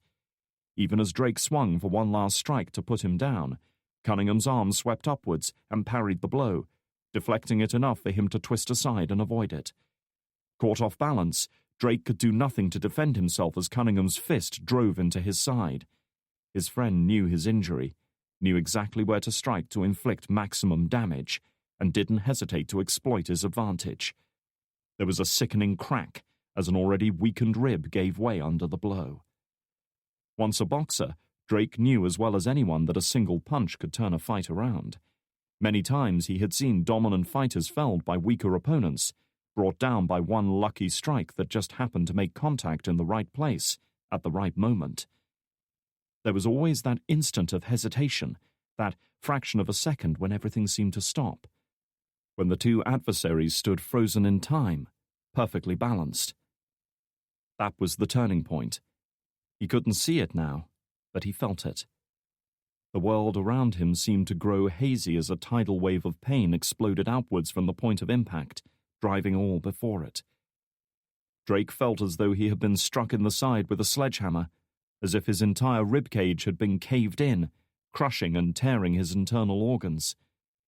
A sudden burst of warmth told him his makeshift dressing had come away, fresh blood welling up from the reopened wound. Managing to wedge a knee between himself and Drake, Cunningham drove it upwards with all his strength, throwing Drake backwards through the doorway to land in a sprawl on the rough floorboards beyond. The room was well and truly ablaze now. Though the thermite had burned right through to the level below, much of the floor was now on fire, with flames licking up through gaps in the boards. Choking smoke filled the air, red and orange in the glow of the fire. Through hazy, streaming eyes, Drake looked up as Cunningham staggered through the doorway, bloodied and bruised, but defiantly on his feet. He stooped down and snatched up the crowbar Drake had discarded earlier, wielding the simple but brutally effective weapon with practiced ease. Drake could do nothing to defend himself. He had no weapons, no objects to use as a shield, nothing with which to deflect the blow. Staring into Cunningham's eyes, Drake saw no trace of the man he had once known. A killer stood before him now, a soldier ready to finish his enemy without remorse, without hesitation. Something was pressing into his back, something hard and square. He had barely noticed it amidst the burning pain of his broken rib and the choking fumes that seared his lungs with every breath, but his subconscious recognized it as something significant, a small, hard, square object lying discarded on the floor. In a flash, his pain-racked brain assembled the pieces and realized the truth. Even as Cunningham raised the crowbar to strike, Drake rolled aside, reached beneath him and felt his fingers close around the butt of Cunningham's Beretta. It must have landed there when he struck it from the older man's grasp. With no time to aim, he brought the weapon up in Cunningham's general direction, flicked off the safety, and pulled the trigger. There was a sharp crack, and suddenly a cloud of red sprayed outwards from the man's right shoulder, spinning him around with the force of the impact. For a fleeting moment, he saw utter shock reflected in his former friend's eyes. Squinting and struggling to hold the weapon level, Drake adjusted his aim and capped off another round, just as Cunningham disappeared into the smoke and haze. The bullet sailed harmlessly past him, burying itself in the wall opposite. "Get up," a voice in his mind implored him. "Get up, now!" Gritting his teeth against the pain that blazed as hot as the fire consuming the room around him, Drake rolled over onto his stomach and forced himself up from the ground, muscles trembling with the effort. On his feet, if only through sheer force of will, he staggered out through the doorway with the weapon raised, rounding the frame in time to see Cunningham disappearing down the stairs, clutching his arm. "Shit!" Turning back into the room, he pulled his t-shirt up against his mouth in a feeble attempt to keep the smoke from his lungs. It didn't do much good, and already he was coughing and gasping for air. With water streaming from his eyes, he glanced down at the floor. Mitchell's folder was still lying where he'd left it, its edges curling in the intense heat. One side was already alight as the flames rapidly spread out to consume it. Cunningham would have to wait. The folder was the priority. Braving the intense heat, he rushed forward and snatched up the folder, desperately beating it against his leg to extinguish the flames. It was charred and scorched in places, but still intact. But it wouldn't be if he stayed here much longer. Already the floor was sagging inwards and flames were licking at the walls, eagerly seeking more fuel. Clutching the documents inside his jacket, Drake turned and fled, bumping into the wall outside before staggering down the corridor. He still gripped the Beretta in case Cunningham returned to finish the job, though his ability to hit anything more than 6 feet away was dubious. His vision growing vague and hazy, he stumbled down the stairs, almost losing his footing. Smoke was billowing out of the corridor below. Whatever room the thermite had dropped down into must also be ablaze. There was no sign of Cunningham, but a glance at the front door showed it standing ajar. He had made a run for it, fleeing into the surrounding neighborhood. Driven by his own body's desperate need for oxygen, Drake dashed for the door, kicked it open, and staggered outside. He could go no further. Exhausted, he fell to his knees, still clutching the burned and crumpled folder, as though his life depended on it, which it probably did. Behind him, a tremendous crash announced the collapse of the burning upper floor. Smoke was now streaming from the first-floor windows, and though he couldn't see it from his position, he was certain flames were now licking at the roof. With trembling, soot-smeared hands, he laid the folder down. Cunningham had come within seconds of destroying it forever, yet here it was, safe at last. Redemption for him, and retribution for men like Carpenter. The screech of tires drew his attention to the main gate, where a Ford Explorer had just skidded to a halt, its headlight beams blindingly intense. Moments later, several figures emerged from the vehicle and streamed in through the open gate, all clutching weapons. "Ryan!" he heard a familiar voice call out.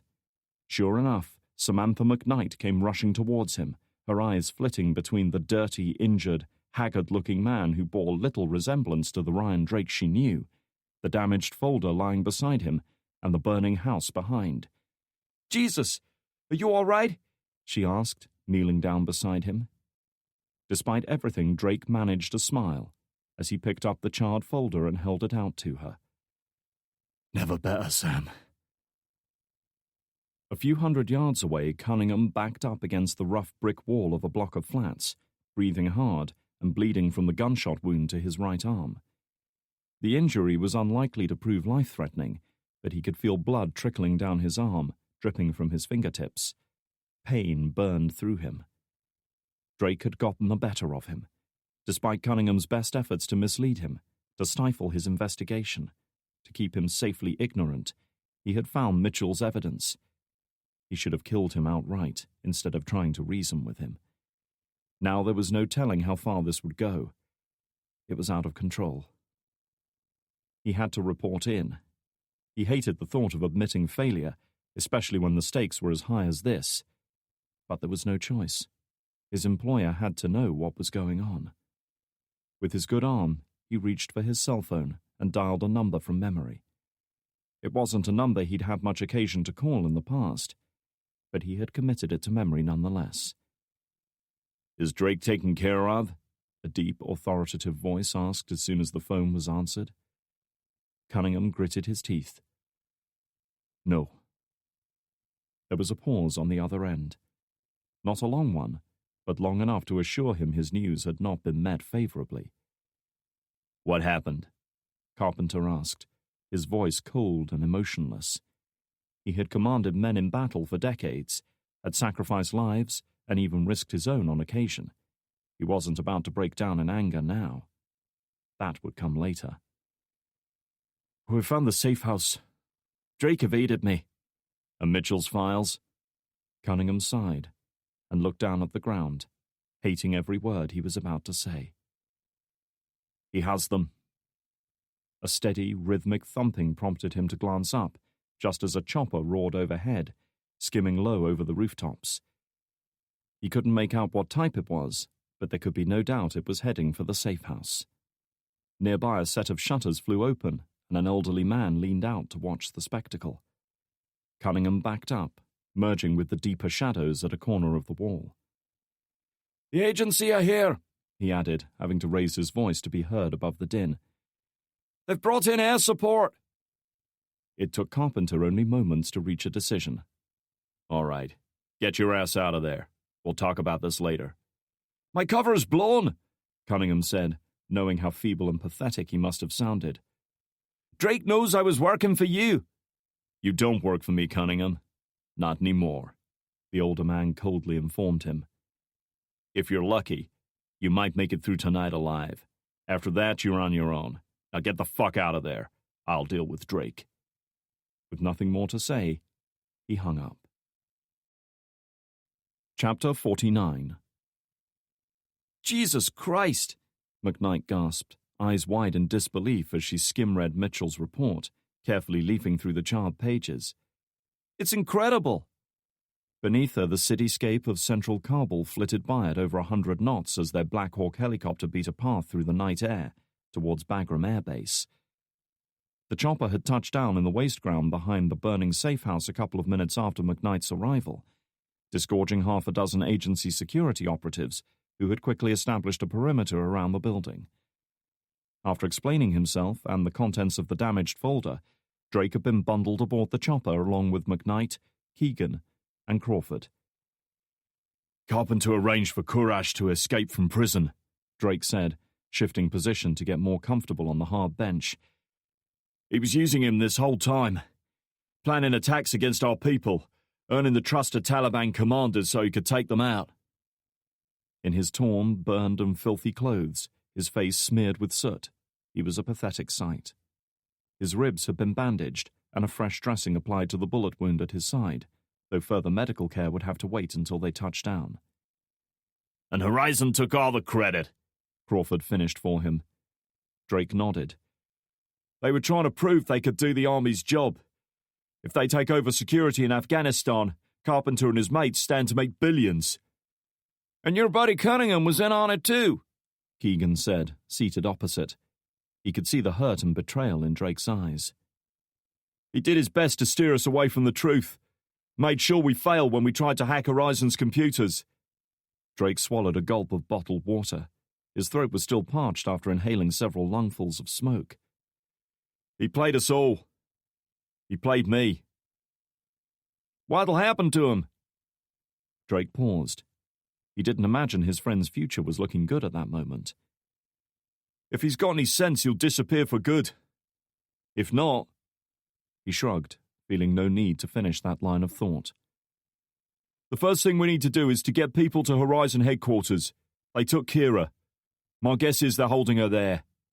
"Unless they're done with her," Keegan said, his face ashen. "They wouldn't do that. Not yet," he said, not sure who he was trying to convince. "They would want to know how much she'd uncovered." He leaned forward, staring Keegan in the eye. "We'll tear that building apart if we have to, but we'll find her." The sniper nodded. He didn't have to say what he was thinking. Drake knew well enough the bond that had developed between them. Instead, he glanced at McKnight, the woman who had played such a big part in all of this, and who wasn't even part of his team. "Sam?" She looked at him, tearing her eyes away from the folder. "Yeah? I never got the chance to say this before, but thank you." "For what?" "For all of it. You risked your life for us more than once. We wouldn't have made it this far without you. I won't forget that." She nodded, understanding the sentiment and his need to express it. "Tell me something, Ryan. Are all your operations like this?" "Pretty much," he admitted, unable to hide a grin. But it quickly faded as he glanced outside, catching a fleeting glimpse of something coming towards them, something that glowed bright red like a hot coal. It took him a moment to realize what it meant. Too late. There was a blinding white flash, and an instant later the world around Drake was engulfed in chaos. The aircraft heaved violently, throwing them sideways in their safety harnesses with bone-jarring force, as a thunderous boom reverberated through the cabin. Trailing smoke and flame, the stricken Black Hawk yawed wildly to port, swinging in a wide arc as the pilots fought for control and overcompensated in their panic. Blaring alarms mingled with frightened shouts and the scream of tearing metal as the overloaded airframe started to give way. Snapped right off its damaged runners by the violent movement, the starboard crew door flew off like a piece of cardboard. Drake watched as the ground spun and lurched sickeningly beneath them, his view obscured a moment later by smoke from the crippled engines. Caught with his safety harness unlatched, the aircraft's door gunner fell, slid across the listing deck and disappeared out through the open door with a wild, terrified scream. Drake could do nothing but watch in horror, clutching the cargo straps behind him in a white-knuckle grip. "I've lost hydraulics!" the pilot yelled. "Can't hold it! We're going down!" The chopper yawed to starboard so hard that Drake could see nothing beyond the door but trees and fields. They had to be listing at 40 or 50 degrees by now. For a moment, he thought the chopper was going to tip right over and plow into the ground. Then, in a final desperate effort, the pilot managed to haul the dying aircraft back from the brink. It was only a temporary reprieve. Still locked in a death spiral, the big chopper plowed through a stand of juniper trees, its rotors scything through branches and foliage like a knife through butter. Unable to take cover, Drake threw up his arm to shield himself as glass and pieces of tree bark peppered them. His last sight was of a big area of flat, open ground stretching out beneath them. Then his world was filled with a horrible, sickening roar as the aircraft plowed into the ground. The forward bulkhead rushed towards him.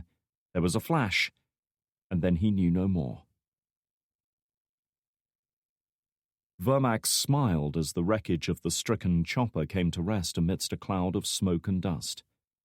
The Stinger had done its work with deadly efficiency, crippling the low-flying Black Hawk's engines before the crew even had a chance to react. It was almost too easy. Reaching up, he pressed the transmit button on his encrypted radio unit. "They're down," he reported, his voice calm and devoid of emotion. The same couldn't be said of Carpenter. "Move in," he ordered, his voice edged with tension and anticipation. His future depended on what happened here tonight. "I want confirmation those files are destroyed." "And if anyone's still alive?" Vermac asked. He knew the answer before he'd even asked the question, but he needed to hear it from Carpenter himself. "There were no survivors. Understand? No survivors." Vermac smiled again. Fighting and killing had become a mere matter of business for him over the years, but in this case, he just might take pleasure in putting a round through Drake's head. "Understood."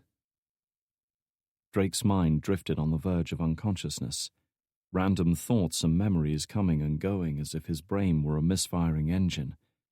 But somewhere deep down was a voice urging him to get up. Sensations came first. He could feel dry, wind-blown grit peppering his face and eyes, mixing with the warm slickness of blood dripping down the left side of his face. The chill night air carried an odd mixture of burned plastic, cordite, oil, and aviation fuel. And, in a flash, his memory of the sudden explosion, the sickening crash came flooding back. They were down, but they were alive. They had survived. It must have been Horizon. Somehow they had tracked his chopper and shot it out of the sky, just as they had done with Mitchell. "You have to get up. Get up now." With great effort, he forced his eyes open. The crew compartment was a mess of broken equipment, shorted-out instrument panels and buckled metal. Something fluttered past his face. A piece of paper burned and charred along one edge. They were everywhere, he realized, scattered all across the crew compartment like litter. Mitchell's evidence folder, torn apart during the crash. He watched as another piece, caught by the fitful breeze, slid across the deck and out through the gaping hole where the crew door had been. With his growing awareness came the first waves of pain. He felt as if he had been sealed inside an oil drum and rolled off the edge of a cliff, his body battered and thrown around the enclosed crew compartment like a rag doll. Still, experimental movement of his arms and legs told him that nothing was broken. He could still function. The chopper was lying tilted on its port side at about a 45-degree angle. Crash landing in open ground, it must have tipped over into some depression or down an embankment before coming to rest. Drake, A weak voice called out. you okay? What the fuck happened?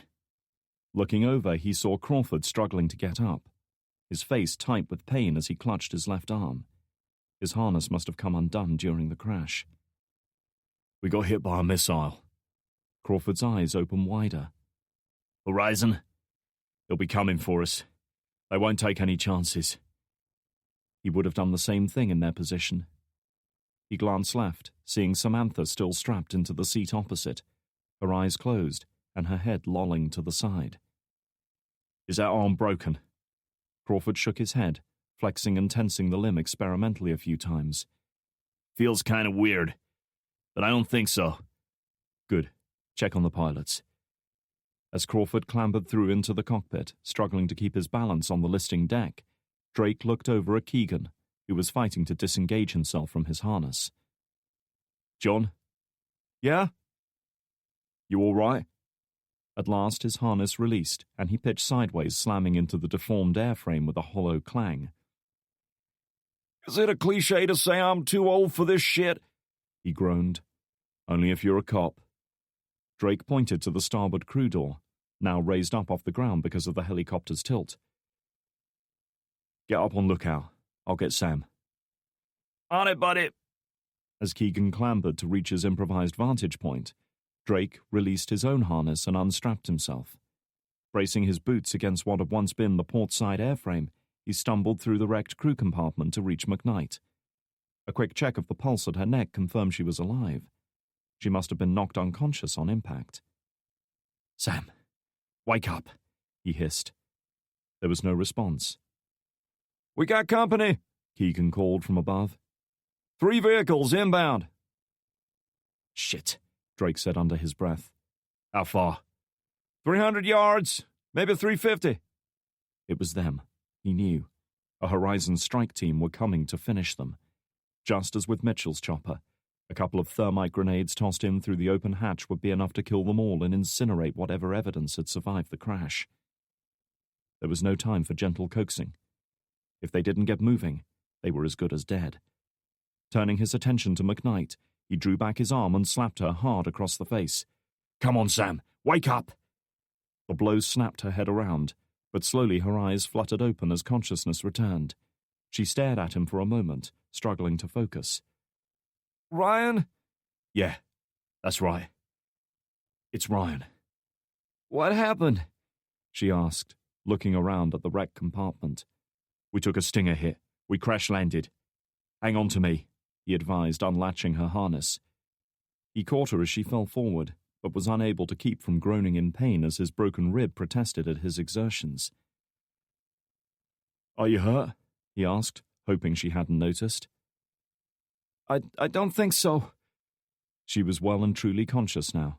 Pushing her disheveled hair out of her eyes, she looked at Drake again. They're coming to kill us, aren't they? The grim finality in her voice made it seem as though it had already happened. 200 yards, Keegan called down from his makeshift lookout position. They're splitting up, moving to outflank us.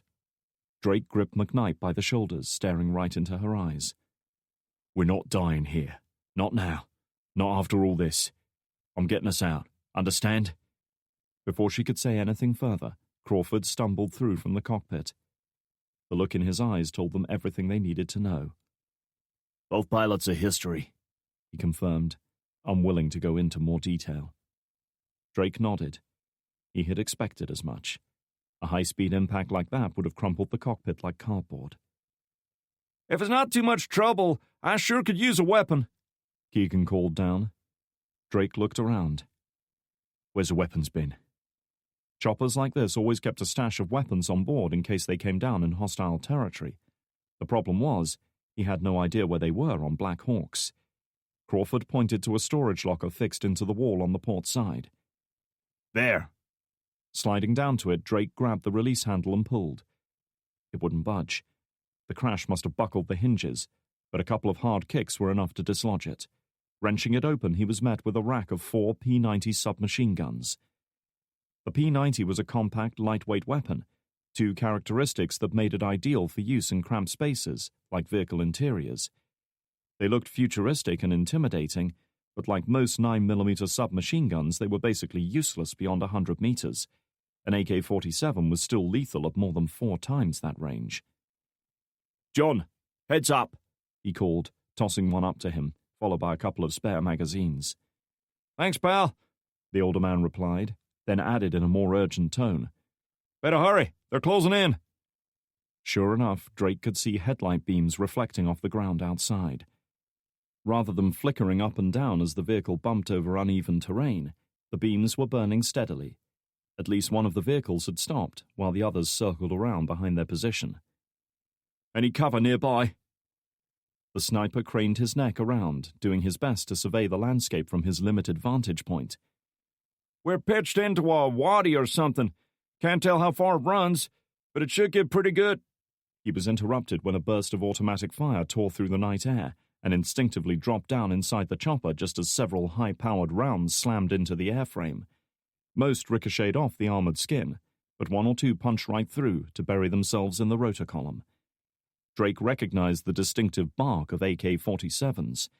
The Russian-made weapons were ubiquitous in countries like Afghanistan, which made them a perfect weapon of choice for the Horizon Strike Team. Anyone finding dead bodies riddled with AK rounds would assume they had been killed by insurgents. Shit, sons of bitches must have snuck in behind me, Keegan said, visibly angered at having missed their approach. Taking a breath, he rose up from the listing deck with the P-90 at his shoulder and capped off several rounds before ducking back down again. His short burst was met with a storm of automatic fire, heavy-caliber rounds slamming into the dirt around the hatchway, kicking up clouds of dust and broken stones. I think they're pissed at me. Quickly, Drake unlatched 2 more weapons from the rack and thrust them at Crawford and McKnight. Grab as much ammunition as you can and get ready to move. Where are we going? McKnight asked, sliding the unusual box magazine into its groove along the top of the weapon. As soon as it was home, she racked back the priming handle to chamber the first round. With dubious armor protection and hundreds of pounds of aviation fuel still in its tanks, the crashed chopper could easily be turned into a steel coffin by a single well-thrown grenade. Their only chance was to make a break for it. Anywhere but here, Drake replied, snatching up what remained of Mitchell's evidence folder. Many of the pages had been scattered in the crash, and he had no time to gather them all. But with luck, there was enough left to make the difference. Target's 50 yards out, Keegan warned, flinching as another burst of fire traced its way along the top of the doorway. Head count, Drake asked, shoving the folder down the front of his shirt. This done, he forced a couple of spare magazines into his belt. Fucking lots, was the simple reply. I can't hold them off. Bin it, mate, Drake advised. We're moving now. I'll take point, you bring up the rear. Everyone else on me. Crawford, Sam, ready? He was met by a pair of nods. All right, move. Chapter 50. The reinforced windows of Carpenter's office provided panoramic views over Kabul, allowing its sole occupant to gaze out across the city without fear of attack. The armored glass would withstand anything short of an anti-tank round. But Carpenter was oblivious to the impressive vista at that moment. He had shut himself away in his office, with explicit instructions that he not be disturbed for any reason. All of his attention was focused on events several miles to the north, unfolding in real time on his computer screen. His bird's-eye view of the battle came courtesy of a small remote-controlled drone orbiting several thousand feet above the crashed chopper. its only weapon a high-resolution infrared camera mounted on the nose. Carpenter had vectored one of these little aircraft into the ambush area to survey the crash site for survivors. Sure enough, he could see bright white blobs of color moving around the interior of the crashed chopper, the unmistakable thermal images of human bodies. Clearly someone had survived the crash, though if Vermac and his strike team had anything to do with it, it wouldn't be for long.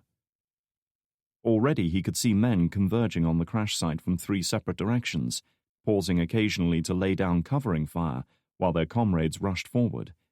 It was a textbook example of a fighting advance by men who were well drilled and used to working with each other. And it was just as well, because time was running out. Even he could do nothing to hide the fact that a coalition chopper had been shot down on the outskirts of Kabul, triggering a search and rescue response from all units in the vicinity. The survivors had to be eliminated quickly before any relief effort could be mounted. Involuntarily, his hands clenched into fists. His career, his company, everything he had worked to build in the past 5 years, and perhaps his very life, now hung in the balance. It all depended on what happened in the next few minutes. The RG-31 shuddered to a halt at last. The rear doors were swung open, and Anya was pushed roughly outside, making sure to stumble and fall with a groan of pain as she hit the ground. Cursing under his breath, the big Hispanic operative moved forward and lifted her bodily to her feet. She noticed with a momentary feeling of distaste that his hand found her breast as he raised her up. Her eyes took in everything as she was escorted towards the main building. She saw a couple of armored jeeps parked near a maintenance area, in the process of being refueled. Several operatives were milling around, some standing off to one side and smoking. All were armed with M4 carbines, an excellent assault rifle that had served her well on many operations during her long career. Over by the perimeter wall, she was relieved to see the ruined Toyota pickup truck being lowered from the winch of an armored recovery vehicle. Its engine bay had been crumpled and deformed by the crash, rendering it inoperable. But that didn't matter now. It still had a part to play. Normally, at times like this, she was able to purge her mind of all other thoughts, concentrating solely on her objective. Yet, oddly, she found herself thinking of Drake. She felt guilty for leaving him behind, for allowing him to be drawn into this mess when it was of her making. Once again, he was paying the price for her mistakes, and as hard as she tried to cut herself away from such thoughts, she couldn't get past the feeling that she owed him more than that.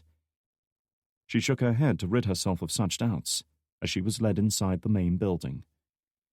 She had been here once before, a very long time ago. It had been different then, of course, different owners and a different purpose. She had been different too, but even now, after all these years, this place still elicited a lingering sense of dread in her. The holding cells would be down in the basement. That was the way it had been 20 years ago, and she didn't imagine much had changed since then. Carpenter wouldn't have troubled himself to alter such a feature of this building, especially when it served such a useful purpose. Sure enough, after taking a left off the main corridor, she was led down a flight of stairs that she remembered all too well. They might have been given a new coat of paint since then, but what lay beneath hadn't changed. 2 guards accompanied her down. The big Hispanic man named Martinez, one hand clamped around her arm, and his smaller companion, Shaw. Reaching the bottom of the stairs, she found herself facing a narrow corridor with heavy steel doors set along each side, each secured by deadbolts. She couldn't tell if any of them were occupied, but there were no other operatives around, the cells being impossible to escape from. She almost smiled. Perfect. Allowing herself to stumble, she pretended to lose her footing and sagged in her captor's arms, a dead weight, a useless burden. "Get up, goddammit!" Martinez growled, shoving her forward irritably. Her time had come. With a single twist of her wrist, she slipped free of the handcuffs and spun around to face him, swinging the now exposed ratchet as a crude, blunt hook. Her aim was perfect, the rough metal edge making contact in the center of his forehead, gouging a bloody path across his right eye and down his cheek. Screaming in pain, he twisted aside, clutching his mangled face. I will show no mercy. I will never hesitate. Rounding on shore, just as he swung the barrel of the M4 to bear on her, Anya grabbed the weapon's protruding foregrip and yanked it upwards, forcing it away from her. An instant later, her right hand leapt out, striking a quick, vicious blow to Shaw's exposed throat. When it came to unarmed combat, Anya knew a few more effective ways of subduing an opponent than a hard blow to the thyroid cartilage surrounding the larynx. The intense pain and temporary inability to breathe thus produced was enough to drop even the toughest fighter, and Shaw was no different. Coughing and gasping, eyes wide with fear, he released his grip on the weapon, staggered sideways, and fell to his knees, trying to make for the stairs. It was a futile effort, and soon ended when Anya brought the butt of the M4 down on the back of his neck. With one opponent now removed from the fight, she turned her attention to Martinez. Injured and half-blinded he might have been, but he was still a threat, and threats had to be dealt with. Kira Frost opened her eyes, startled by the agonized cry echoing from the corridor outside her cell. But no sooner had it started than it was abruptly cut off. She swallowed, her throat dry, her skin cold and clammy. Bound on the floor as she was, she could do nothing to protect herself. She had chafed the skin around her wrists raw, trying to break the plastic cuffs, to no avail. She knew from experience that they were near impossible to remove by brute force. She had never had much fear of water until today. Even now she vividly remembered the agony of trying to draw breath that wouldn't come, the terror of knowing she was drowning, the helplessness of fighting in vain to break free. In the end, she had told them what they wanted to know, had given them every detail of her hacking attempt, the information she was trying to access, the suspicions Drake and his team harbored towards Horizon. She had told them everything, and she hated herself for it. Where Drake was now, whether he was even still alive, she had no idea. More than likely, she would never know. They would kill her once they were certain she could be of no further use. She tensed at the sound of footsteps in the corridor outside. Footsteps, slow and deliberate, coming closer. Coming for her. In a feeble attempt at retreating, she shuffled along the floor, backing away from the door even as the footsteps halted outside. This was it. She knew. They had come to kill her. She stared wide-eyed as the bolt was withdrawn and the door swung open. But nothing could have prepared her for the sight that now confronted her. Chapter 51. "Contact!" Drake yelled, ducking down as a volley of automatic fire sliced through the air above him. The rounds came so close to his head as they whizzed past that he could actually feel the change in air pressure. Taking a rough bearing on the muzzle flash, he fired a short automatic burst in reply. Beside him, Keegan was capping off rounds with his own weapon, taking his time and aiming well to conserve ammunition. Empty shell casings littered the ground all around them.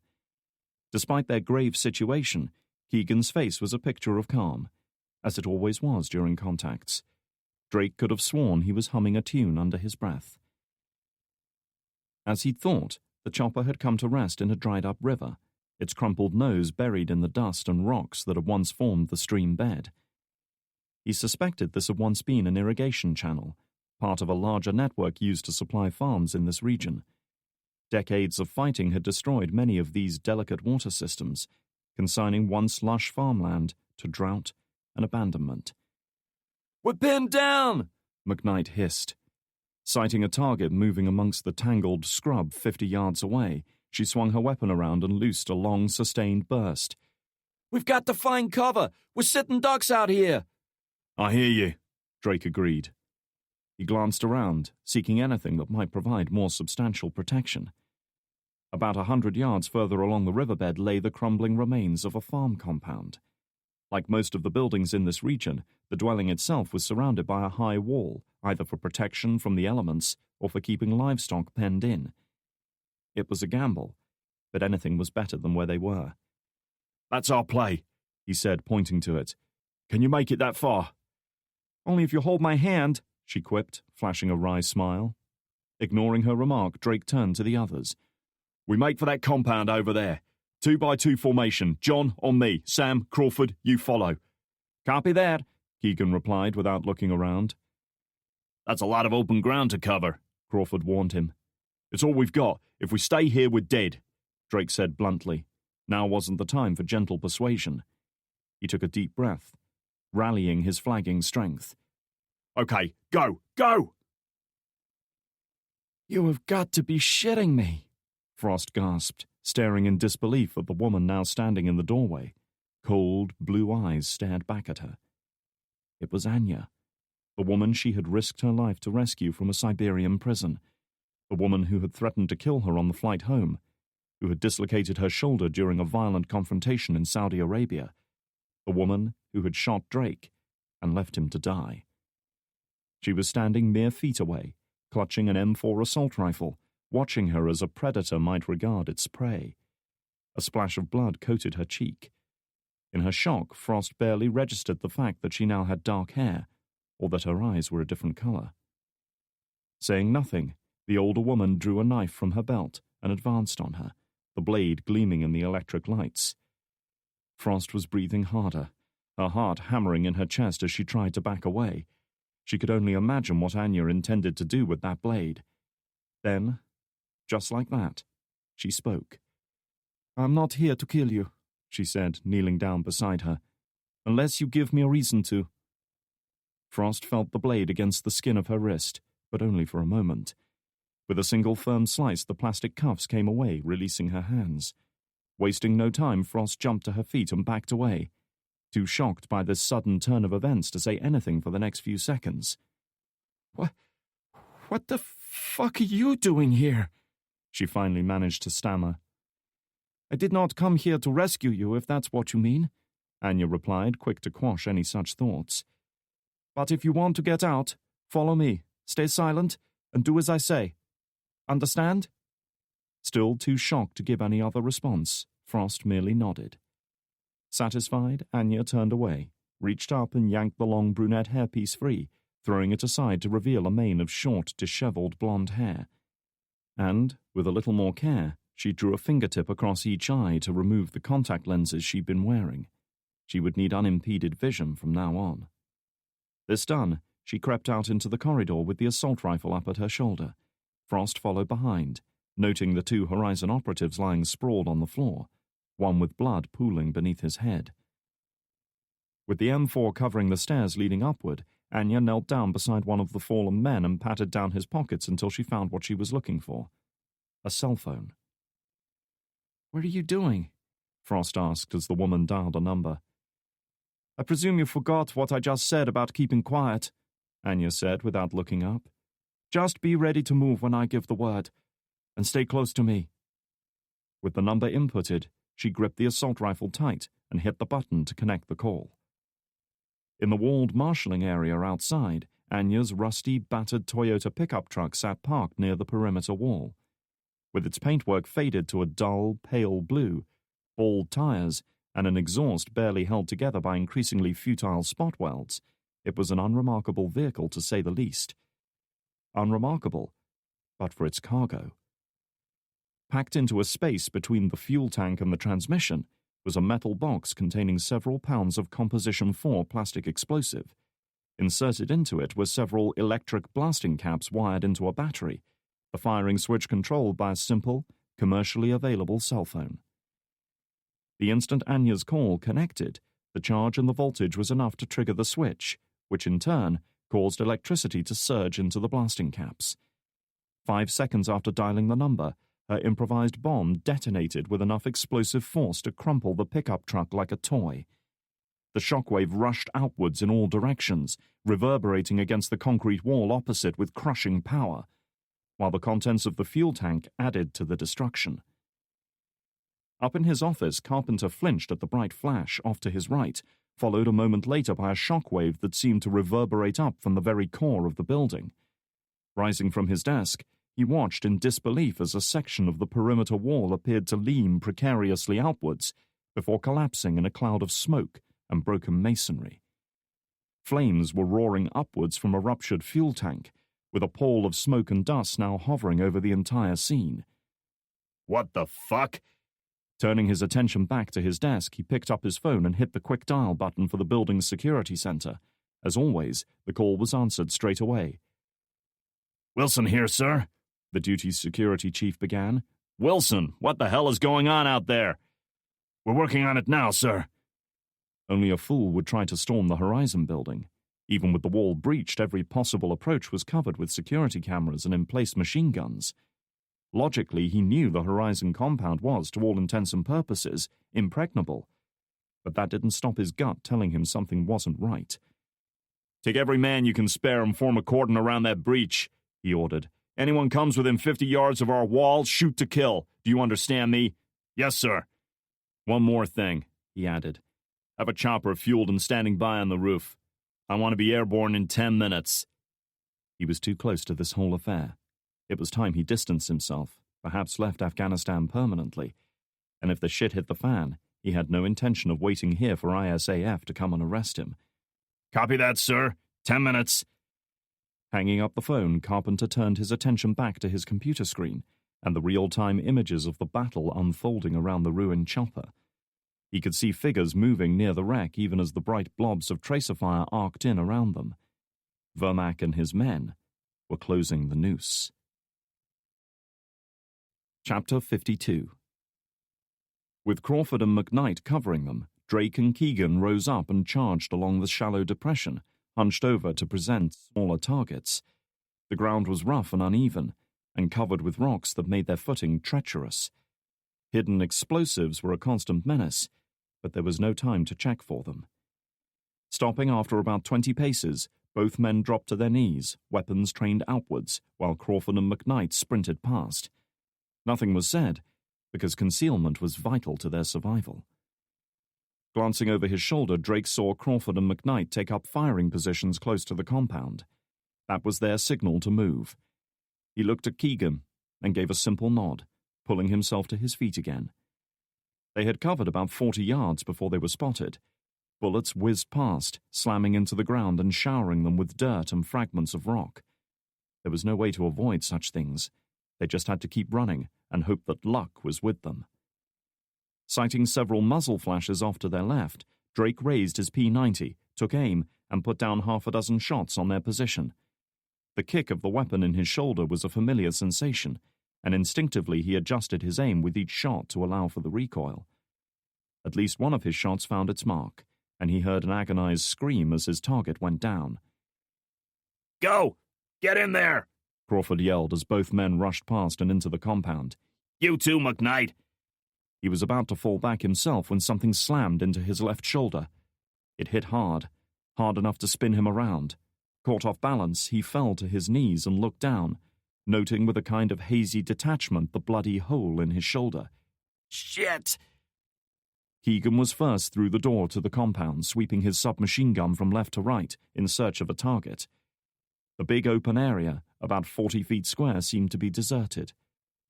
The walls were simple mud brick, cracked and worn by long years of exposure to the elements. There had once been a roofed dwelling set against the west wall, but it had long since collapsed, taking a portion of the outer wall with it. All that remained were piles of rubble. Clear! He hissed. Drake was next in. Keegan, take position. By that breach, he gasped, backing up against the solid cover of the stone wall, sweating and breathing hard as McKnight hurried past. Nobody followed her. Drake's stomach lurched. Reaching out, he grabbed the woman by the arm. Where's Crawford? He was right behind me. Rushing back to the entrance, Drake peered out into the winding, arid riverbed they'd just sprinted along. In the darkness, it was hard to make out details amongst the rocks and straggling bushes.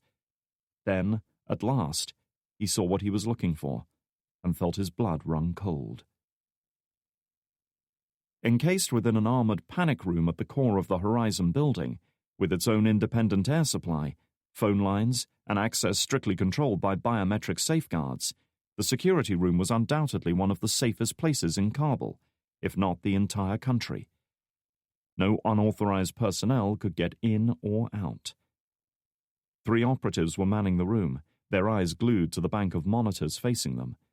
Fully 20 surveillance cameras covered every possible approach to the compound, with intercom links to the 4 permanently manned guard towers and secure radio comms with any roving patrols they had set up. Even the rooftop heliport was covered. Nonetheless, despite all these safeguards, the mood in the room was fraught with tension. Each man was well aware of the explicit orders that had come direct from Carpenter himself. No one was to come within 50 yards of their perimeter. And Carpenter was not a man to look kindly on failure. Glancing up at the clock, Frank Wilson, the acting head of security, hit the intercom to connect him with his roving security teams. All sectors, check in. Sector 1, all clear. Sector 2, all clear. Sector 3, we're clear. As the security operative for Sector 3 gave his brief report, the door behind him eased open, and a figure slipped silently out into the corridor, stealing towards him with the sinewy grace of a predator born to end lives. Momentarily preoccupied with his radio, he neither saw nor heard what was coming for him. The instant he let go of his radio, strong hands clamped over his mouth, yanking his head back with vicious force. He felt the cold steel of a blade pressed against his throat. "Drop your weapon," a voice whispered in his ear. It was cold and hard, yet too high-pitched to be a man. "Drop it now, or you die." The blade pressed in tighter, slicing the skin. Warm blood flowed down his throat, and instinctively he tried to pull away from the knife, but that only caused it to press in harder. Resistance would mean death. Even in his state of shock and fear, he realized that, and released his grip on the carbine, allowing it to clatter to the floor. "I will take my hand away now," the voice informed him. "If you try to call for help, you die. Cooperate, and you will live." Definitely a woman. How the fuck could a woman have gotten the better of him like this? And how the hell had she even managed to get in here? The gloved hand was removed from his mouth, though the knife remained firmly in place. Any attempt to cry out would result in the blade being thrust into his windpipe. "Where is the security room?" "What?" Suddenly the knife switched position, moving up to his face, the tip pressing into the skin of his lower eyelid. Her other hand clamped around his jaw, preventing him from twisting his head aside. "Let me make this simple. Each time you don't answer, I will cut a part of you away." The gleaming, wickedly sharp blade pressed deeper. "And there will be things you will miss. Do you believe me?" "Yes," he said, trembling, sick with fear.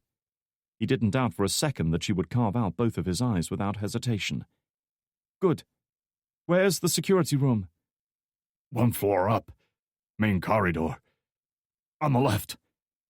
"What is the access method?" "Biometric." "Eye scanner?" He tried to shake his head, but immediately realized how unwise such a movement would be.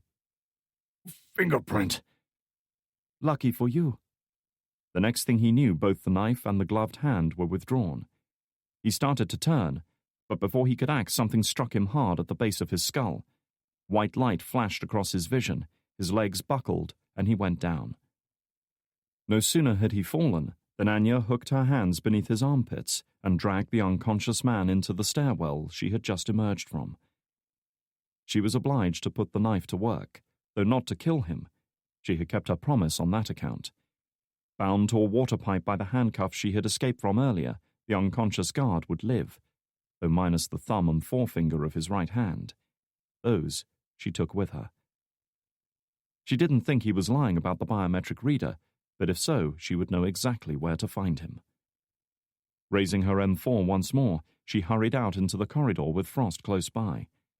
Anya knelt down, picked up the weapon dropped by the security guard and handed it to her companion. "You know how to use that, I assume?" she asked without turning around. "I think I can manage," Frost replied in a sour tone, pulling back the priming handle to check that a round was chambered. With a faint smile, Anya glanced at her watch. 57 seconds until the next perimeter check. "Good. Follow me." They had to hurry.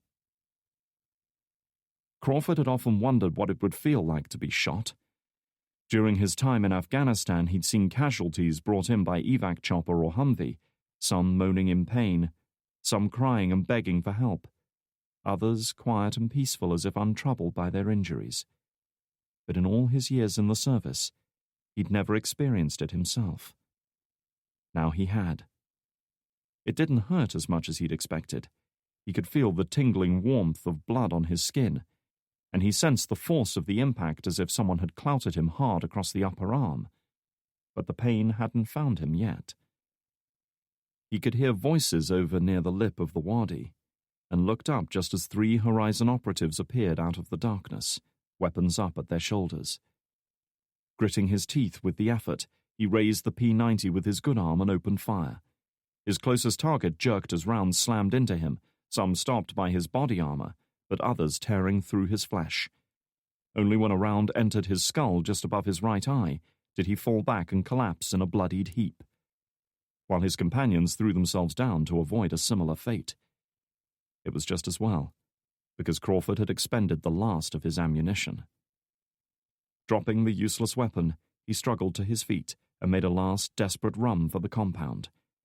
He was starting to feel the extent of his injuries now, every movement sending flashes of pain through his body. He closed his eyes, trying hard to ignore it as he struggled onward. Almost there. Unknown to him, he was being watched. Crouched behind a rocky outcrop on the other side of the riverbed, Piet Vermack raised his AK-47, took careful aim, and loosed a single well-placed shot. He didn't feel the impact right away, but he heard the dull, wet thud as the round tore through his thigh, severing arteries and muscle. Unable to support himself, he collapsed to the ground, with a groan of frustration, pain, and despair. "He's down," Vermack spoke into his radio. It was almost too easy. "Move in." He was down, and he knew he wouldn't get up again. Judging by the size of the wound, he'd been hit by a 7.62mm AK round that had torn through his thigh muscles as it exited. Blood was pumping from the severed arteries. Groaning in pain, he rolled over to see the remaining 2 Horizon operatives coming for him. Knowing he was unarmed and no longer a threat, they didn't hurry. They were waiting until they had a clear shot. They'd just seen him kill one of their comrades, and now they were out for revenge. His concentration was waning, his vision growing hazy. With a trembling hand, he reached for the sidearm holstered at his hip, knowing even as he did so that he'd never make it. Even if he could find the strength to aim and fire the weapon, both men had the drop on him. He had heard that one's life was supposed to flash before one's eyes at a time like this, but no such thing happened for him. He wasn't afraid. It had all happened too fast for that. His only thought was that he wasn't ready to die. At that moment, the din of weapons fire cut through the air and both men went down, crumpling before his eyes under a hail of impacts. "Clear!" he heard a voice yell. A British voice. Drake's voice. "Got his fucking number," Keegan said as he knelt down and ejected the spent magazine from his weapon. He had emptied the remainder of his magazine into Crawford's would-be killers. "What took you so long?" Crawford asked, managing a pained grin as Drake knelt beside him. Wisps of smoke trailed from the barrel of his weapon. "Had to stop for a breather." He smiled back, but his smile vanished when he saw the extent of Crawford's injuries. "Come on, mate. Let's get you out of here." The next thing Crawford knew, he was being hauled to his feet by Drake, with Keegan covering them.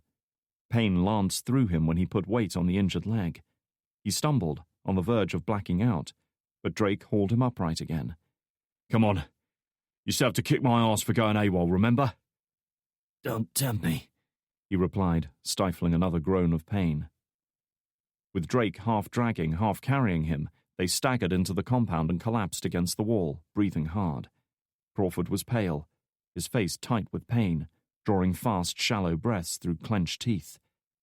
Drake forced himself up, ignoring the pain of his own injuries. "Keegan, cover the door." "On it, buddy." He had already taken up position beside the doorway, though he was obliged to duck as another burst of AK fire traced its way along the wall, blasting away part of the frame. Drake jabbed a hand towards the gap in the west wall. "Sam, cover the breach." Nodding, she rose up and hurried over, keeping low to avoid stray rounds. Drake, meanwhile, had turned his attention back to the injured man. He grabbed the torn fabric of Crawford's trousers. "I've got to look at it." The shoulder wound was still leaking blood at a steady rate, but it was unlikely to be fatal in the short term. The gunshot wound to his thigh was another story. Several big arteries ran through that area, and if one of them had been severed, he'd bleed to death in minutes. With a single jerk, he ripped the trouser leg apart, exposing the gory exit wound. A 7.62mm round doesn't leave much to chance, and this was no exception, tearing apart Crawford's quadriceps muscle on its way out. By the looks of things, it had also severed an artery. Blood was pumping out in time with his pulse. Crawford guessed his thoughts. Doesn't look good, does it? Drake avoided his gaze. "We have to stop the bleeding." Removing his belt, he wrapped it around Crawford's leg, just above the wound. "This is going to hurt." What else is new? Taking a deep breath, he tensed up and gave a nod. He was as ready as he could be, but he couldn't stifle a cry of pain as Drake pulled the makeshift tourniquet tight. Painful it might have been, but it was doing its job. The bleeding began to slow as the constricted arteries tried to force more blood through. Son of a bitch! He groaned, spitting on the ground. That was fun. Over by the door, Keegan shook his head. "Doesn't make any goddamn sense. What are they waiting for?" Before Drake could reply, a bright flash lit the night air, followed by a thunderous boom that seemed to shake the very ground beneath them. "What was that?" McKnight called out, unable to see from her position. Leaving Crawford for a moment, Drake ducked over to the doorway. Pillars of fire rose up into the night sky from the shattered wreck of the chopper, casting their baleful orange glow for hundreds of yards in all directions. Caught in thermal updrafts, pieces of burning paper fluttered up into the darkness like fireflies. "The chopper," Keegan replied. Crouched by the doorway, his craggy face was illuminated by the glow of burning aviation fuel. "It's gone." And they were next. Chapter 53. The mood in the security center was fraught with tension as operatives scanned the external security cameras, looking for any sign of approaching hostiles. So far, nothing. Wilson's radio crackled into life. "Perimeter here, sir." "Go," Wilson commanded. As instructed, he had dispatched most of his remaining men to cover the perimeter, particularly the breach now opened in the outer wall. Several men had also hurried forward with extinguishers, braving the fire and smoke, to tackle the flames that were still raging. "It was the car we brought in," the crackly voice reported. "The thing went up like Hiroshima. Must have been packed with explosives." Wilson felt a knot of fear twist his guts. One of their patrols had been involved in a smash with a civilian vehicle apparently under the control of a drunk driver. When they had requested to bring her in and keep her in holding overnight, he had agreed without much thought. It had been an inconvenience, nothing more. He had even dispatched a truck to tow her crashed vehicle into the compound, knowing it would be stripped by looters before dawn if it was left unattended. Anyway, if they decided to press charges against her, they would need the vehicle as evidence. Only now did he see the crash for what it was. A ploy. Mere seconds after receiving the report, he keyed his radio. "Martinez, what's the status of that detainee?" There was no response, save for the crackle of static. "Martinez, report." At that moment, the electronic door locks clicked open as the biometric reader outside recognized an authorized thumbprint. Wilson spun in his chair as the armored door slid open on its metal runners, moving with crisp precision to reveal the new arrival. And in a sudden, heart-stopping moment of absolute shock, Wilson found himself face to face with the detainee. Taking a step inside so that the automatic door could close behind her, Anya surveyed the room and did an immediate threat assessment. 3 men in charge of the building's security system, all armed with Glock 17 automatics, all staring at her in blank shock. She expected that to last another second or so. In situations like this, there was always one who acted without thinking, always one who had to be put down. Sure enough, The man on the furthest side of the room reached for his weapon. Without hesitation, Anya raised the M4 carbine, got a good sight picture of his head, and pulled the trigger. There was a single loud crack, followed by a wet crunch as the back of his head disintegrated in a spray of blood and bone. He went down immediately, toppling sideways in his chair, having never even managed to draw his weapon. She had the other two covered in a heartbeat. These two were smarter than their companion, smart enough to know that they didn't want to meet a similar fate. Neither man moved a muscle. She knew she should kill them both. They were enemies, whether through choice or by sheer bad luck. They had seen her face, and subduing them would take precious time. But they were no threat to her now. It was likely they had no knowledge of or involvement in Horizon's misdeeds. For all she knew, they could have wives, children, families, people depending on them, people who would mourn their deaths. It happened almost before she knew it. "If either of you want to see tomorrow, lie down on the floor with your hands behind your head," she instructed. Neither man was inclined to argue with that, not with a high-powered assault rifle pointed at them. As the two operatives slid off their chairs and onto the floor, Anya glanced at the bank of television monitors facing her. There were cameras covering every conceivable angle of the building, including the rooftop helicopter pad. A Bell 205 chopper had just touched down. Its rotors were still turning, which meant the pilot expected to take off again shortly. It was here to pick someone up, and she had a feeling she knew who. Hitting the button behind her to unlock the door, she waited a few seconds while Frost entered, clutching her own weapon in a death grip. The young woman surveyed the two captives on the ground. Whole Story Quest Audiobooks presents Sacrifice by Will Jordan, narrated by Sam Devereaux. Part 1. Recollection.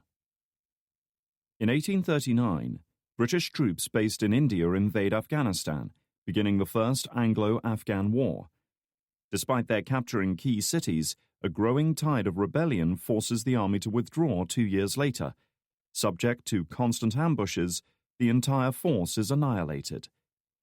It is considered one of the worst disasters in British military history. Total casualties: 16,500 British and Indian soldiers and civilians killed. Total number of Afghan deaths unknown. Chapter 1. Parwan Province, Afghanistan, 8th of August 2008. Dust. Dust and sand and rock, stretching from horizon to horizon. Sitting perched by the open crew door on the side of the UH-60 Black Hawk chopper, Private Lawrence Law Carter watched as the arid, wasted landscape of eastern Afghanistan slid by beneath them at 120 knots. Everywhere he looked, he saw withered fields, wind-scoured outcroppings of rock, endless stretches of open, dusty ground, and winding, tortuous valleys that led nowhere. All of it stretched out beneath him, fading away to a hazy yellow-grey horizon that masked details and defied any estimation of distance. The whole country looked the way he imagined the Dust Bowl of the 1930s Midwest had been. All the life and color bleached out of everything, scoured away by the relentless wind and dust. What a hell of a place to be fighting a war over. He tracked the 6 barrels of his door-mounted M134 minigun slowly from left to right, not really expecting to see anything, but feeling the need to do something to ease the boredom. Cruising at 2,000 feet, they were too high for him to make out much on the ground anyway. "I heard they're sending us out tomorrow night," a thin, nasal Texan voice remarked. Carter could almost picture the mischievous grin behind that voice. It belonged to Eric Myers, a pinched, red-headed San Antonio native who hadn't even left his home state until he joined the Army. "Night patrol, along the edge of the green zone. Captain's got us specially picked out." "Yeah? Who'd you blow to get that intel, Myers?" another man asked, his voice deep and gruff. Dino Hernandez, a wiry Hispanic man from Fresno, California, who had enlisted to join his 2 older brothers. "It's God's honest truth, I swear," Myers promised, as if that meant anything. Roughly 50% of whatever he said was pure bullshit. Heard one of them tactical planning REMFs talking about it. We're on the company HQ shit list, you mark my words, brother. REMF, or Rear Echelon Motherfucker, was a colloquial and obviously none too flattering term for anyone involved in the planning, but not the execution of frontline ops. You mean you're on the shit list? Carter replied, turning away from the Dust Bowl terrain to speak to Myers. Your number's been up ever since that fuck-up with the 203.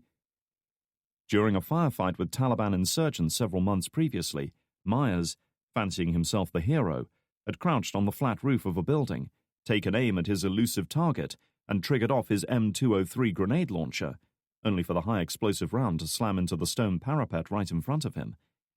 Fortunately for him, the projectile was designed not to arm itself until it had traveled around 20 meters. I guess they really are retard-proof after all, Hernandez concluded, laughing at the memory of Myers' panic-stricken leap from the roof, his former bravado gone. Carter couldn't help laughing as well, and after a few moments of stubborn silence, even Myers joined in. But one man who wasn't laughing was the fourth occupant of the crew cabin, a real gloomy customer, sitting at the aft bench on the port side, directly behind Carter. The young private couldn't help but look at him again. He was easily in his 50s, he guessed, with a tanned, deeply lined face hidden by a greying beard that made him look a lot older. Clearly he'd been in country a while. His eyes were staring out at the dust bowl through the grimy window beside him, dark and pensive. There was a tension, a nervousness about the guy that put Carter on edge. The fact that he hadn't spoken a word to any of the men on board the chopper since they'd lifted off from Firebase Hammer 30 minutes ago only added to his disquiet. He had been bundled aboard at the last minute, a hitcher, a foreign, and not altogether welcome presence. He wasn't military. That much was obvious. There was no name tag on his body armor, no unit badge or rank insignia on his clothing. Nothing to identify him at all, in fact. None of them had said it out loud, but they were all thinking the same thing. The guy was a spook. Either CIA or NSA or some other clandestine group that was way above their pay grade. Part of another world that neither Carter nor the others had any desire to join. But what was he doing on their chopper? Unknown to Carter, a pair of binoculars was trained on the lumbering chopper as it beat a path through the dusty sky, exhaust fumes shimmering from the engine outlets. The thud of the main rotors from 2 miles away was just faintly audible in the warm air, but getting louder as the chopper approached. The hands clutching the binoculars were big, square and strong. The digits, all 8 of them, thick and powerful, hardened and calloused by years of manual labor. The last 2 fingers on the left hand were missing, terminating in lopsided stumps just before the first knuckle. The field glasses were lowered, revealing a lean, gaunt face, prematurely lined and marked by a lifetime of conflict and hardship. A man, middle-aged, halfway through a life that had been neither short nor easy. Dark eyes surrounded by deep crow's feet surveyed the rapidly approaching target, the keen mind behind them imagining the sequence of events that was about to play out. The men inside the chopper were confident and complacent, oblivious to what was coming. They thought themselves safe, protected by altitude and armor and technology. They thought wrong. Myers was about to launch into another story when suddenly high-pitched threat warnings started blaring from the cockpit, the aircraft's onboard computers screaming a warning that they were being targeted by something. Instantly, Carter felt himself tense up, his heart rate soaring as his body prepared itself for a danger it didn't understand.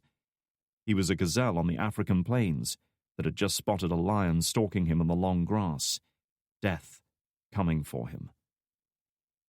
In his mind, he begged for it to be a false alarm, an instrument malfunction, a blip from a nearby radar array, even some asshole on the ground with a radar gun who was curious to know how fast military choppers really traveled.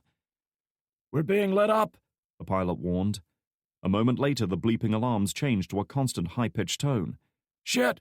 We're locked up! We're locked up!" "Anybody see anything?" the co-pilot called out. Leaning out further, Carter looked down towards a range of low hills off to the east, saw an innocuous little puff of white smoke, and felt his blood run cold. The missile was about 1.5 miles from its target when the operator depressed the trigger, just shy of 2,500 meters. It left its launch tube an instant later, propelled by a small disposable ejector unit that fell harmlessly away after serving its purpose. The main rocket motors kicked in a second later, and with a tearing roar the missile accelerated up to Mach 2.2, more than twice the speed of sound. "Missile inbound!" he yelled, more through instinct than intent. The pilot's reaction was immediate. "Hang on!" Jinking the stick left and jamming the throttles wide open, he put them in a hard turn to port under full power, raising the collective to claw for more altitude. He was no nervous rookie on his first flight, but a seasoned veteran of the Afghan theater who had been shot at by rocket-propelled grenades and small arms fire more times than he could count. He knew all the tricks, and how best to exploit them. Turn, increase speed, gain altitude. The Black Hawk was no Apache gunship. Its turns were slow and lazy by comparison, like a luxury sedan set against an F1 racing car. But even then, the sudden violence of the turn was enough to push Carter forcefully down into his seat. "Deploy flares!" An instant later, the chopper ejected a stream of bright incandescent flares from both sides, designed to confuse and disorient incoming warheads that might be homing in on the heat from their engines. All of it was futile, because the missiles stalking them had been designed to defeat such things. Ignoring the flares, it came straight at them. 1,000 feet, 500 feet, 200 feet. The bright flash as 3 kilograms of high explosive detonated against the port engine housing was followed a moment later by an expanding cloud of superheated gas that rippled outwards, peeling back armor plates, buckling internal support struts, shattering highly stressed machinery, tearing apart hydraulic lines and electrical cables, and turning all of it into a deadly hail of shrapnel that ripped through the chopper's body, causing yet more damage. The aircraft appeared to flinch, knocked sideways in mid-air by the force of the blast. One side crumpled, one engine reduced to a burning ruin, while the other faltered and belched oily black smoke. Hernandez, unlucky enough to be sitting next to the point of impact, didn't stand a chance. His soft and fragile body presented no resistance whatsoever as the bulkhead behind him disintegrated, fist-sized chunks of shrapnel scything right through him. "Oh, Christ! Oh, Christ!" Myers yelled, his cries almost drowned out by the scream of overloaded machinery and the groan of rending metal as the airframe started to give way around him. "This is Kilo 69er! We're going down!" the pilot managed to say, having to shout to be heard over the din of his stricken aircraft. "I repeat, we're hit and we're going down!" Further forward, Carter could do nothing but cling to his safety harness as the chopper lurched and spun towards the ground in its death throes. He had no idea how fast they were descending, whether the pilots still had any control, or whether they were falling out of the sky like a stone. The world outside was a blur of movement, and lurching horizon and dusty orange sky, and dirt and rocks and winding valleys that led nowhere. The Dust Bowl. Not far away, the silent observer watched the aircraft spiral down towards the ground, trailing smoke and flames. Its rotors were still turning, probably because the engine's freewheeling unit had automatically disengaged from the crippled drivetrain. But there was no purpose to its movements. If the pilots were still alive, they would be wrestling with ruptured hydraulic lines and control surfaces that were no longer connected. He almost felt pity for them. The missile had done its work well. There had been no spectacular explosion, no thunderous fireball like in the movies. There had just been a small, efficient flash and a jet of flame that soon died down, giving way to a pall of smoke from the crippled engines. It had taken a good second or two for the concussive boom of the explosion to reach him, but when it did, he spread his arms as if to embrace it, reveling in the sound of the blast as it echoed off the rock walls around him. Now he watched as the nose tilted down. The stricken craft yawed violently left as the last semblance of control vanished, and it ploughed into the ground in a spray of dust and soil and smoke. He smiled, thinking about the reaction this attack would provoke, the fear and panic it would instill in his enemies. The game had changed today, changed forever, and soon Very soon, he would have the one thing he desired most: retribution. He was alive. For several seconds, Carter's mind could process nothing beyond that one remarkable realization. He was alive. He could feel the blood pounding in his ears, could hear the ragged sigh of his breathing. Somehow, he had survived the crash. As his mind snapped back into awareness, the first waves of pain rushed in against it, all struggling to reach him at once. His world was pain. His chest felt as though it was being crushed in a vice, squeezing his lungs, every feeble attempt to draw breath bringing a fresh stab of agony. Broken ribs pressing against his lungs. He opened his eyes with difficulty and looked around. The inside of the crew compartment was a mess of deformed metal, broken instrument panels and human bodies that had been thrown around like rag dolls in the crash. One was dead for sure, lying sprawled against the rotor column, his head virtually severed from his shoulders by a chunk of rotor blade that had sheared off. It took Carter a moment to realize it was the pilot. Perhaps he'd been thrown from his seat on impact. He could smell fuel. He had to get up. The shock of the crash was fading now, survival instinct taking over. He made to get up, then instantly regretted it. Agony exploded outwards from his right leg as shattered bones grated against each other, and he let out an involuntary scream as his vision blurred. Suddenly, Carter spotted movement outside, and a moment later, 2 men ducked into the cabin. Silhouetted as they were against the blinding light streaming in through the open doorway, it was impossible to make out their features, though he did see the distinctive weapons they both held, AK-47 assault rifles. Further back in the cabin, another man was dragging the limp body of the spook who had hitched a ride with them, pulling him towards the open hatch to take him outside. Carter couldn't tell if he was dead or alive. His thoughts were disturbed when he heard Myers pleading with the armed men. We're Americans, he stammered, crawling into view with his hands up. We ain't armed, man. Don't! With casual ease, the first man to make entry raised his weapon up to his shoulder, took aim, and squeezed off a single round. There was a deafening crack that reverberated around the cabin, and suddenly the back of Myers' head exploded, blood and brain matter coating the wall behind him. Carter could feel some of it on his own face, still warm with recently extinguished life. Too shocked to move, he could only watch as the barrel of the assault rifle swung around towards him. He should have felt fear, terror, grief at knowing his life was about to end. But none of those emotions stirred in him. There wasn't time to feel them. He glanced outside, seeing the dust and sand and wind-scoured rocks. What a hell of a place to die, he thought as a second sharp crack echoed through the cabin. Chapter 2. Washington, D.C., 12 hours later. It was a warm, humid Friday evening in the nation's capital, the sky glowing vibrant orange in the west as the sun set, with the first stars starting to appear in the deep azure expanse to the east. It was the tail end of the rush hour, but traffic was still heavy as the last government employees filtered home after a long week. Row after row of bland, efficient saloons, SUVs, and the occasional limousine rumbled along the main drags, looking as tired as their drivers. And amongst the weary procession, a silver sports car weaved in and out, changing lanes, accelerating and braking hard, jostling for position like a racehorse in the midst of a pack. Come on, Ryan Drake said under his breath, gunning the accelerator to get in front of a GMC Yukon that was trying to block him out. The stressed-looking office worker at the wheel gave him a look of pure disgust. Drake ignored such censure and took an off-ramp to escape the crowded freeway and hit the gas, pushing the Audi TT hard. The powerful German sports car wasn't great on corners, but with 250 horses under the hood, it more than made up for it on the open road.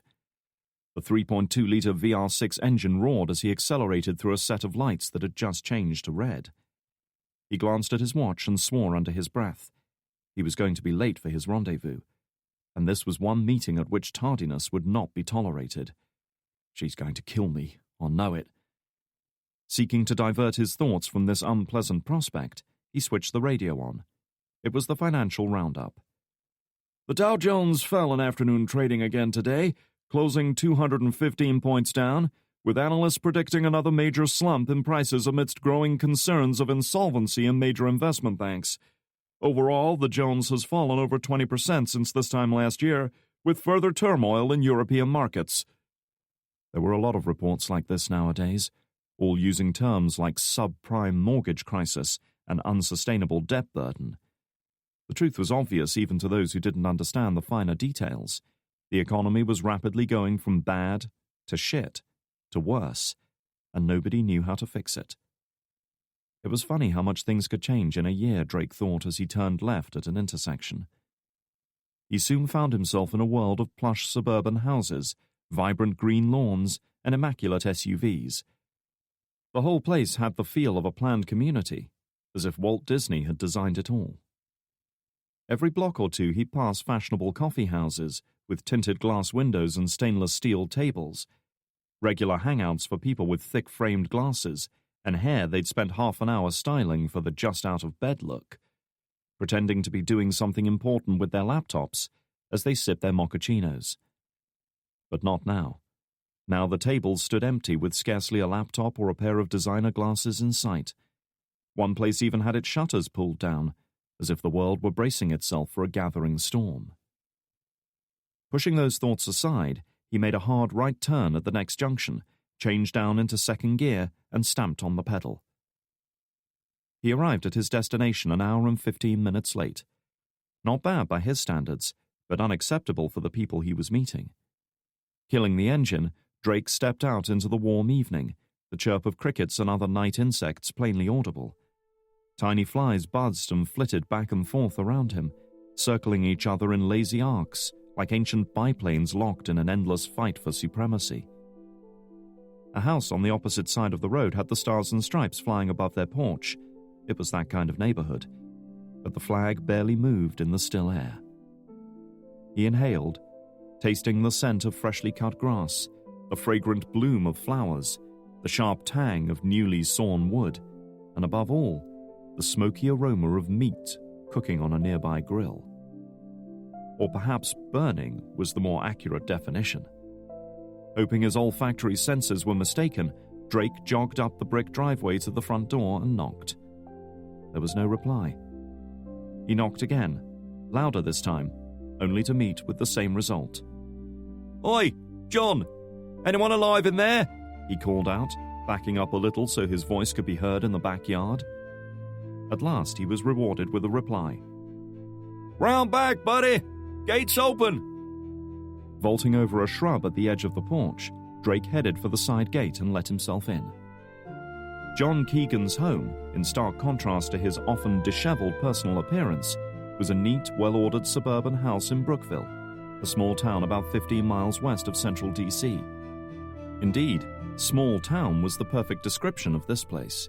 It was the sort of area where people left their cars unlocked overnight, where everyone knew each other and stopped to shoot the breeze when they passed in the street. Drake doubted he'd spoken to his own neighbors more than a dozen times in all the years he'd lived there.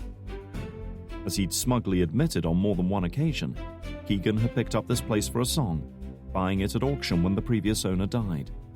The fact that the roof had leaked, the electrics had been shot, and it hadn't been redecorated in 20 years hadn't fazed him for a second. Keegan was an eternally practical man, throwing himself into the renovation with the kind of patient confidence that somehow reminded Drake of his grandfather. Guys like that belonged to a different generation, one that just seemed to know how such things were done. But the house was a mere sideshow tonight. Keegan's pride and joy was the solid brick grill he built for himself in the backyard. True to his southern roots, it was a genuine mesquite wood burner rather than gas or propane. In his own words, gas was for pussies. Real men cooked with wood.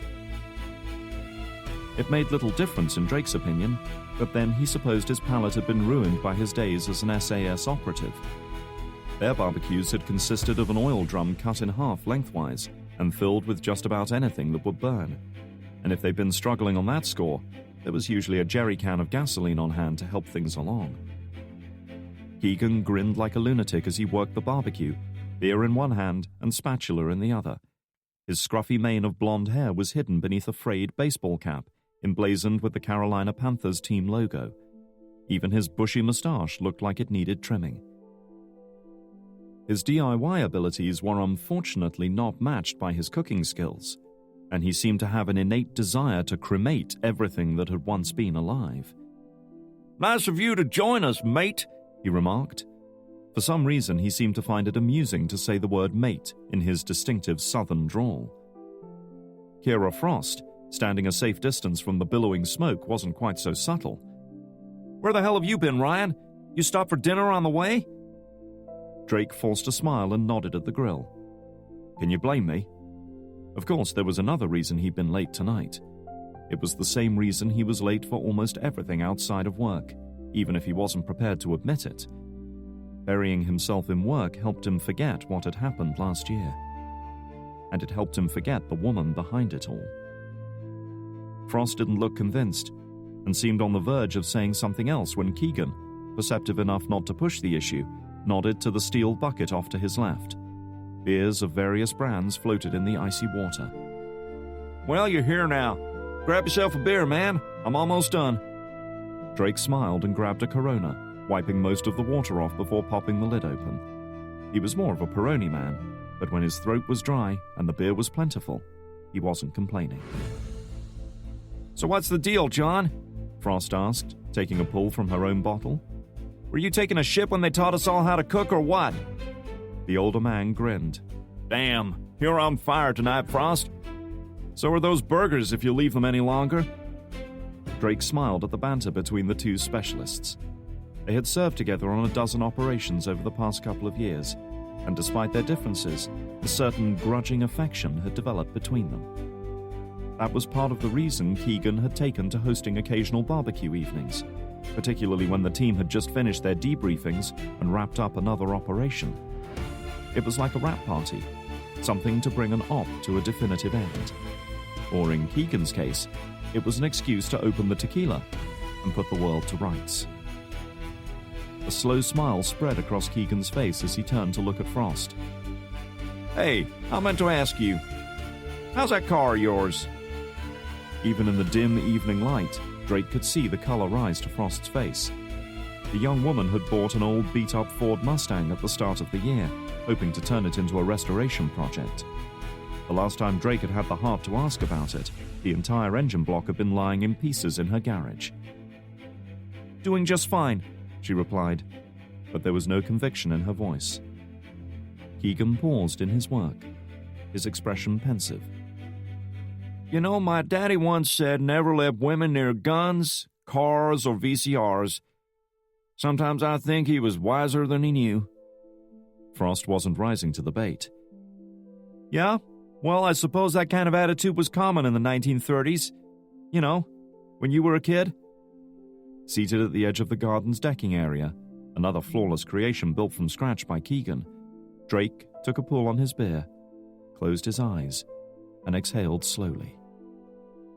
After a day of flickering computer screens, ringing phones, and whirring printers, it was a relief to be outside in the fresh air, just listening to the sounds of the world around him. "Hey!" Drake opened his eyes as Frost sat down beside him. He winced, already bracing himself for another verbal assault. "Listen, Kira, about tonight." To his surprise, she shook her head.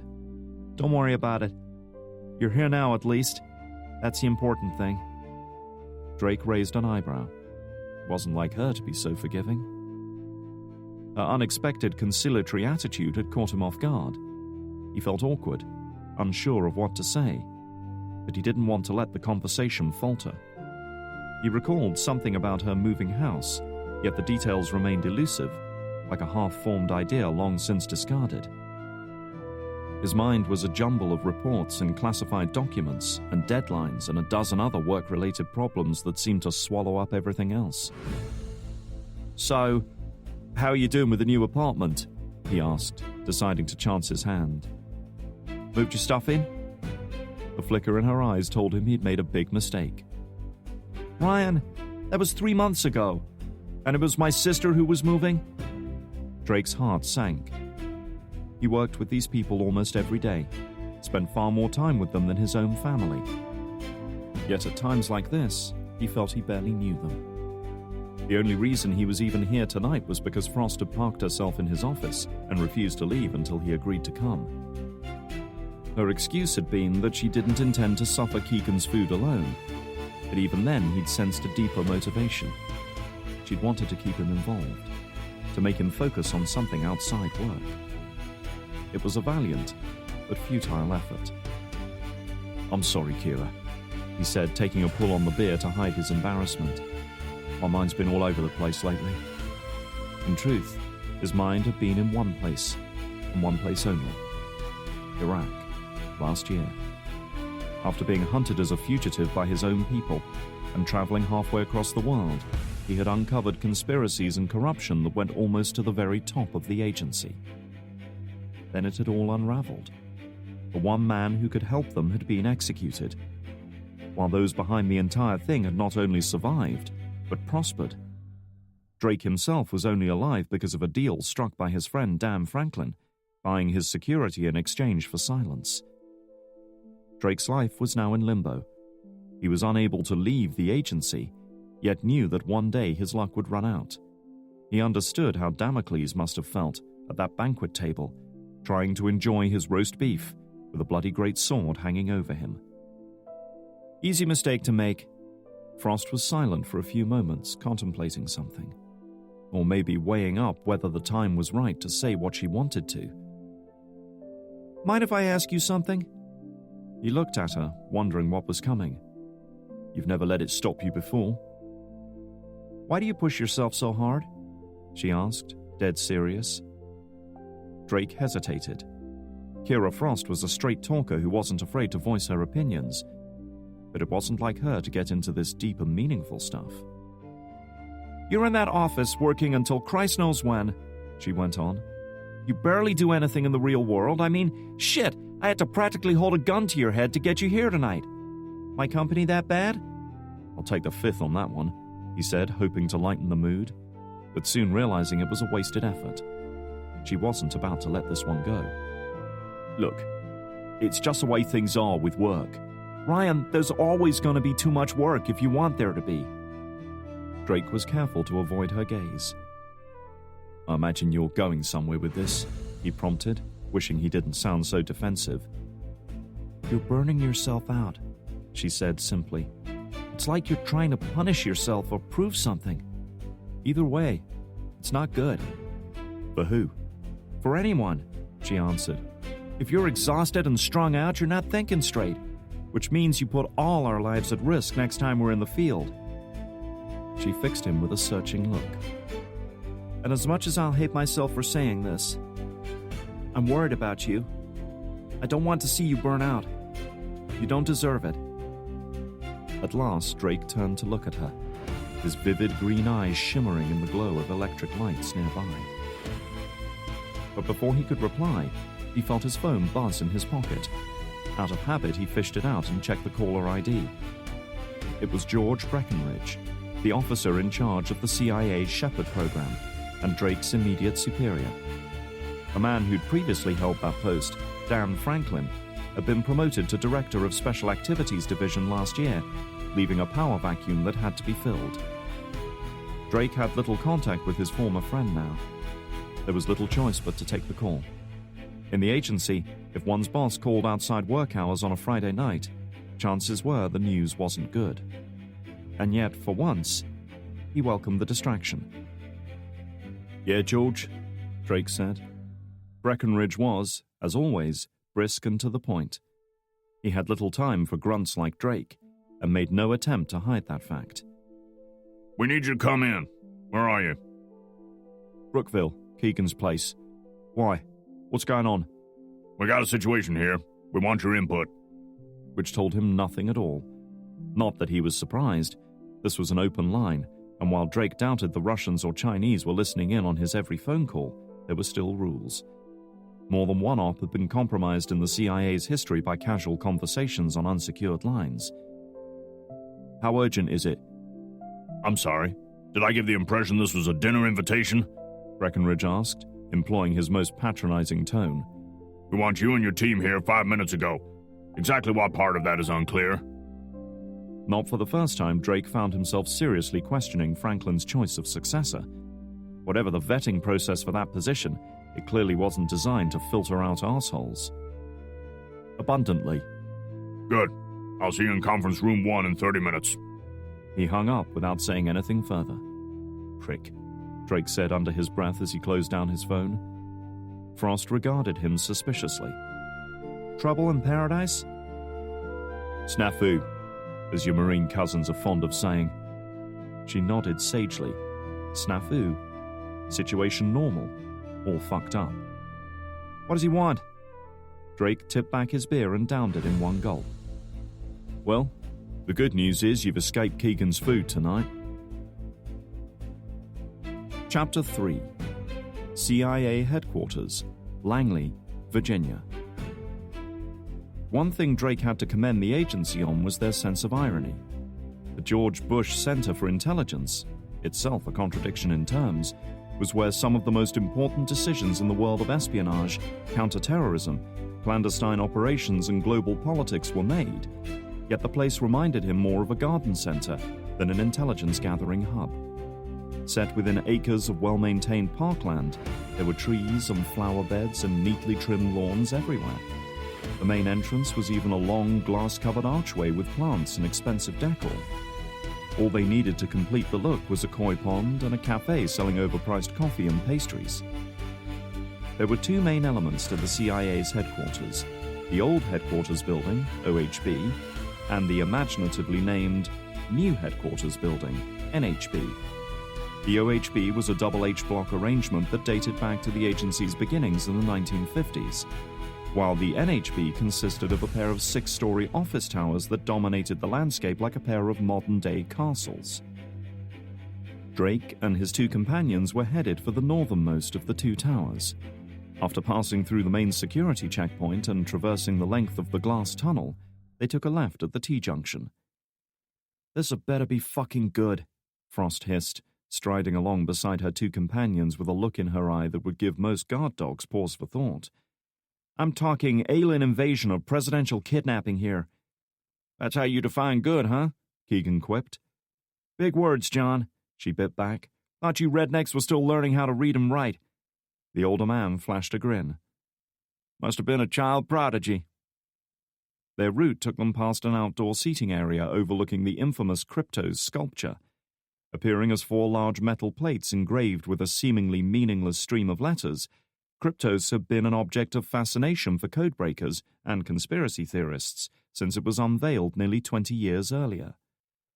The code on 3 of the plates had since been broken, but the 4th remained stubbornly unsolved. Even today, Drake knew that people within the agency liked to hang out around it, particularly the intelligence analysts who made a living breaking codes and sought to test their mental prowess. He had never understood the fascination himself. Breaking codes for bragging rights made about as much sense to him as jumping into an empty swimming pool. Still, each to their own. Passing through the automatic doors that led to the North Tower, he and his companions found the nearest elevator and rode it up to the 5th floor. Drake ignoring the curious glance from the young man in a sharp business suit who got in at the 2nd floor. Langley was a shirt-and-tie kind of place, but unfortunately Drake wasn't a shirt-and-tie kind of man, especially not tonight. If Breckenridge wanted him here so urgently, he would have to take him as he came, in this case clad in cargo pants, a casual shirt, and trainers that had seen better days. Frost didn't take kindly to the disapproving look either. She had been in a foul mood since finding out that her planned evening of drinking and relaxation had been whisked away and replaced with a high-priority briefing with a man nobody liked. "Something wrong, pal?" she challenged, staring right at him. She was spoiling for a fight, and the young man sensed it. Saying nothing, he glanced away and suddenly became very interested in checking his cufflinks. Smart guy, Drake thought. Conference Room 1 was first in line as they stepped out on the 5th floor.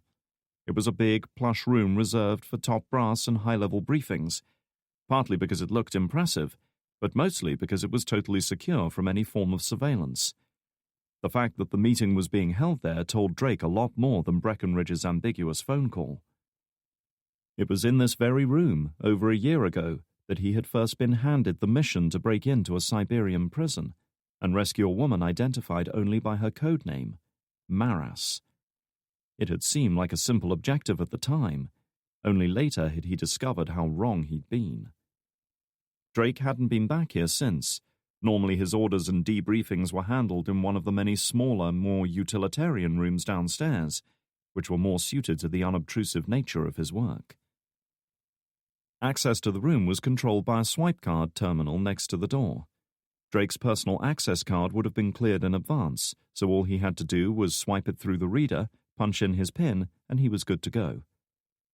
There was a single beep and a crisp click as the lock disengaged. As always, everything worked flawlessly here. Here we go, he thought. As the door swung open, he couldn't help comparing the room before him to the one vividly imprinted on his memory. The place hadn't changed much in the past year. Same long conference table topped with a single unbroken length of polished mahogany that probably cost more than he made in a year. Same high-backed leather chairs, same expensive silver coffee set. Same majestic view over Langley's garden center grounds, the dense woodland beyond, and the muddy sweep of the Potomac, about half a mile away. In fact, the only thing different about the room was the occupant. Instead of Dan Franklin and Marcus Kane, the former director of Special Activities Division, this time he was greeted by the fleshy, unsmiling face of George Breckenridge. In his early 50s, graying and overweight in a way that suggested he'd never really been in shape, Breckenridge looked exactly like what he was, a guy who'd been shining seats with his not inconsiderable arse since leaving college. God only knew what strip-lighted backroom office Franklin had dug this guy up from, but it wasn't a place Drake was keen to visit. He knew little about Breckenridge because theirs was not the kind of relationship that encouraged the exchange of personal information. But he knew one thing. His volume of admin and paperwork had more than doubled since Breckenridge took over the Shepherd program. It was hard to say how much Breckenridge knew of Drake's past exploits, or indeed whether he'd been brought in specifically to keep an eye on him and ensure he didn't cause further trouble. Either way, Drake had resolved to keep him at arm's length and tell him as little as possible. Drake, good of you to join us. There was no thought of calling Drake by his first name. Breckenridge wasn't that sort of man. He barely even acknowledged Keegan and Frost. He eyed Drake's casual clothes with unveiled disdain. His own dark blue business suit looked as though it had been pressed that very morning. In response, Drake gave a dismissive shrug. You wanted me here as soon as, George? Well, you've got me. He always called his boss George, because he knew it pissed him off, and that made Drake feel just a little better. So, what's this about? Breckenridge said nothing to that. Instead, he reached for the speakerphone in the center of the table and punched in a couple of buttons. The dial tone sounded 3 times before it was answered. Yeah? A familiar voice asked, sounding tired and strung out. It's Breckenridge, sir. He sounded like a schoolboy talking to the headmaster. They hear. In a moment, the voice changed, becoming more focused and authoritative. Good. I'll be right along. The phone clicked off, leaving the 2 men standing on opposite sides of the table in an awkward silence. Neither was willing to sit down, as if it would be seen as a sign of weakness. Frost had no such compunction, and immediately helped herself to a chair, tilting it back as far as it would go. Keegan followed suit a moment later. Drake occupied himself staring over Breckenridge's shoulder, watching a red sports car cruising along the road on the far side of the Potomac. He hoped the driver was having a better evening than him. At last, the doors buzzed and clicked open, and Drake turned to greet his old friend. Dan Franklin had been an infantryman once upon a time. He and Drake had served in the same composite task force in Afghanistan until a roadside bomb put an end to his military career and very nearly his life. The old shrapnel wounds had left him with ongoing back pain that worsened after long periods of inactivity. But as the director strode into the room, Drake paused a beat, taken back by the change in his friend. Franklin had just turned 40, yet he looked many years older. His forehead was etched with deep worry lines, and there was a visible tension in his posture, as if he carried a heavy weight on his shoulders. The burden of responsibility was, it seemed, not an easy one to bear. Franklin glanced at Drake, and for a moment he saw a glimmer of warmth in the older man's eyes. Franklin's right arm moved a little as if to shake hands, but he quickly thought better of it and turned away, making for the far end of the conference table. He was almost able to make it seem as if the gesture had never happened. Almost, but not quite. "Good to see you again, Ryan," he said, though his words were as stiff and formal as his posture. "How have you been?" "Can't complain," Drake replied, wondering how long it had been since they'd last spoke. He certainly hadn't seen much of the man since his promotion last year, which he supposed wasn't surprising. The Shepherd teams were just a small gear in the complex machine that was Special Activities Division. That seemed to satisfy Franklin. He gestured to the chairs running the length of the table. "Please, have a seat." He glanced at Frost and Keegan with a raised eyebrow. "I see your team's ahead of you." "We don't stand on ceremony in this unit, sir," Frost replied innocently. "That's the way Ryan trained us." Drake shot her a sharp glance as he helped himself to a chair, but said nothing. Now wasn't the time for petty reprimands. "I was just bringing Mr. Drake up to speed, sir," Breckenridge said. Franklin gave a curt nod that made him look exactly like what he was, a senior executive impatient with trivialities. "Then don't let me stop you." Breckenridge coughed, clearing his throat, and turned his attention to the wireless keyboard in front of him. A few keystrokes and mouse clicks were enough to bring up an image on the big flat-screen television at the far end of the room. The image was a personal photograph of a man in his mid-50s. With a greying beard, disheveled hair, strong and severe features, and a nose that looked as if it had been broken at least once before, he was a serious-looking customer. The hard, penetrating look in his eyes told Drake that the man was a field operative. "This is Hal Mitchell, one of our case officers based in Afghanistan," Breckenridge began. "He's been with the agency nearly 25 years now, and he's an expert in that theater. A good man." Drake would take his word on that one. "Smashing. So what's the problem?" Breckenridge shot him an impatient glance as if he was a magician whose trick had been spoiled at the crucial moment. "About 12 hours ago, Mitchell boarded a Black Hawk chopper heading for one of our fire bases about 50 miles east of Kabul. He never made it back." He brought up another image, this one showing the charred and blackened remains of what might once have been a helicopter airframe. Drake could only assume the fuel tanks had gone up, because the entire thing looked as if it had been blasted apart from the inside. The metal skeleton was warped and twisted by the extreme heat.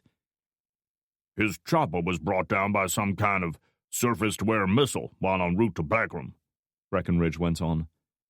"By the time a search and rescue team arrived on the site, well, there wasn't much left to recover. 5 men were killed in the attack, the pilots, plus 3 Army passengers." "What about Mitchell, sir?" Frost asked. Something about the way she said "sir" held a note of contempt, a fact that was not lost on Breckenridge. He looked at her for a few moments, seemingly on the verge of rebuking her, then thought better of it. "About an hour ago, we received this."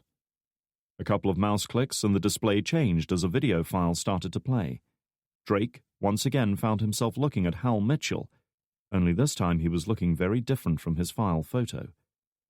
This time the man was duct-taped to a crude wooden chair, his mouth gagged, his clothes ripped and torn and stained with blood, from injuries sustained either in the crash or afterwards.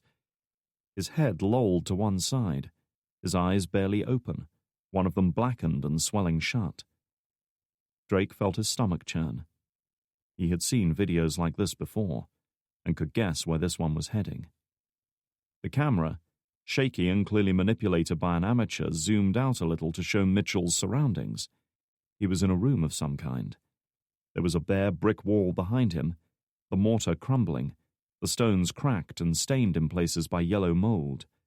Electric light was coming from an off-camera source, though it flickered from time to time, as if the bulb was about to give out.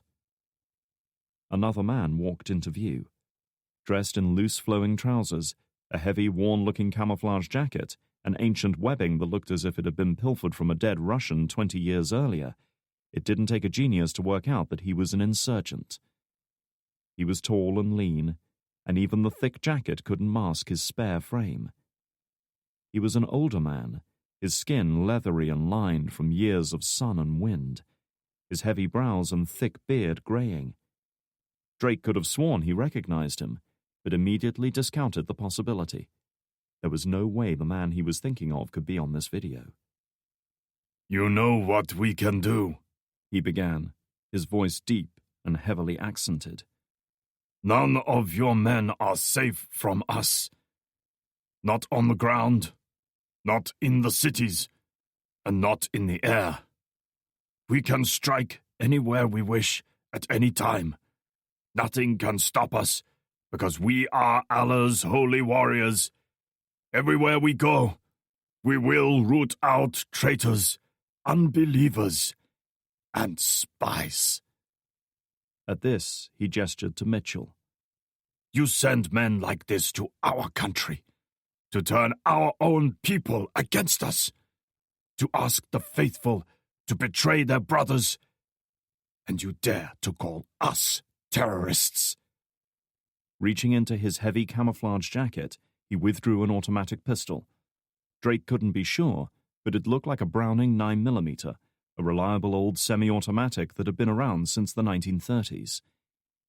But there was another thing Drake noticed as he pulled the jacket aside to draw the weapon. The last two fingers of the man's hand were missing. In that instant, he felt as though a knife had been driven into his stomach. He knew this man. Without hesitation, the insurgent aimed the gun downwards and calmly squeezed the trigger. There was a flash, a sharp crack, and suddenly Mitchell was no longer semi-conscious. His body went rigid, and he strained against his bonds, screaming into his gag, his eyes wide with agony. A crimson stain was now spreading out across the left leg of his trousers. "Fuck," Frost said under her breath, shaking her head. Drake ignored her, concentrating instead on the video.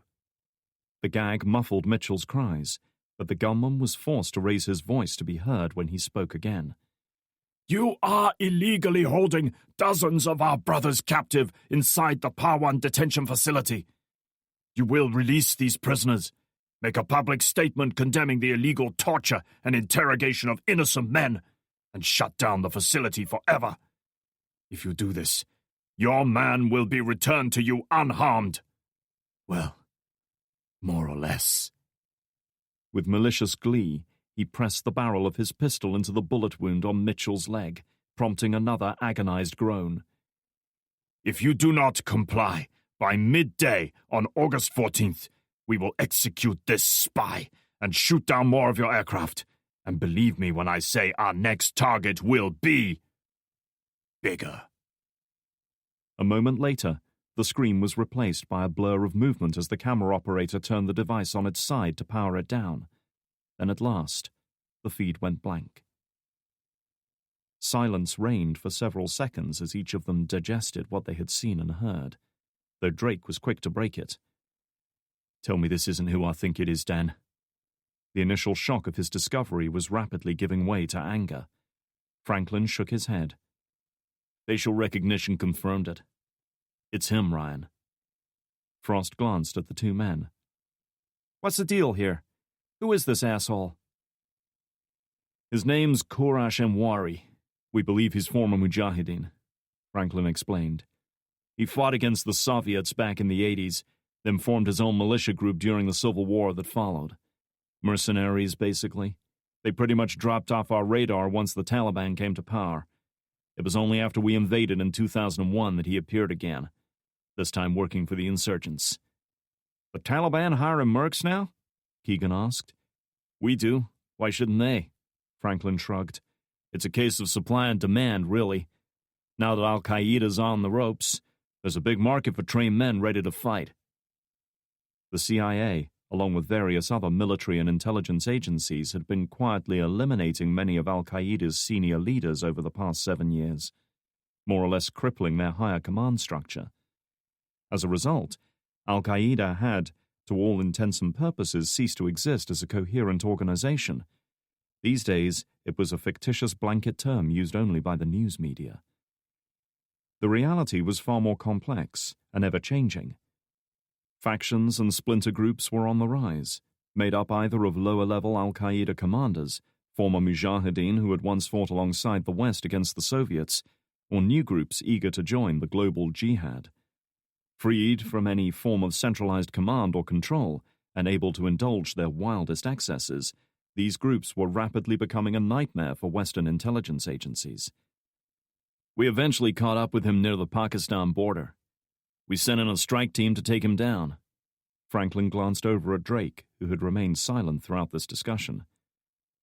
Ryan led the team. He's also the reason the guy's missing a couple of fingers. Finally, Drake looked up. And now he's free and shooting down helicopters, he said, his tone faintly accusing. Care to explain why, Dan? Franklin cleared his throat and looked down at the folder in front of him. Anwari was being held in one of our facilities in the east of the country. He was referring to a black site Drake knew. Such facilities were scattered all across Afghanistan and usually served as secure locations where terrorist subjects could be held without trial, interrogated and tortured without official accountability. Since nobody knew they existed, human rights laws could be effectively disregarded there. Apparently, the facility was attacked in a coordinated night raid. In the confusion, Anwari and several others managed to get out. Drake shook his head, hardly believing what he was hearing. He had risked his life to take that piece of shit out of the game forever, and now here he was, back to his winning ways. That was last year. Since then, Anwari has reconstituted his militia group and started a guerrilla war against us. They've staged at least a dozen bombings in and around Kabul, plus sniper and RPG attacks. Now it seems they're moving up in the world, literally. Shooting down aircraft is a whole new ballgame. Air superiority was one of the few advantages that ISAF, International Security Assistance Force, enjoyed over the insurgents. If they lost control of the air, the war in Afghanistan was quickly going to turn into the second Vietnam that everyone had always feared it would. They've got us by the balls on this one, and we need to respond. Mitchell's too valuable to lose. Why? What was he working on out there? Drake asked. Breckenridge cut in. Drake, I'm sure I don't need to remind you about operational security. It's not necessary. Franklin silenced him with a raised hand, which was good for all concerned. Drake had been seconds away from telling him to go fuck himself. He was part of a program to establish an intelligence network amongst the civilian population out there, Franklin explained. Most of them know something about Taliban activity, but they're too scared to tell anyone. They certainly won't approach ISAF with intel because they know the Taliban will be watching. Mitchell was there to try to change that, and by all accounts he was making progress. He knows a lot of names and addresses, if you catch my drift. Drake was starting to see the implications. So, if they get him to talk, he could compromise the entire network, Franklin finished for him. As you can see, their methods aren't exactly sophisticated, but they're effective. Mitchell might crack, in which case we've lost a year's worth of intel. Needless to say, we can't let that happen. Drake knew what was coming, but he wanted to hear Franklin say it. You know what I'm going to ask of you, Ryan. I need you to take your team out there, find out what happened to Mitchell and bring him home. And you need to work fast. As our friend on the video made clear, time is of the essence. He paused a few moments, leaning forward a little, his hands resting on the polished table. That's all I've got. The rest is up to you. Frost wasted no time voicing her thoughts. Sir, we just spent the last 3 weeks hunting pirates in Somalia. Don't you have another shepherd team who can handle this? None with Ryan's experience and knowledge of the target, Franklin admitted. Anyone else I sent would be at an immediate disadvantage. There could be no more stalling, Drake knew. Franklin needed a decision now. He wouldn't order Drake and his team to go. Wouldn't order anyone, in fact, because he needed to know that whoever took this operation on was totally committed to its success. You can walk away if you want. All right, I'm in. No, you can't. You never could. He glanced at Frost. It's your call, Kira. I won't force you to go. He knew what she was going to say, but he had to ask anyway. Had to give her the chance to back out. The young specialist returned his searching look for a long moment before rolling her eyes. "Shit, Ryan. You know I've never left you hanging," she said irritably, "despite my better judgment." He would take that as a yes. It was about as close to a caring sentiment as she was likely to get. Last of all, he turned his eyes to Keegan. "John, what about you?" With wide-open spaces, scant cover, and plenty of high ground, Afghanistan was a sniper's paradise. Keegan's skills might well prove invaluable. The veteran sniper raised his bushy eyebrows. "Somebody's got to keep you two under control. Of course I'm in." Drake nodded. As Frost had reminded him, neither of them had let him down before, and he hadn't expected them to start today. Still, he had to know for sure. "We're going to need some kind of forensics expert to go over the chopper wreck," he said, already compiling a mental list of requirements. "Preferably someone who knows about surface-to-air missiles. Anything we can learn from the crash site might help us track down Mitchell." He couldn't think of anyone off the top of his head who would fit that particular bill. They had weapons specialists and forensics experts, but no one with an intimate knowledge of missile systems. "Already covered," Franklin assured him, sliding a personnel folder across the table to him. "We've got an explosive expert named McKnight seconded to your team for the duration of this op. She's not part of the Shepard program, but what she doesn't know about modern infantry weapons isn't worth knowing." Drake glanced down at the folder, studying the file picture. The face staring back at him was early 30s, evenly proportioned, with pale skin, dark shoulder-length hair, and hazel-colored eyes. He wouldn't have called her beautiful, but there was a certain gleam in those eyes that caught his attention. Her lips were upturned a little at the corners, as if something amusing had just come to mind as the picture was taken. "She's been in country defusing IEDs for the past few months, but she's been briefed on the situation. She'll rendezvous with you when you arrive." Drake regarded him with a raised eyebrow. "You told her we were coming?" He saw a glimmer of a smile. "Anticipation, Ryan. I knew you wouldn't turn this down." Drake said nothing to that. Just as he'd known Frost and Keegan wouldn't refuse the mission, Franklin no doubt expected the same of him. "That still leaves us light on firepower," he pointed out, switching back to more practical matters. "If we find Mitchell, we'll need a heavy assault team to get him out." It's Afghanistan, Drake. There are special forces units on station who can handle assault and rescue ops, Breckenridge reminded him. And I'm sure they'd be spoiling for some payback on the guys who shot down one of their choppers. "Agreed," Franklin said, which prompted a smile from his subordinate. "Your goal is to track down Mitchell. Let the military do the rest." Drake rubbed his jaw. His mandate as a Shepard team leader allowed him to requisition military